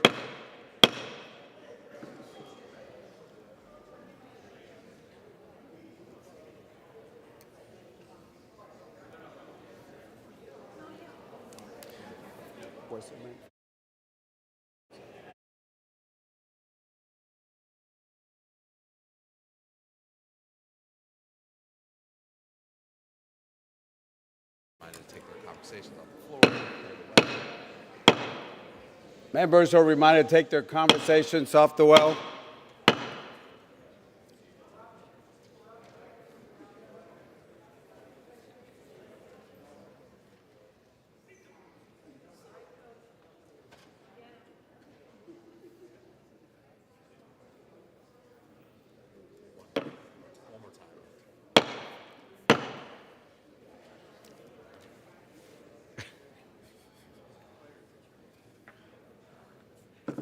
For what purpose does the gentleman from Hawaii, Mr. K, seek recognition? Mr. Speaker, pursuant to House Resolution 1256, I call up H.R. 263 and ask for its immediate consideration in the House. The clerk will report the title of the bill. Union Calendar Number 334, H.R. 263, a bill to amend the Lacey Act amendments of 1981 to clarify provisions enacted by the Captive Wildlife Safety Act to further the conservation of certain wildlife species and for other purposes. Pursuant to House Resolution 1256, the amendment in the nature of a substitute recommended by the Committee on the Natural Resources printed in the bill is adopted. The bill as amended is considered read. The bill as amended shall be debatable for 1 hour, equally divided and controlled by the chair and the ranking minority member of the Committee on Natural Resources or the respective designees. After 1 hour of debate, it shall be in order to consider the further amendment printed in Part A of House Report 117444, if offered by the member designated in the report, which shall be considered read, shall be separately debatable for the time specified in the report, equally divided and controlled by the proponent and an opponent, and shall not be subject to demand for division of the question. The gentleman from Hawaii, Mr. Case, and the gentleman from Arkansas, Mr. Westerman, each will control 30 minutes. The chair now recognizes the honorable gentleman from Hawaii, Mr. Case. Thank you, Mr. Speaker. I ask unanimous consent that all members may have 5 legislative days in which to revise and extend their remarks and to insert extraneous material on H.R. 263. Without objection. Mr. Speaker, I yield myself such time as I may consume. The gentleman from Hawaii, Mr. Case, is recognized. Thank you, Mr. Speaker. The question that this bill addresses is whether the private, unregistered ownership and exploitation of big cats, meaning lions, tigers, leopards, jaguars, cougars, and hybrids of them, should continue considering significant and real animal welfare, public safety, and law enforcement safety concerns. H.R. 263, the Big Cat Public Safety Act, says no and would end the ownership of big cats as private pets and prohibit exhibitors from allowing public contact with big cats, including cubs. This bill is a culmination of over a decade of bipartisan effort. The Big Cat Public Safety Act, in one form or another, has been introduced by, co-sponsored by, and generally supported by Republicans and Democrats alike for well over a decade. Since the 112th Congress, big cats have garnered 933 bipartisan co-sponsors. It was initially introduced by 3 different Republicans over a number of Congresses, as well as the current Democratic sponsor. We have continued to refine the bill in the decade since its first introduction. We passed it by suspension last Congress, and I urge my colleagues on both sides of the aisle to support it again now. The Big Cat Public Safety Act is endorsed not only by numerous environmental, animal welfare, and other organizations, but by countless law enforcement agencies and associations, including the National Sheriff's Association, the Fraternal Order of Police, state-specific sheriff's associations, and individual law enforcement officers. We need to look no further than the compelling testimony from Sheriff Matt Lutz before our Natural Resources Committee to understand the broad concerns with the status quo. In 2011 specifically, more than 50 exotic animals, including 38 lions, tigers, and cougars, were released into the public from a private residence in Zanesville, Ohio, shutting down a highway and terrifying the neighbors. Sheriff Lutz led the law enforcement response to the crisis. He testified at our hearing this year that his department didn't have any inventory of how many animals there were, barely even knew that they were there to start with, and his officers weren't trained, obviously, to deal with big cats and other exotic animals released into a public setting en masse. Incredibly, no one was killed or seriously injured in Zanesville that day, but as Sheriff Lutz testified, and I quote, "The outcome could have been much worse if any single condition had been just slightly different, and it could be far worse the next time." Precisely because private ownership is unregulated and largely unknown, we don't know how many big cats are currently kept in private ownership in the U.S., but estimates are as high as 20,000. Privately owned big cats are often purchased or bred as cubs for photo ops, and as they grow larger, they are sold into the exotic pet trade or onto the black market for wildlife parts. Adult big cats in private ownership typically live in inhumane conditions that threaten public safety. Since 1990, around 300 dangerous incidents involving big cats have resulted in human injuries, mauling, and death. In many cases, the animals are shot and killed as first responders are not equipped for these situations. In 2003, Congress unanimously passed the Captive Wildlife Safety Act, which amended the Lacey Act to prohibit importing, exporting, buying, selling, transporting, receiving, or acquiring big cats across states in the U.S. border. But though state laws vary, there is no federal policy regarding the private possession or use of big cats, and one is critically needed. This bill narrowly focuses on privately owned animals. It includes exemptions for exhibitors with U.S. Department of Agriculture or USDA Class C licenses, and current owners are grandfathered in as long as they register with the U.S. Fish and Wildlife Service and abide by listed regulations. H.R. 263 will protect first responders and the public as well as the animals themselves. In addition to public safety concerns, the exotic cat trade fuels other criminal behavior that we in Congress should not be supporting. As just one example, the TV series Tiger King showed us that there is a dark and dangerous side to keeping lions, tigers, and other big cats in captivity. In fact, Joe Exotic from that series is in jail for violating the Lacey Act and the Endangered Species Act. Now, some opponents of this bill argue that we need to make changes to the bill to help small zoos stay in business. This bill would not affect small zoos. The reality is that most zoos, whether they are big or small, already have policies in place that reflect the Big Cat Public Safety Act standards. They are not going to be asked to do anything that they're not doing already. They don't allow public contact or cub petting, and they already keep cats at a safe distance away from the public. There are only a small few who still allow it, and they shouldn't. Now, we may hear claims from my colleague on the other side that this is a USDA, U.S. Department of Agriculture issue, not a U.S. Fish and Wildlife Service issue. The fact is that the USDA does not regulate private ownership of animals like big cats. The Fish and Wildlife Service has long been responsible for regulating big cats' interstate transport and commerce under the Lacey Act, and has the authority to regulate the possession and breeding of endangered species, including big cats. While the USDA provides basic requirements for preventing cruelty to exhibited animals, the Fish and Wildlife Service is the one that must provide stringent standards to ensure that threatened and endangered species are managed to actively promote conservation regardless of whether the animals are exhibited to the public.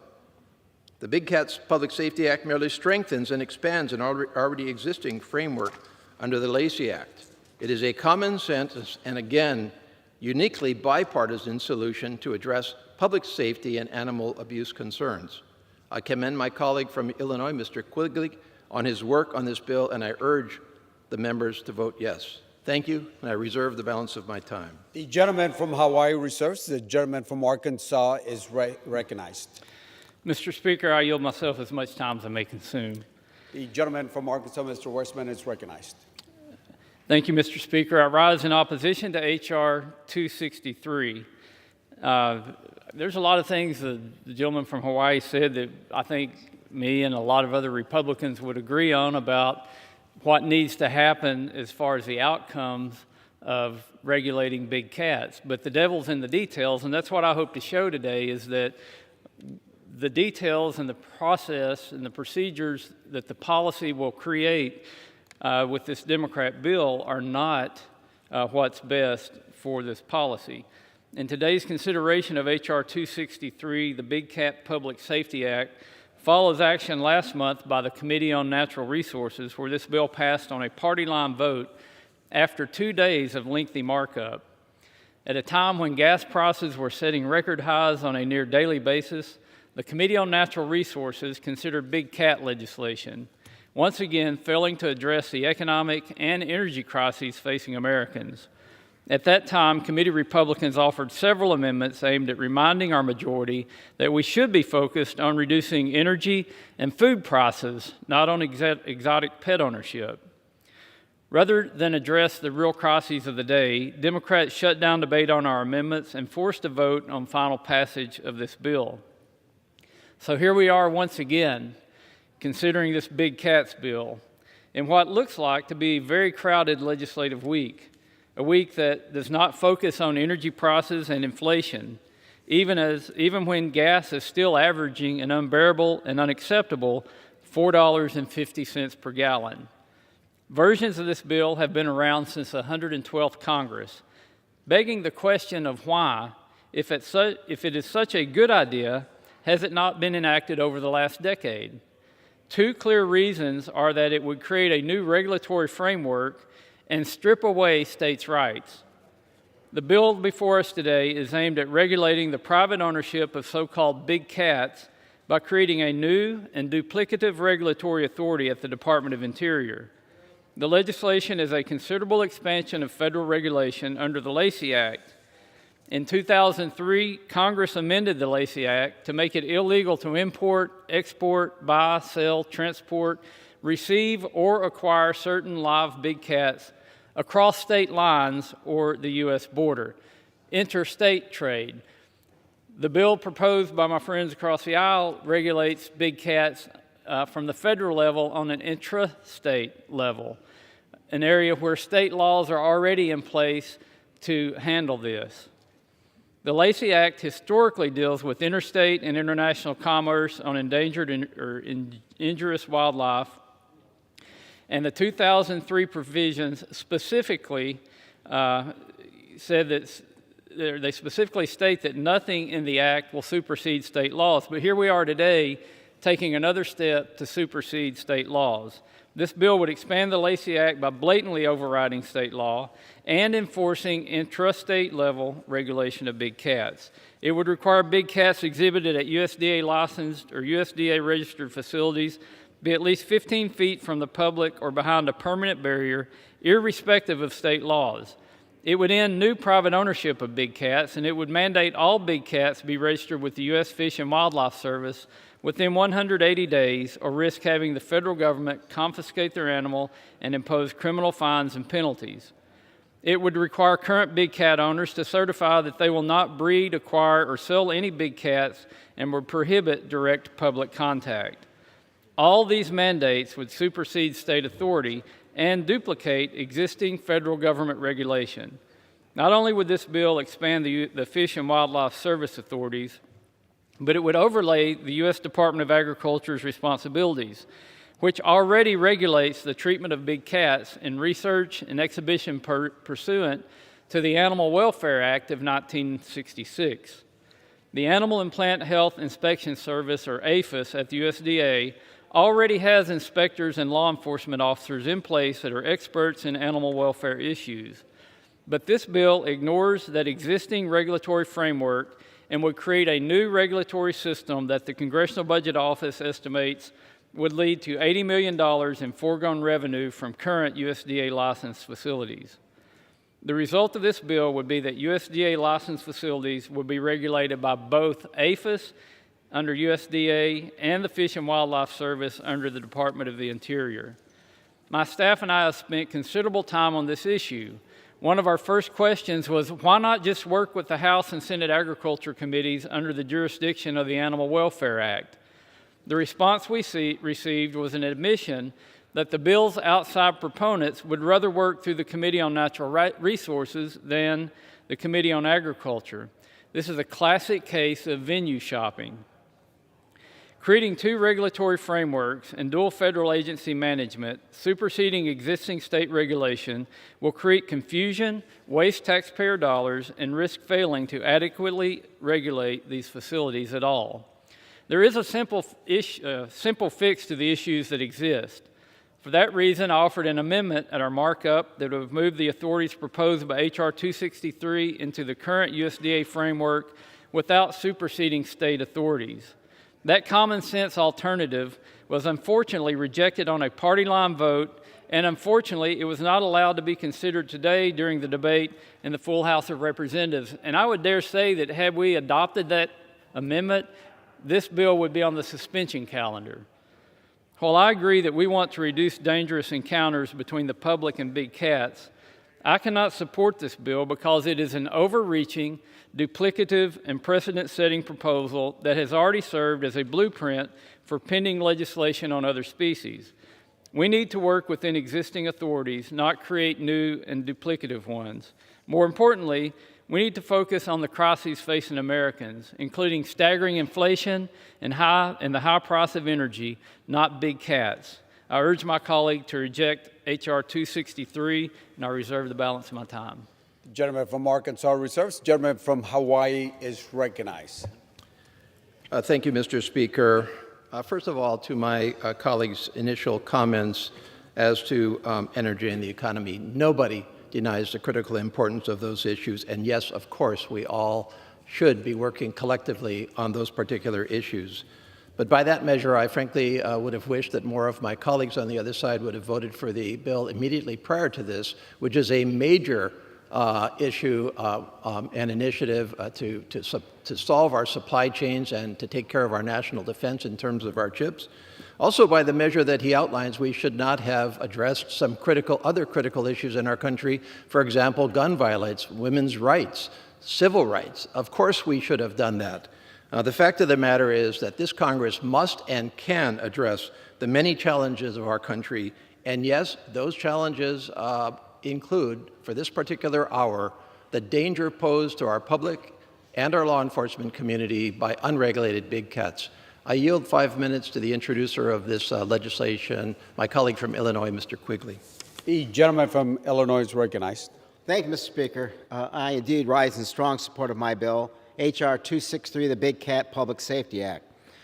Again, in the 116th Congress, we passed this legislation overwhelmingly with a vote of 272 to 114. So apparently there are a significant number of Republicans, at least a quarter of the caucus, that think this is a good idea.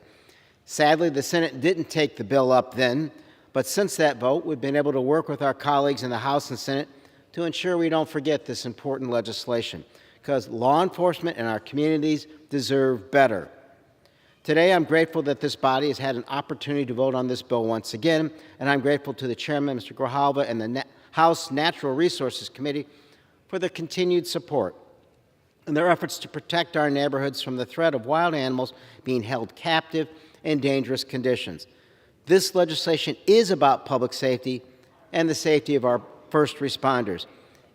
Indeed, it is inherently inhuman to keep big cats in private residence, and is inherently dangerous.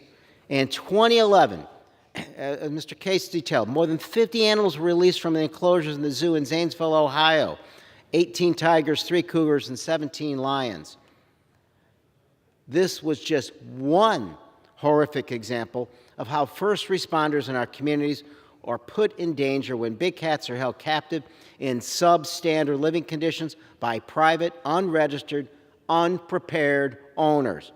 The Big Cat Public Safety Act has been endorsed by the Fraternal Order of Police, the National Sheriff's Association, the Small and Rural Law Enforcement Executives Association, and numerous state and local law enforcement agencies, because 500-pound carnivores pose a serious and very real threat. There have been over 740 serious safety incidents, including hundreds of maulings, 25 human deaths in the U.S. since 1990. Lions and tigers do not belong in urban apartments or in cages or in suburban backyards. Private citizens simply do not have the resources to care for dangerous animals that were meant to roam hundreds of square miles. This bill is supported by the Association of Zoos and Aquariums, which represent over 235 accredited zoos and aquariums across the country and abroad, as well as the Humane Society of the United States and countless other animal welfare organizations. Because big cats are wild animals that inherently suffer when they are kept as pets in these substandard living conditions. This bill should be supported by every American because right now taxpayers shoulder the cost of monitoring and regulating private owners. And when big cats are rescued from horrific conditions or simply abandoned by overwhelmed owners, they pay for the care and feeding of these cats. I want to thank all 258 co-sponsors from both sides of the aisle who support this bill, especially my friend, Representative Brian Fitzpatrick, who has been a leader on this issue for many years. I urge every member to stand with law enforcement. And I want to add to what my colleague, Mr. Case, said about the challenges this country faces.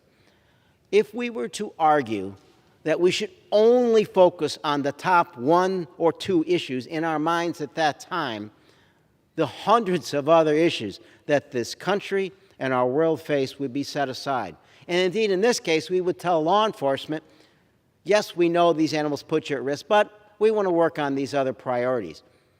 We can and must be able to do many things and meet all the challenges this country faces. We have that ability, and we're showing it right now. We passed landmark infrastructure legislation, gun safety legislation, today CHIPS, God willing, very soon, dealing with infrastructure, the ability to negotiate prescription drug prices. It's a complicated world. but we can't say in response, well, we're only going to deal with the top one or two. We can do better, and we must, and I yield back. Gentleman from Illinois yields back. Gentleman from Hawaii reserves. Gentleman from Arkansas, Mr. Westman is recognized. Thank you, Mr. Chairman. We were just wanting a hearing on energy and addressing the crisis that's facing our country, and we've yet to have that. We continue to see development of energy on federal lands put to a halt by this administration, and we're still waiting when we're going to have that first hearing to address that issue. And, you know, while it's unfortunate that 18 big cats and 49 animals escaped and had to be put down by police officers in Zanesville, Ohio, that was in 2011, and it's unclear how this bill would have prevented the situation where the owner committed suicide after letting all of his animals out of their pens. And actually, if this bill was based on putting the authority under APHIS, where they already have law enforcement and they have the infrastructure and the structure in place to enforce the regulations, it would have probably had a better chance of stopping this than the language in the current bill does. You know, no one wants to have people put in danger through escaped big cats, but enacting duplicative federal authorities under the Lacey Act at a new agency is totally unnecessary. Any new authorities at the federal level should rest with APHIS. And I want to recognize the gentleman from California, Mr. LaMalfa, and yield 3 minutes to him, who serves on the Agriculture Committee and can talk about why this bill should have been under APHIS. The gentleman from California is recognized. Thank you, Mr. Speaker. Thank you to my colleague from Arkansas, ranking member on resources. Indeed, I have spent time on both committees we're talking about here, agriculture and natural resources, and enjoyed that. But what we're talking about here today is something already covered by current law. It already prohibits the import, export, transport, sale, receipt, acquisition, or purchase in interstate or foreign commerce of big cats. It allows exceptions for entities that are federally licensed by USDA under the jurisdiction of agriculture, such as small family-run zoos. The trade of big cats and all federally licensed zoological facilities are regulated under the Animal Welfare Act, as mentioned, which placed USDA's Animal and Plant Health Inspection Service, known as APHIS, in charge of hiring inspectors and law enforcement officers who are experts at animal welfare issues. This bill ignores the existing regulatory framework and creates an additional regulatory system by adding Department of Interior's Fish and Wildlife Service into the mix. So it creates a duplicative regulatory structure and supersedes state law as well. It would mandate all persons or entities that currently possess big cats to register each animal with the Fish and Wildlife Service within 180 days of enactment of this in order to keep their animals. So some supporters of the bill have admitted that it would indeed create a duplicative federal process at Fish and Wildlife Service, because proponents would rather, as mentioned, work through the Committee on Natural Resources than through the Committee on Agriculture, which is its current jurisdiction. So I'm looking at the calendar, somewhere around 40 legislative days left of this session. And so for getting either committee, both committees, to have to do this work, you know, obviously they pushed it through already, but let's take that to an agency level. Now, whether APHIS can do the job, we want to add Fish and Wildlife to that. I got issues in my own part of my district in California where Fish and Wildlife needs to be doing more work on analyzing what their effects of their mandates are on water in my state and my neighboring state. And they're entering into even more responsibility that's unneeded. My colleague's amendment would have perfectly dovetailed in what we're talking about here and kept it in the jurisdiction where it needs to be, instead of creating more bureaucracy and more effort of already overstretched government agencies that don't have the personnel to cover some of the responsibilities they already have. You know, look what we're looking at, priority-wise. Yes, we're supposed to be able to walk and chew gum and do other things around here, but why are we creating double effort from already stretched agencies, still sometimes sitting in COVID caves, not getting a job done, and adding more? It is unnecessary. It would have been very simple to have a clean bill here, and I think some bipartisan effort, but it's all blown up on us here with having to have a duplicative effort. So I think, unfortunately, what good could have come from H.R. 263 is lost in a set of priorities that are just trying to make it easier to increase the bureaucracy. And that's pretty sad, because we want to see a good outcome here for these animals and for the people who enjoy them and would like to continue to enjoy them. So I appreciate the time. Thank you for your effort. I'll yield back to me. I reserve. Chairman from California yields back. Gentleman from Arkansas reserves. Chair will receive a message. Mr. Speaker, messages from the Senate. Mr. Speaker, Madam Secretary. I have been directed by the Senate to inform the House that the Senate has passed S3742, an act to establish a pilot grant program to improve recycling, accessibility, and for other purposes in which concurrence of the House is requested. The gentleman from Hawaii is recognized. Thank you, Mr. Speaker. First of all, to the comments of my colleague and friend from California, he says that this situation of private possession of big cats is already covered by current law. That is incorrect. They are not regulated under federal law. The private possession is not regulated, nor is the private utilization and exploitation covered by current law. He complains that this would set up a duplicative environment. Neither USDA nor the Fish and Wildlife Service are regulating in this area right now. So it's a question, if one accepts the premise of which way you go in terms of who is best to regulate it, it's not going to duplicate anything that either of them does. But it will complement more accurately what the Fish and Wildlife Service is responsible for, which is number one, enforcement of the Lacey Act, which this is a natural extension of, in which we focus on the trade in endangered species and the impact of that trade, not only on the public safety, but on the survival of those species around the world. And number one, the Fish and Wildlife Service does, in fact, deal with endangered species. In fact, it is our primary agency for doing so. So this is a judgment. The Fish and Wildlife Service is the appropriate agency as opposed to USDA, which has a different direction that it takes. With that, I yield 3 minutes to the chair of the full committee, my colleague, Mr. Grijalva. The gentleman is recognized for 3 minutes. Thank you, Mr. Speaker. Thank you, Mr. Speaker. Let me thank Representative Case for the time. You know, I rise in support of H.R. 263, the Big Cat Public Safety Act. The bill is long overdue to fix. It's an overdue fix to the public safety and animal welfare problem that has been with us for too long. You know, I hear from my colleagues on the other side of the aisle, my Republican friends, that that not only is it duplicitous, that it's unnecessary and a waste of time. You know, unfortunately, my colleagues have undertaken a potted plant strategy in terms of how they do business in the House. Is that just water us, we're just going to sit there and we're not going to do nothing. And using legislation like this one to sustain a blame game, more political than substantive, regarding decisions being made by the administrations or the majority in this House. And I understand that. But it's selective blame game. We don't talk about the threat to our democracy. We don't talk about the criminalization of a woman's right to make health decisions. We don't talk about the creeping authoritarianism that we see in our country, and we don't talk about those things. And I think that that if we're going to have a discussion and assess blame, that the discussion's open on all sides. So there are more big cats in private ownership and captivity than in the wild.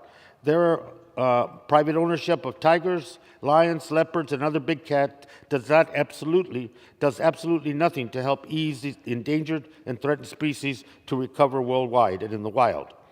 To make matters worse, it poses a threat first to responders and the public, who often don't even know they are in a community until an emergency happens. State laws banning or regulating big cats vary greatly, and their enforcement varies greatly. There is no federal policy regarding private possession of big cats, many of which are bred for cub petting and photo opportunities and sold into private possession once they're too old for photo ops. Contrary to what we've heard today, the USDA does not have jurisdiction over private ownership of big cats. Instead, the Fish and Wildlife Service is tasked with banning the breeding and possession of big cats under the Lacey Act. which is a natural extension of the work of the Fish and Wildlife Service, which it already does to regulate the breeding of ESA-listed species. So it is germane to our committee. It's where it should be, and Fish and Wildlife is the appropriate agency with both the experiences and the linkages to do this. With that, I yield back in urge support of the legislation. Gentleman from Arizona yields back. Gentleman from Hawaii reserves. The gentleman from Arkansas is recognized. Thank you, Mr. Speaker, and I appreciate my friend, the chairman of the Resources Committee, for making a point that we've made, and that is there are bigger issues to talk about. Unfortunately, the issues that my friend mentioned are not under the jurisdiction of the House Natural Resources Committee, but energy production on federal lands and federal waters, those are big issues that are in the jurisdiction of our committee. So is mining all the critical resources, the elements and minerals that are going to be needed to electrify an economy. The big CHIPS bill that was just passed on the floor here, all of the, or a lot of the ingredients that goes into those chips actually come from China. 100% of them come from China. So there are bigger issues that we need to talk about. And really, this bill shouldn't be taking all of this time, and it wouldn't have taken all this time if the majority would have just worked with us a little bit, done the common sense thing, and put the jurisdiction of regulating these cats under APHIS where it belongs. And like I said before, we would probably have this bill on the suspension calendar, and we'd all be talking about what a good piece of legislation it is and how it will benefit the country. But when we take a simple issue and create a new federal bureaucracy and give authorities to an agency that I don't even think wants these authorities, much less needs these authorities, is something we have to make an issue of. I'm glad to recognize and yield 3 minutes to the gentleman from Georgia, Mr. Heiss. The gentleman from Georgia is recognized for 3 minutes. Thank you, Mr. Speaker, and I appreciate the great leadership of the ranking member from Arkansas and appreciate him yielding some time to me. I certainly rise in opposition to the Big Cat Public Safety Act, but let it be known that I also rise in opposition to the complete lack of decorum demonstrated by the majority in today's vote on the CHIPS bill. This chamber is supposed to be a deliberative body governed by rules and norms that's agreed to by all the members. The majority has made a mockery of those rules and norms today. A complete disregard for the minority is what they show today, and that's upsetting and disturbing. There's certainly no way to run the House, Mr. Speaker.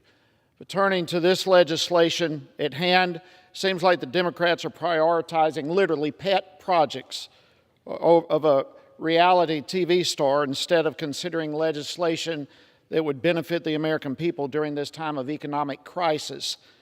The Natural Resources Committee Democrats have spent their time marking up legislation like this instead of working on bills that would lower the cost of gas for millions of Americans, as the ranking member has referenced several times. Our constituents sent us here to represent them, to work together to solve the issues that they are facing, that our nation is facing.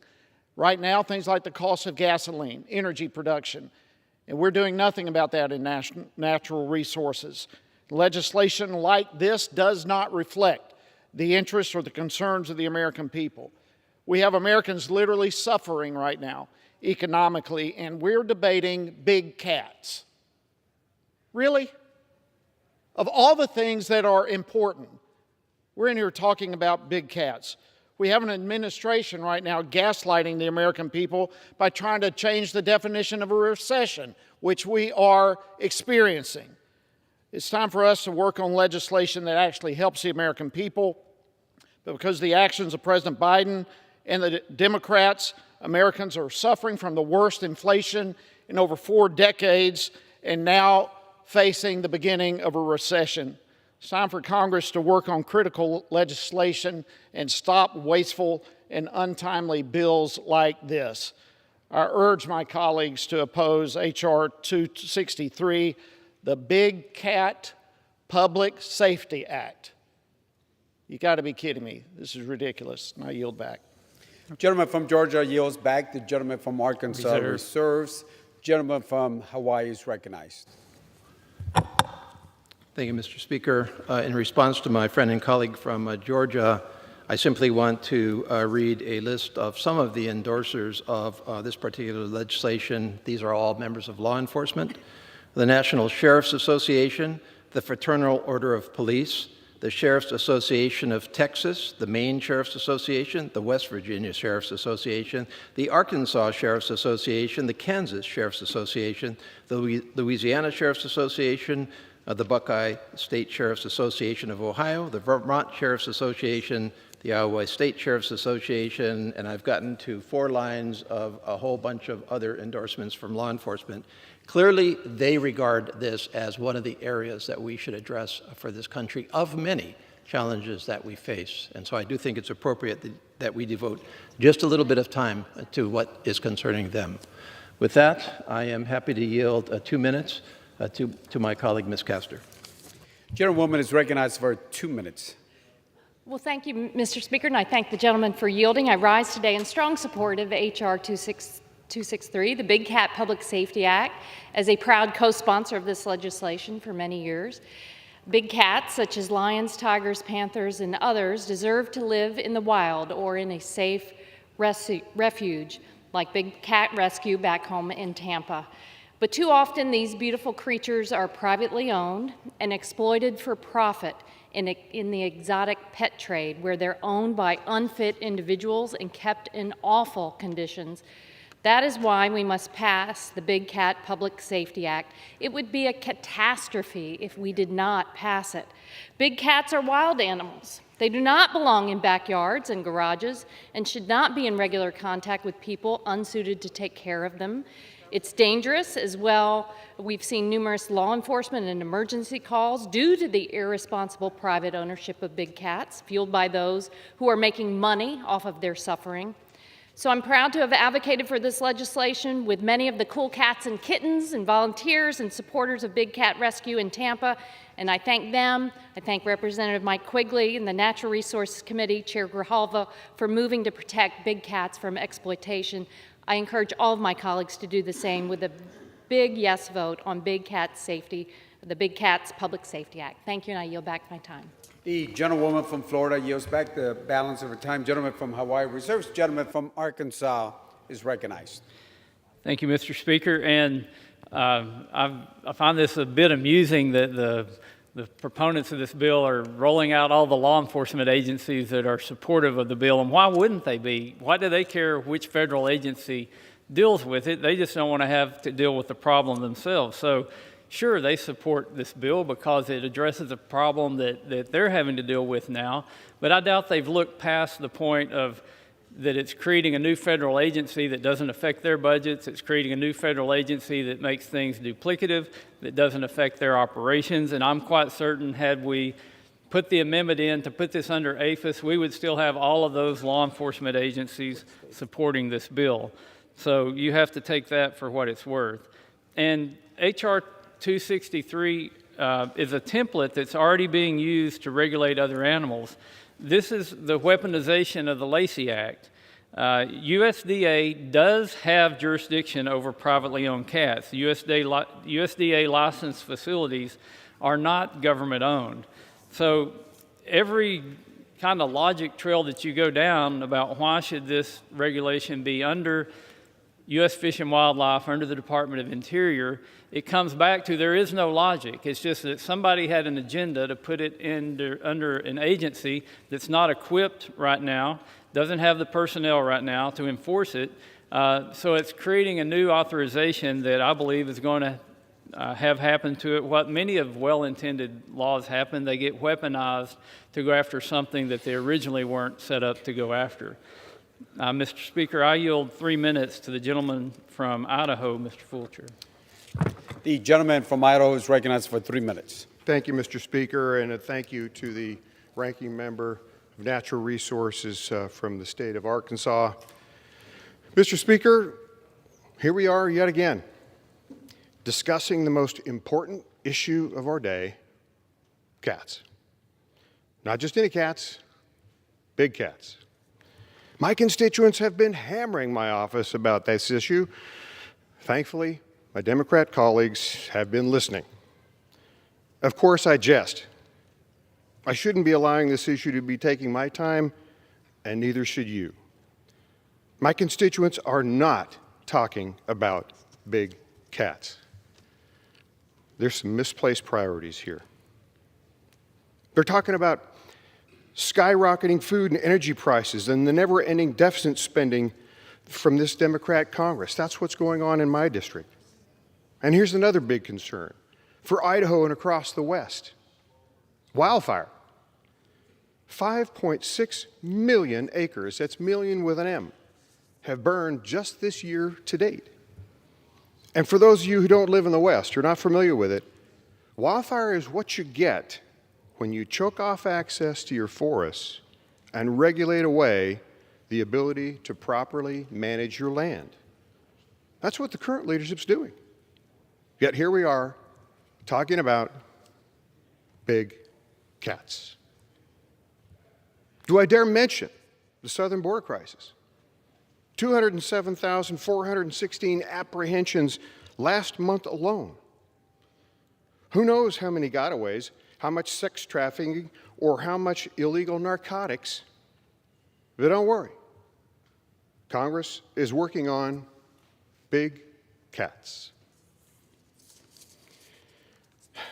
Mr. Speaker, we've had a lot of things on the agenda here for the last few months. And there are many things that are burning in the minds of our constituents and the people that we serve. The people that we serve deserve better. The people that we serve are not talking about the things that we are, but yet here we are, working through things that simply do not matter in the scheme of everything else going on right now. Mr. Speaker, with that, I yield back. Mr. Speaker. Gentleman yields back. Gentleman from Arkansas reserves. Gentleman from Hawaii is recognized. Thank you. Thank you, Mr. Speaker. First of all, to the ranking member's comments, look, this is an informed judgment about which of two existing federal agencies is more appropriate to manage and administer what I believe, if I hear the ranking member correctly, is our common goal of ending the status quo as to the private possession and exploitation of big cats. And so this is a judgment that we disagree on. I've articulated our reasons why Fish and Wildlife is the better one. He has his view of USDA. It's a policy call for us to make, but we're not disagreeing with the overall goal, I don't believe.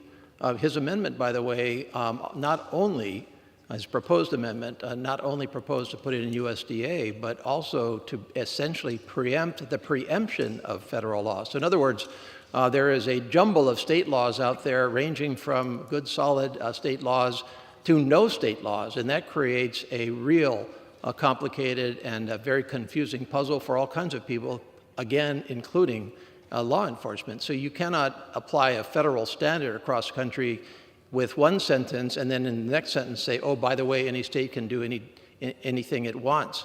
That doesn't make any sense at all. So either we go in with a federal standard or we don't go there at all. Our judgment under this law is that we need to go there with a federal standard. As to my colleagues' comments on priorities, I would again refer to my earlier comments. Those are critical priorities that we are all trying to address. Certainly, I haven't checked the roll call vote on the bill that we just passed, CHIPS, but I hope if they are truly interested and focused on inflation, on energy, on self-sufficiency in our country, then I would hope that I saw a yes vote for them on one of the most major pieces of legislation that we will be passing and the President will be signing shortly to end our supply chain reliance on places like China. My colleague also knows that we have coming up a major wildfire bill to address that challenge that we all agree is a critical challenge for our country. And I certainly hope that he will view that bill favorably as well, if in fact we all have that shared goal. I reserve the balance of my time. Gentleman from Hawaii reserves. Gentleman from Arkansas is recognized. Thank you, Mr. Speaker. I yield 2 minutes to the gentleman from Oregon, Mr. Pence. Gentleman is recognized for 2 minutes. Thank you, Mr. Speaker, and thank you, Ranking Member from Arkansas. Mr. Speaker, today we're considering the Big Cat Public Safety Act. I have some concerns. First, this is not what most Americans are concerned about right now. People outside the Beltway are worried about the cost of living. Food prices are way up. Gas prices are nearly double what they were last year. Crime is skyrocketing. Drought and wildfire are ravaging my state of Oregon. And the Biden administration denies responsibility and, worse, has no plan. Americans aren't fooled. They know that the priority number one should be lowering the cost of living. Second, I have concerns about the big cat bill itself. This is a state issue, not a federal issue. Most states already have restrictions on keeping big cats as pets, if not outright bans. In fact, 38 states have already addressed the issue. For example, my home state of Oregon has already banned private possession of big cats. Other states can legislate on this issue as they see fit. It's not appropriate for Congress to intervene, and this would certainly be an improper expansion of the Lacey Act. We should instead focus upon the most important issues facing our nation: inflation, the price of fuel, wildfire, drought. With that, Mr. Speaker, I yield back to the ranking member from Arkansas. The gentleman from Oregon yields back. Gentleman from Arkansas reserves. Gentleman from Hawaii is recognized. Mr. Speaker, I have no further requests for time. We're prepared to close. I reserve. The gentleman reserves. Gentleman from Arkansas is recognized. And Mr. Speaker, I just want to point out that it's been argued that we've got a hodgepodge of laws across the state, or across the country, and that's what makes America great, is that we can have different laws that are tailored to different regions of the country, but there actually are 2 federal laws regulating exotic animals, and they're already on the books. The Captive Wildlife Society Act governs interstate commerce of big cats, and the Animal Welfare Act governs big cat enterprises. H.R. 263 would overlay existing exotic animal laws, further complicating federal law and explicitly superseding state laws. If a new federal law is necessary, I'll say it again, the Animal and Plant Health Inspection Service, or APHIS, within USDA, has the expertise and knowledge to carry out these responsibilities. With that, I reserve. Gentleman reserves. Gentleman from Hawaii continues to reserve. Gentleman from Arkansas is recognized to close. Thank you, Mr. Speaker. Again, this is a simple issue. It's an issue that we shouldn't even be having to debate. It should, like this, it should be on suspension, but it just shows you how there's been an unwillingness to work on common sense solutions to a simple problem. It took up 2 days of committee debate when we could have been talking about energy, when we could have been talking about high inflation prices, when we could have been talking about a water crisis in the West, the drought. Mr. Speaker, there's 600,000 acres of land laying fallow in California this summer because they don't have water. That has not even come up for one debate in our Resources Committee. The gentleman talked about the crisis at the southern border. 40% of the southern border is public lands, which falls under the jurisdiction of our committee. We've not had a single discussion about it. We spent 2 days talking about big cats. We're spending valuable floor time before we split for the August break debating big cats. And we're debating an issue that could have been resolved simply. I hope that going forward, I hope we can work on these issues in a way that's better for the country, that's not trying to create some new bureaucracy that can be used to achieve other goals. And I hope that my colleagues will vote against H.R. 263. If it somehow gets out of the Senate or out of the House, I hope the Senate will not pass it. And maybe in the next Congress, we can come back with common sense legislation that addresses this issue, puts the jurisdictions under the right authorities, and we can once and for all move on from big cats, and we can start talking about real issues that matter to our constituents and to the hardworking taxpayers across the country. With that, I yield back the balance of my time. The gentleman from Arkansas yields back. Gentleman from Hawaii is recognized. Thank you, Speaker. First of all, I do want to thank my colleague, the ranking member of the full committee. He is a very good ranking member and a very good person to work with on many challenges on our Natural Resources Committee. And I appreciate his comments at the outset of this debate, which I believe reflected an agreement as to the problem and as to the goal. We may be sitting here debating some of the implementation, but in this Congress, if we can agree on the problem and the goal, that's a step forward, and I appreciate at least that we have that common agreement. Yes, we do have disagreements in terms of the exact way to approach this, specifically which federal agency should actually have the con on this. We've outlined our arguments here and elsewhere, and we have a disagreement, and that's part of the democratic process. We believe we have the better view of that given the Fish and Wildlife Service's focus. I do want to take issue with his comment that it took 2 days to debate this bill in natural resources. Actually, the debate having to do with this particular issue in natural resources was far less than 2 days. In fact, I didn't add it up, but it probably amounted to 2 hours of those 2 days. The rest of it was really debating other issues in the context of this bill. So this is not a particularly complicated problem to grasp from a law enforcement, from a public safety, from an animal welfare perspective, and it's not a particularly difficult problem to identify very concise options and to make a decision on those. Those things were vetted in the natural resources that are being vetted on the floor here, but to say that this took 2 days in all respect is not accurate. I do want to comment briefly on the comment having to do with state laws are already handling this. Yes, of course, this is always an issue that we have in determining whether in the context of our work here, we should have the federal government apply standards or leave it to the states.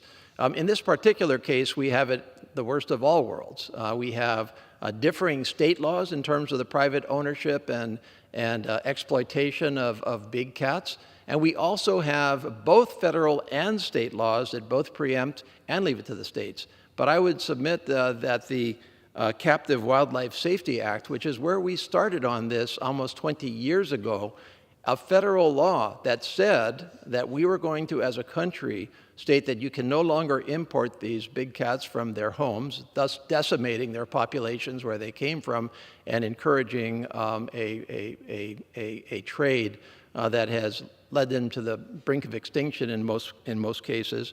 We said that that is a federal matter, and that's what we're trying to follow. This is only an extension of that particular act, so I think it's a particularly worthwhile area for us to develop federal standards, end a lot of doubt among the states and among the federal government and the states collectively, and get on with the goal of protecting our people, protecting our animals, and protecting our law enforcement.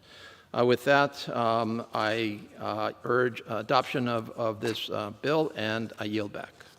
Gentleman yields back. All time for debate has expired. The chair understands that the amendment printed in Part A of House Report 117444 will not be offered. The question is on the engrossment and third reading of the bill. Those in favor say aye. Those opposed say no. The ayes have it. Third reading.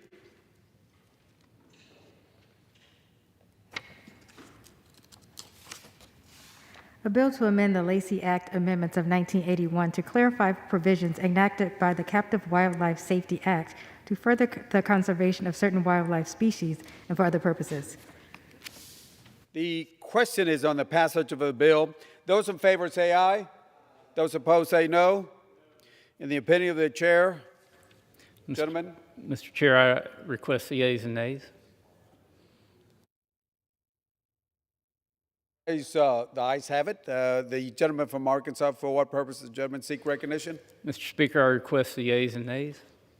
The yeas and nays are requested. Those favoring a vote by the yeas and nays will rise. A sufficient number have risen. The yeas and nays are ordered. Pursuant to Clause 8 of Rule 20, further proceedings on this question will be postponed.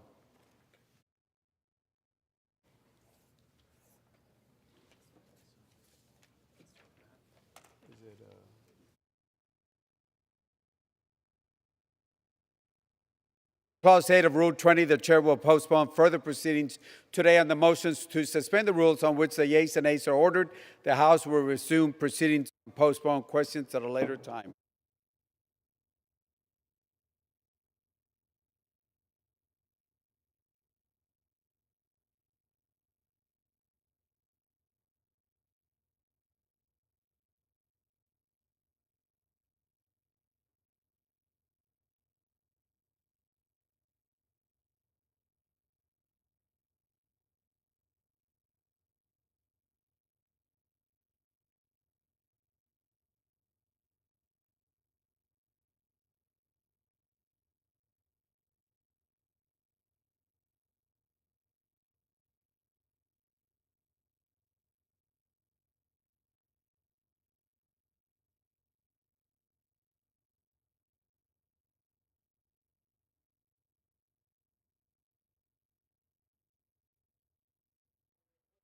Does the gentleman from California seek recognition?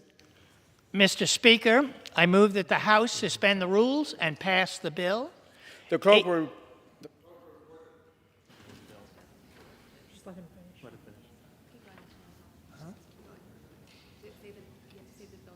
That's what I was saying. Pass the bill H.R. 7283 as amended.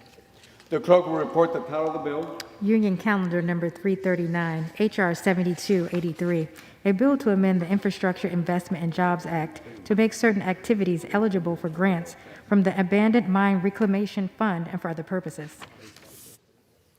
Pursuant to the rule, the gentleman from California, Mr. Lewinthal, and the gentleman from Arkansas, Mr. Westerman, each will control 20 minutes. The chair now recognizes the gentleman from California. Thank you.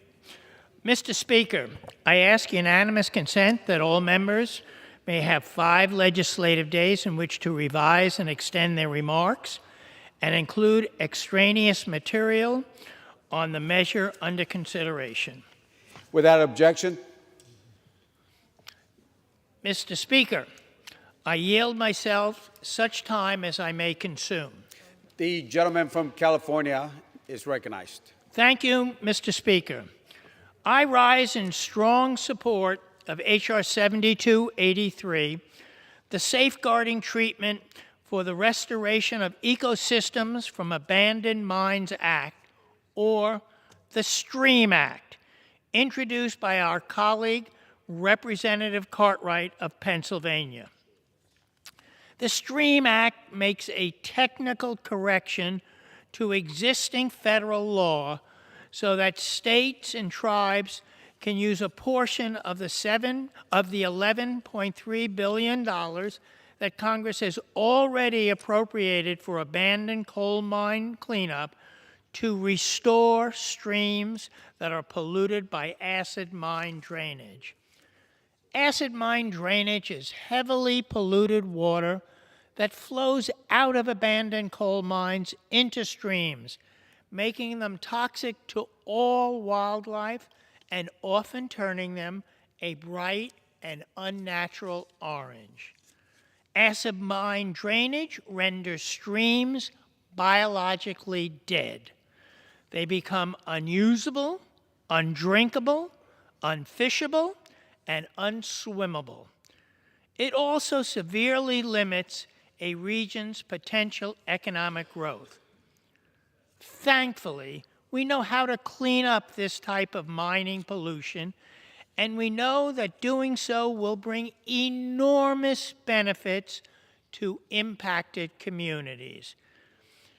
Investments made by existing federal law for cleaning up abandoned coal mines are expected to create over 4,000 jobs a year over the next 15 years.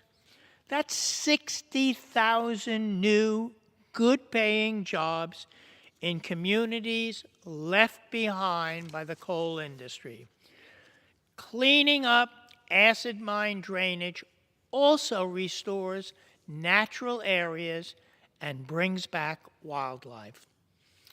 Under the existing abandoned mine land program run by the Department of Interior, eligible states and tribes can set aside 30% of their annual funding allocations to cover the long-term costs of operating acid mine drainage treatment facilities. Unfortunately, newer federal law passed in this Congress does not currently give states and tribes this same authority for the $11.3 billion in supplemental funds. The STREAM Act corrects this situation, giving states and tribes the same flexibility to treat this devastating issue with legislation that has been passed in this Congress that they've had under the standard program for years. I want to emphasize that this legislation does not, and I repeat, does not affect funding levels for any state. It simply changes the way that states may choose to use funds depending on their individual needs when it comes to acid mine drainage. And the STREAM Act has strong bipartisan support. This legislation passed out of committee with strong bipartisan support and is endorsed by governors, environmental groups, and the Interstate Mining Compact Commission.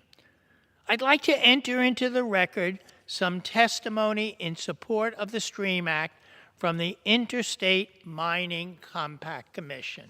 Without objection. I also will submit to the record letters of support from Governor Mike DeWine of Ohio, Governor Jim Justice of West Virginia, the Maryland Department of the Environment, the Illinois Department of Natural Resources, and Trout Unlimited. Without objection. I want to thank my colleague, Representative Cartwright, for introducing this important bipartisan legislation and working to build such an impressive coalition of support. I urge my colleagues to vote yes on H.R. 7283, and I reserve the balance of my time. Gentleman from California reserves. Gentleman from Arkansas is recognized. Thank you, Mr. Speaker. I yield myself as much time as I may consume. The gentleman from Arkansas, Mr. Westman, is recognized. Mr. Speaker, I too rise in support of H.R. 7283, the Safeguarding Treatment for the Restoration of Ecosystems from Abandoned Mines Act, also known as the STREAMS Act. The Infrastructure Investment and Jobs Act appropriated $11.3 billion to the Abandoned Mine Lands, or the AML Trust Fund. This money is for use by state AML programs to address abandoned mine lands created before enactment of the Surface Mining Control and Reclamation Act of 1977. This historic fee-based AML program allows a state to set aside up to 30% of its annual AML grant in an interest-bearing account to cover the long-term cost of acid mine drainage, or AMD facilities, which are often needed to address water treatment in historic coal mining states. The Infrastructure and Investment Jobs Act reauthorized the collection of the AML fee at a reduced rate, as well as a 30% set-aside authority for states. However, the IIJA neglected to grant parallel set-aside authority for the newly authorized $11.3 billion in Treasury funds for AML projects. This is one of the many errors Congress will need to correct in the hastily passed IIJA bill, and it goes to show why we need to have regular order, why we need to have committee hearings, and why we need to have we need to take our time on these large bills. That large IIJA bill never went through a committee in the House. It was sent over from the Senate, hastily adopted, and here we are today trying to fix it, and I'm sure it won't be the last time. The STREAM Act is a bipartisan bill that will make a technical fix to IIJA, clarifying that states receiving newly authorized funds for AML cleanup have the authority to set aside a portion of those funds for AMD cleanup purposes consistent with existing law. This will allow states to utilize AML funds according to their specific needs. That said, the Department of the Interior recently released final guidance for states applying to receive funds authorized for AML cleanup that includes requirements over and above the letter of the law.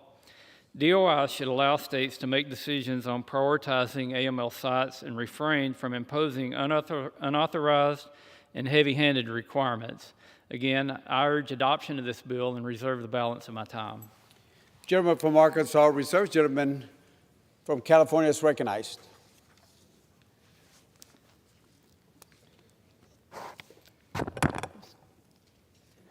Thank you, Mr. Speaker. Mr. Speaker, I yield such time as he may consume to the gentleman from Pennsylvania. The gentleman from Pennsylvania, Mr. Cartwright, is recognized.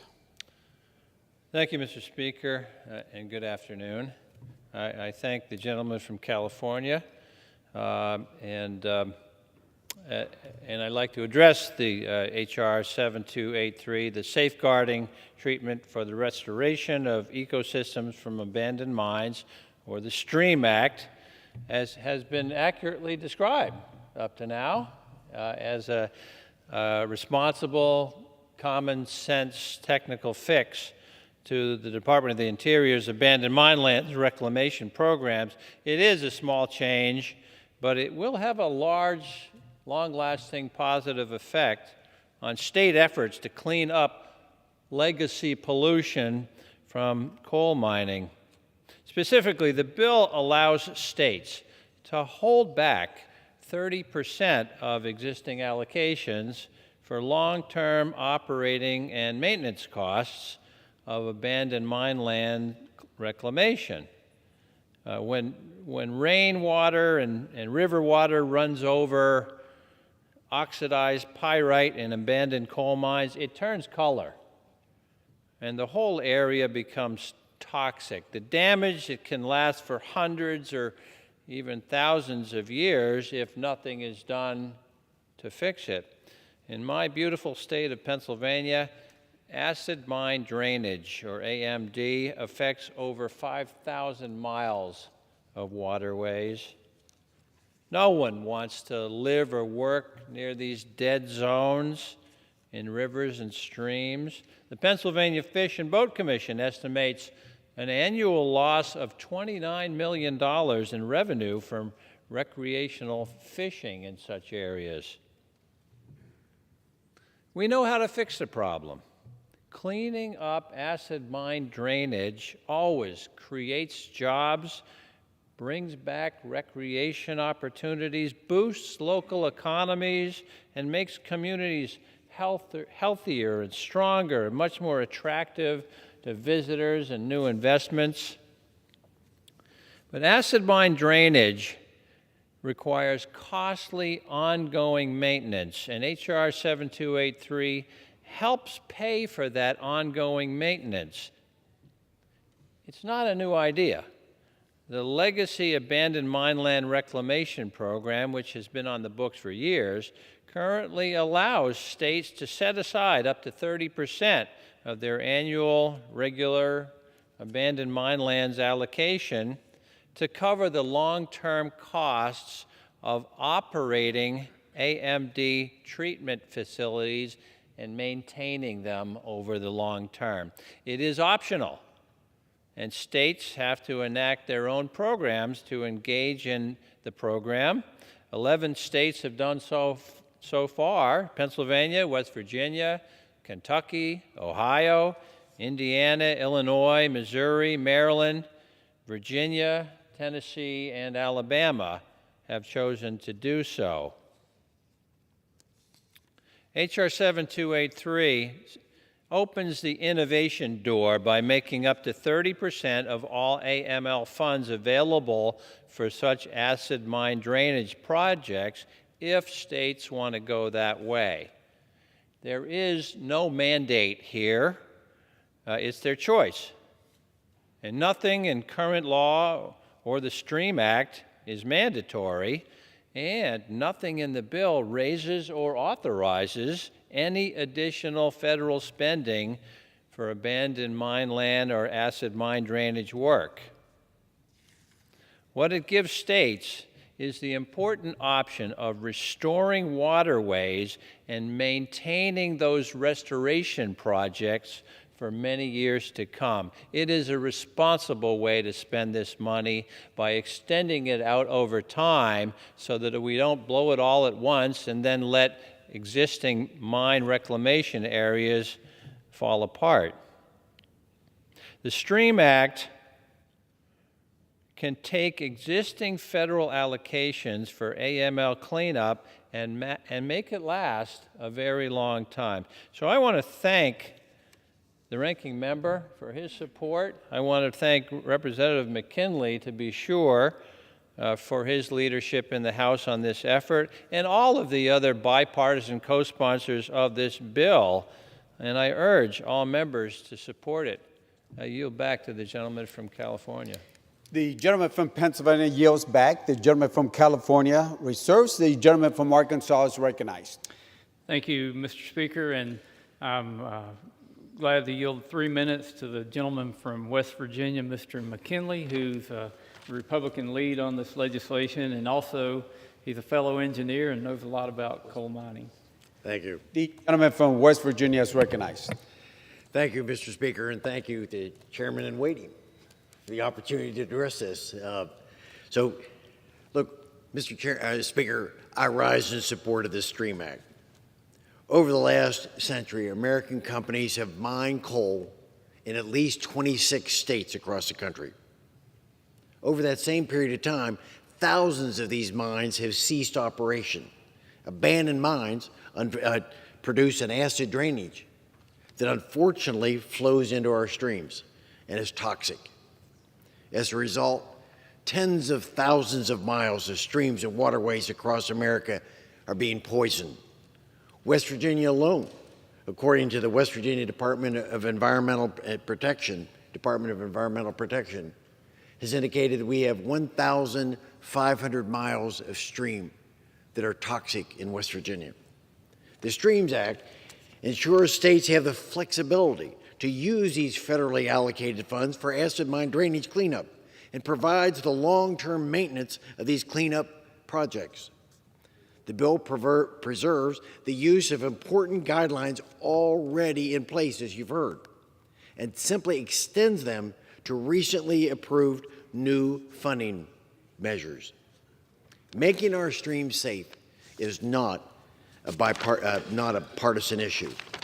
So, Mr. Speaker, as chairman of the Congressional Coal Caucus, I am proud to be leading the Republican effort in conjunction with Representative Cartwright to pass this bipartisan legislation.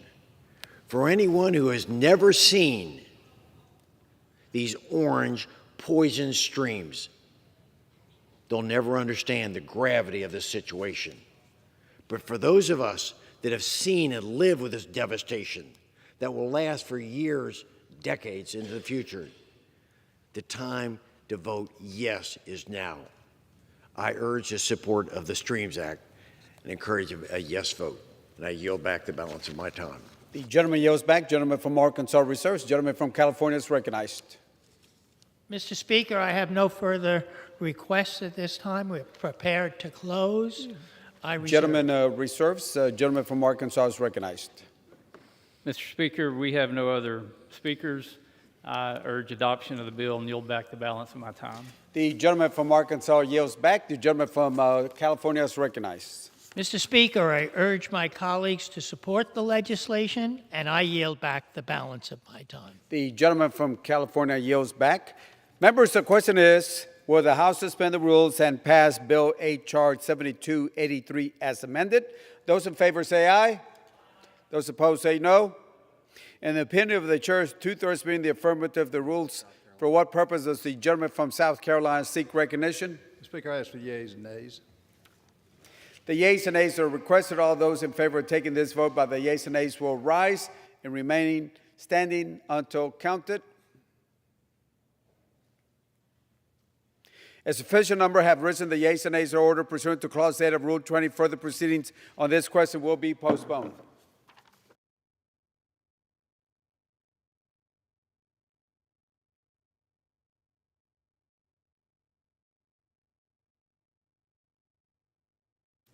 For what purpose does the gentleman from California seek recognition? Oh, I think I'm still. Two Californians. Two of us are from California. Two are better than one. Mr. Speaker, I move that the House suspend the rules and pass the bill, H.R. 5093, as amended. The clerk will report the title of the bill.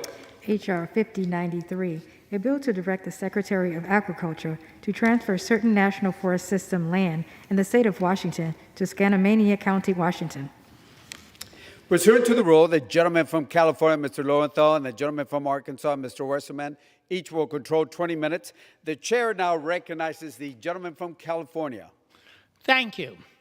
Mr. Speaker, I ask unanimous consent that all members may have 5 legislative days in which to revise and extend their remarks and include extraneous material on the measure under consideration. Without objection. Mr. Speaker, I yield myself such time as I may consume. The gentleman from California, Mr. Lowenthal, is recognized. Thank you, Mr. Speaker. I rise in support of H.R. 5093, the Wind River Administrative Site Conveyance Act. This bill would authorize the U.S. Forest Service to convey a 23.4 acre portion of the Wind River Nursery to Skamania County, Washington. Congress authorized a land exchange that included a large portion of the Wind River Nursery in 2001. The conveyance authorized by this legislation will complete the transfer and place the entire Wind River property under the stewardship of the county. This legislation will allow the Skamania County Board of Commissioners to continue rehabilitation of the buildings and the grounds in the Wind River Historic District. The bill also includes important and routine safeguards, so the property will continue to be managed in a manner that ensures the preservation of its historic characteristics. I would like to thank my colleague, Representative Herrera Butler, for introducing this important legislation and championing this bill on behalf of her constituents. I urge my colleagues to vote yes on this bill, and I reserve the balance of my time. The gentleman from California reserves. Gentleman from Arkansas is recognized. Mr. Speaker, I yield myself such time as I may consume. The honorable gentleman is recognized. Thank you, Mr. Speaker. I, too, rise in support of H.R. 5093, sponsored by my Republican colleague, Representative Herrera Butler of Washington. This is a good bill, and I want to commend her for her leadership on this effort. Skamania County in Representative Herrera Butler's district is almost 77% federally owned. Unfortunately, because of the large amount of public lands in the county, less than 2% of the county's land base can be taxed at full market value. The presence of a large federal estate is shared by many other rural counties in the West, and it makes it very difficult for communities to generate revenue needed to fund schools, roads, and vital public services such as police and fire departments. H.R. 5093 would transfer ownership of approximately 23 acres of the former Wind River Nursery from the Forest Service to the county to expand uses that will draw in tourism, provide economic opportunities, and create additional tax revenue for the county. The county estimates that this conveyance will ultimately lead to an additional $600,000 in revenue each year. Skamania County has also already made considerable investments to restore this site with upgrades to water mains, full restorations to 2 residential buildings, and electric improvements to 4 additional buildings. I again would like to thank Representative Herrera Butler for her leadership on this bill. The legislation reflects a locally driven compromise that meets the needs of the community, creates additional recreation opportunities, and will lead to better management of federal land. I urge the adoption of the bill, and I reserve the balance of my time. So reserves. Gentleman from California is recognized. Thank you, Mr. Speaker. I have no further requests for time. We are prepared to close, and I reserve. Gentleman reserves. Gentleman from Arkansas is recognized. Mr. Speaker, I yield 5 minutes to the gentlewoman from Washington, Ms. Herrera Butler. The gentlewoman from Washington is recognized for 5 minutes. I thank the gentleman. Mr. Speaker, I rise today in support of my bill, the Wind River Administrative Site Conveyance Act, which, if we get passed today by the House and then signed into law, will provide enormous benefits to the folks I serve in Skamania County, Washington. This bill exemplifies a groundbreaking win-win agreement by a rural county where so often locals' needs get completely trampled by the federal government. With this carefully negotiated solution, the Forest Service unloads land that it no longer wants to manage, and the local community gains a very valuable economic asset and resource. In Skamania County, where 80% of the land is locked up by the federal government, even more if you count the state-owned land, only 1.8% of the land in the county is taxed at full market value. Well, what does that mean?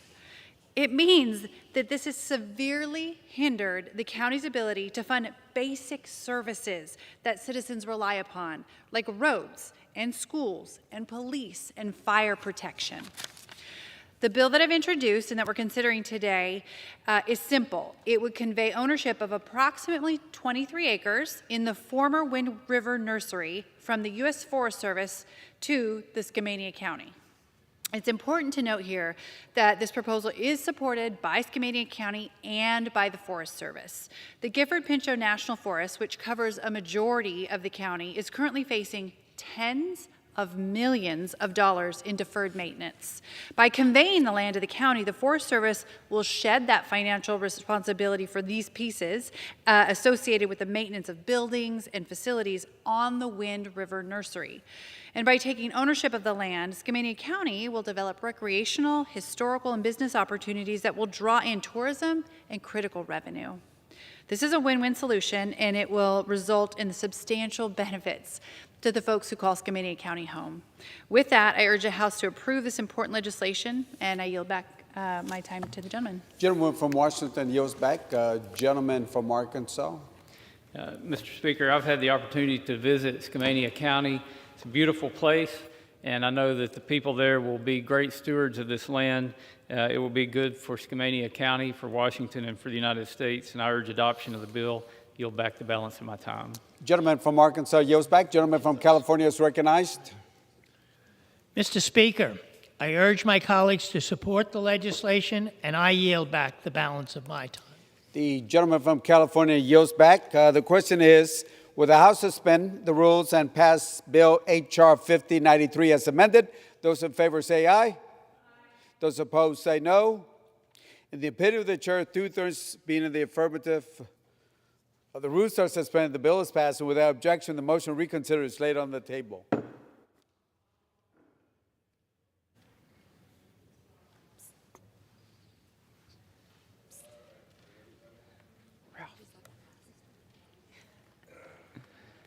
Good job. I can't believe you did that. Purpose does the gentleman from California seek recognition? Yes, Mr. Speaker. I move to suspend the rules and pass Senate Bill 3451. The clerk will report the title of the bill. Senate 3451, a bill to include certain computer-related projects in the federal permitting program under Title 41 of the FAST Act and for other purposes. Pursuant to the rule, the gentleman from California, Mr. Costa, the gentleman from Arkansas, Mr. Westerman, each will control 20 minutes. The chair now recognizes the honorable gentleman from California, Mr. Costa. All right, thank you, Mr. Speaker. I ask unanimous consent that members have 5 legislative days to revise and extend their remarks, and I yield myself as much time as I consume. Without objection, and the gentleman is recognized. Mr. Speaker, this is a common sense bill that I believe has bipartisan support involving the construction of chip manufacturing and other computer-related manufacturing rights here in the United States. Obviously, this is a big effort that has been ongoing in Congress for some time. The bill here simply adds key national security-related technologies like semiconductors to the types of projects that are eligible for existing federal program that improves the coordination between federal departments on permitting. We oftentimes, as we know, have difficulty in getting the permitting process to work, and it creates delays in process, and it not only takes time, but it increased costs. So this is an effort to try to address that. The bill passed the Senate unanimously back in January. Sending this bill to the President will build on the progress we're already making today with the CHIPS and Science Act. Both bills are critical to America, leading in manufacturing of chips. We know that it's the future of the 21st century economy that creates good jobs and ensures our competitiveness in the global economy that we live in. I urge the House adoption of this bill, and I reserve the balance of my time. Gentleman reserves. Gentleman from Arkansas is recognized. Mr. Speaker, I yield myself such time as I may consume. Gentleman from Arkansas, Mr. Westerman, is recognized. Thank you, Mr. Speaker. I too rise in support of S 3451. However, when we start sacrificing regular order to score political points, we're on an extremely slippery slope. Unfortunately, that's the course this bill sets us on. It didn't move through the Committee on Natural Resources, the Committee of Jurisdiction, and instead was one of the many promises made by Democrat leadership to secure the votes they needed in the Senate to pass the CHIPS Plus Act. The irony of this, Mr. Speaker, is yesterday we were in an all-day-long markup in the Natural Resources Committee on Chairman Grijalva's Environmental Justice for All Act, which is a bill that really doubles down on NEPA regulations. And obviously we have differences of opinion on that, but we were having the debate. Democrats wanting to increase NEPA regulations, Republicans wanting to streamline regulations. So you can imagine the shock when Chairman Grijalva's staff, almost simultaneously with my staff, told us that be prepared tomorrow afternoon because there's going to be a NEPA streamlining bill on the suspension calendar. When I was told the bill was being added, I thought to myself, this bill didn't go through regular order, and this is something my colleagues across the aisle would normally really be opposed to. So I Googled the bill, and it turns out that S 3451 is but a bargaining chip in the larger CHIPS debate. And this is what I found on the internet. It said from yesterday's roll call, from yesterday when roll call reported on the CHIPS Plus package, a quote from that is, one of the Republicans who voted for the bill had sought an amendment to fast-track the permitting process for companies building semiconductor plants. Instead, he was promised that the House would clear his Senate-passed bill. This legislation, S 3451, provides modest permit streamlining to expedite reviews of infrastructure projects concerning semiconductors, artificial intelligence, and machine learning, high-performance computing and advanced computer hardware and software, quantum information science and technology, data storage, and data management or cybersecurity. Mr. Speaker, I strongly support streamlining. In fact, for the last 18 months, Republicans on the Natural Resources Committee have been calling to move legislation that would streamline the onerous NEPA process, cut bureaucratic red tape, and fight back against environmental activist litigants, the kinds of meaningful actions Congress need to take to move our country forward. As I woke up this morning and I was reading online my local newspaper back home, there was actually a story about the CHIPS Act that talked about this very bill that we have on the suspension calendar today. And I found it interesting that someone from the Sierra Club was interviewed about it. Now, normally, if you're going to streamline NEPA, it sets Sierra Club's hair on fire. And they're calling all their activists, they're putting alerts out. But it was interesting that on this one, the Sierra Club was going to study the text a little bit more, even though we're here this afternoon passing this on suspension. These common sense Republican solutions are crucial to improving the health of our federal lands, repairing our crumbling infrastructure, constructing water storage projects needed to make our western communities more resilient to drought, and developing America's domestic resources to secure our supply chain and our country. In response, Democrats have repeatedly told us we were gutting bedrock environmental laws and that we support pillaging the land from sea to shining sea. Just yesterday, I spent, as I mentioned, over 10 hours in a Natural Resources Committee markup where the Democrats advanced a bill. We not only debated it, we marked it up and advanced it, a bill to expand NEPA, create more burdensome red tape, and handcuff our great nation from future development. Now, today, after years of committee Republicans' hearings on how we are trying to destroy America, suddenly the exact same common sense streamlining and reasonable sideboards on frivolous litigation are necessary to build semiconductor plants and America's future. This bill is only part of the solution. While building domestic chip manufacturing facilities is important and we want to bring these jobs to the United States for American workers, the reality is there's not much domestic about a chip made with 100% foreign materials. For instance, today the United States is 100% reliant on other countries to meet our demand for gallium and indium, both of which are needed in semiconductors. China is the lead supplier for both. Semiconductors also require a mineral called bismuth, 90% of which the U.S. imports. Again, China is the lead supplier to the U.S. of bismuth. Semiconductors are among dozens of high-tech commodities such as satellites, electric vehicles, and missile defense systems reliant on mineral resources to function. China unquestionably controls the market on nearly every one of these necessary minerals.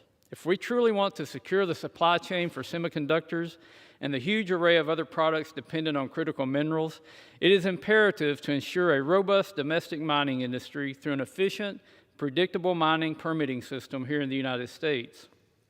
While the bill before us is a step in the right direction, it does not address the supply chain necessary to build our domestic high-tech manufacturing technology. Republicans have the solutions. To name a few, H.R. 2604, the Accessing America's Critical Mineral Act, introduced by Congressman Pete Stauber, reforms onerous and duplicative steps in the critical mineral permitting process by requiring federal agencies to adhere to timelines and improve coordination. H.R. 2637, the American Critical Minerals Independence Act, introduced by Congressman Michael Waltz and Paul Gosar, invests in recycling technologies and innovative mining and processing techniques, streamlines the permitting of critical minerals production, and requires that agencies analyze the mineral potential of federal lands. If Democrats were serious about streamlining and promoting a robust domestic manufacturing sector for semiconductors and other high-tech applications, they'd be bringing those bills and others to the floor. Mr. Speaker, S. 3451 is a modest step in the right direction, and I support the passage of this bill. Now that it appears Democrats have seen the error of their ways, and they suddenly have done a 180 on streamlining environmental bureaucracy. I look forward to working with each and every member who votes for this bill to advance many other Republican solutions to further address streamlining and secure a robust domestic mineral supply chain. Unfortunately, while I'd like to say that with Democrats' newfound support of streamlining, the remaining Republican solutions will be coming to the floor quickly, something tells me Democrats' willingness to ignore environmental extremists and bring up common-sense policy solutions like S. 3451 has a lot more to do with politics than making good policy. Again, I urge adoption of this bill, and I reserve the balance of my time. The gentleman from Arkansas reserves. Gentleman from California is recognized. I reserve. Gentleman from California, Mr. Costa reserves. Gentleman from Arkansas, Mr. Westerman is recognized. Thank you, Mr. Speaker. I urge adoption of this bill, and I yield back the remainder of my time. The gentleman from Arkansas yields back. Gentleman from California is recognized. Thank you very much, Mr. Speaker, and I am ready to close. Clearly, I think there's an agreement that America needs to increase its production of critical minerals for the economy of the 21st century. I think oftentimes there's differences on how we establish a framework and a goal in terms of the production of those critical minerals. I think that there is support on both sides of the aisle for streamlining the permitting process that's reflected in this bill. And clearly I appreciate the efforts and the comments of my colleague, the gentleman from Arkansas. Obviously, we have more work to do, and this is a good bill, and I urge the House's adoption and yield the balance of my time. Gentleman yields back. The question is, will the House suspend the rules and pass Senate 3451? Those in favor say aye. Those opposed say no. In the opinion of the chair, two-thirds being in the affirmative, for what purpose does the gentleman from South Carolina seek recognition? Yeas and nays, Mr. Speaker. The yeas and nays are requested. All those in favor of taking this vote by the yeas and nays will rise and remain standing until counted.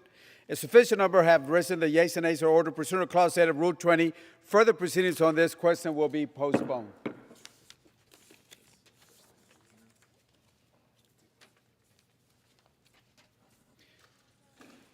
With respect to a unanimous consent request entered earlier today by Mr. Schreiker of Arizona, the chair will clarify that such requests cannot be entertained with respect to H.R. 4270. For what purpose does the gentleman from Arizona seek recognition?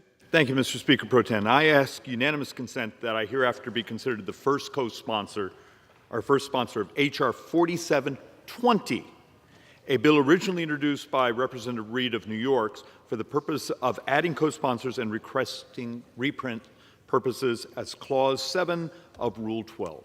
Without objection.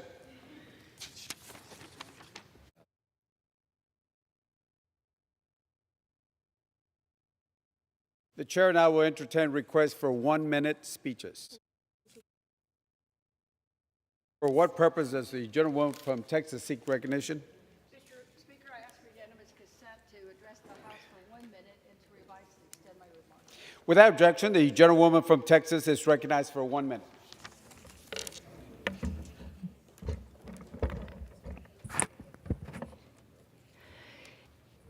Mr. Speaker, I rise to celebrate House Democrats' efforts to lower costs for working families across America. For months now, Democrats and the President have been working closely together to lower the prices of gas for Americans. We have focused on people's pocketbook, not politics. As a result, gas prices have been decreasing for 5 straight weeks, down about 70 cents since last month. In fact, $3.99 a gallon is the most common price in America today. And Mr. Speaker, I saw the $3.99 and lower in the Houston area over the weekend. On average, drivers are saving $35 per month for residents in my district. This can be the difference between a warm family meal or going hungry. While Republicans in Congress have no solutions to lower prices and remain focused on other matters, like stripping women of their reproductive rights, House Democrats will continue delivering results for the American people. We are the party that puts people over politics. Thank you, Mr. Speaker, and I yield back. For what purpose does the gentlewoman from North Carolina seek recognition? I ask unanimous consent to address the House for 1 minute, Mr. Speaker. Without objection, the gentlewoman is recognized for 1 minute. Thank you, Mr. Speaker. Mr. Speaker, radical progressives will stop at nothing to advance their agenda of murdering the unborn. On July 15, on this very floor, the majority rushed through 2 horrendous pieces of legislation that directly target the unborn: the Abortion on Demand Until Birth Act and the so-called Ensuring Access to Abortion Act. The right to life is guaranteed by the 14th Amendment to the Constitution, and the majority continues to conveniently ignore this fact. This shameful chapter of murdering the unborn should be consigned to the ash heap of history. Mr. Speaker, an outright denial of life for the most vulnerable who cannot speak for themselves is in no way justified. I will always serve as a voice for the unborn. They deserve nothing less than unwavering advocates. I yield back. For what purpose does the gentleman from Wisconsin seek recognition? I'd like to ask unanimous consent to speak for a minute. Without objection, the gentleman is recognized for 1 minute. We all know that inflation is the big topic on people's tongues nowadays. But what we can't let people forget is the high inflation is caused by high spending. Now, what did Congress do after returning to this floor this week and spending the weekend hearing about people complaining about high gas prices, but even more high housing prices, high food prices? They passed a CHIPS bill today for $76 billion. Now, I know why they thought they could vote for a $76 billion bill. They thought the public wouldn't know the difference between $76 billion and $76 million. $76 billion is $230 for every man, woman, and child in this country. If you're a family of 4, Congress just spent $1,000 of your money and didn't think anything about it. Now, the other thing that bothers me about it is I like to look out for the average guy. Who owns these chip companies? The uber wealthy. $760 or $76 billion towards the uber wealthy and corporate welfare. A lot of people think the majority party likes to freely spend other money for welfare for the people who don't work, and that's true, they do. What's not as known is they love to spend money on the uber wealthy as well. Every newspaper in the country ought to have a better headline tomorrow morning. $76 billion spent again by Congress. Thank you. For what purpose does the gentleman from California seek recognition? Yes, Mr. Speaker, I ask unanimous consent to address the House for 1 minute and to advise and extend my remarks. Without objection, the gentleman from California is recognized for 1 minute. Mr. Speaker, the people and communities of California's San Joaquin Valley have been dealing with devastating drought conditions for years. Water is life, as we say, agua es vida. Reliable, sustainable water supply is absolutely essential to put America's food on our dinner table. It's a national security issue. Think about it. We can't live without food, and without water, we cannot grow food. Farmers in my district are feeling the impact of the drought firsthand. Many have fallowed land, sadly.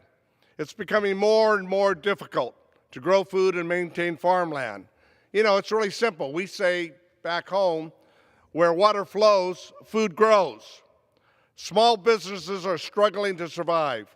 Residents suffer from declining air quality, spurred by dust and wildfires that continue to spread across the West. We must confront the devastating impacts of climate change. The Wildfire and Drought Resilient Act will improve drought resiliency and protect the giant sequoia trees that are part of America's natural heritage. Without a doubt, we cannot wait to confront this issue. We must act now. I yield back the balance of my time.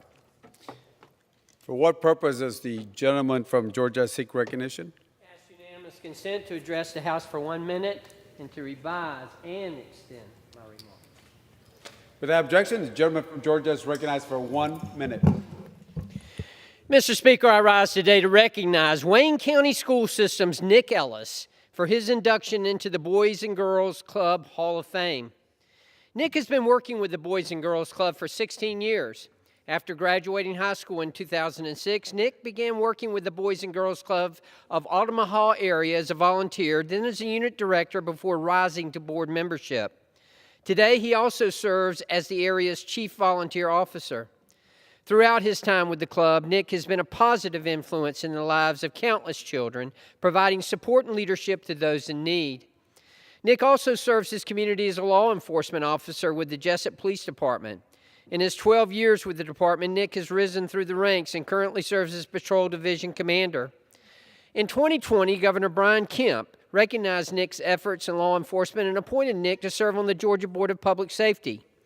A passionate volunteer dedicated to helping his community beyond his professional career, Nick Ellis is a shining example of leadership and guidance for everyone. He is fully deserving of this Hall of Fame induction honor. Thank you, Mr. Speaker, and I yield back. For what purpose does the gentleman from Tennessee seek recognition? I seek unanimous consent to address the House for 1 minute and to revise and extend my remarks. Without objection, the gentleman from Tennessee is recognized for 1 minute. Mr. Speaker, last week, President Biden announced a series of executive orders to further advance his party's Green New Deal agenda. This is further proof of an utterly out-of-touch administration. The average cost of a gallon of gas is $3.93 in Tennessee, almost double the price when the president took office. Most Americans will spend thousands more this year on filling up their tanks.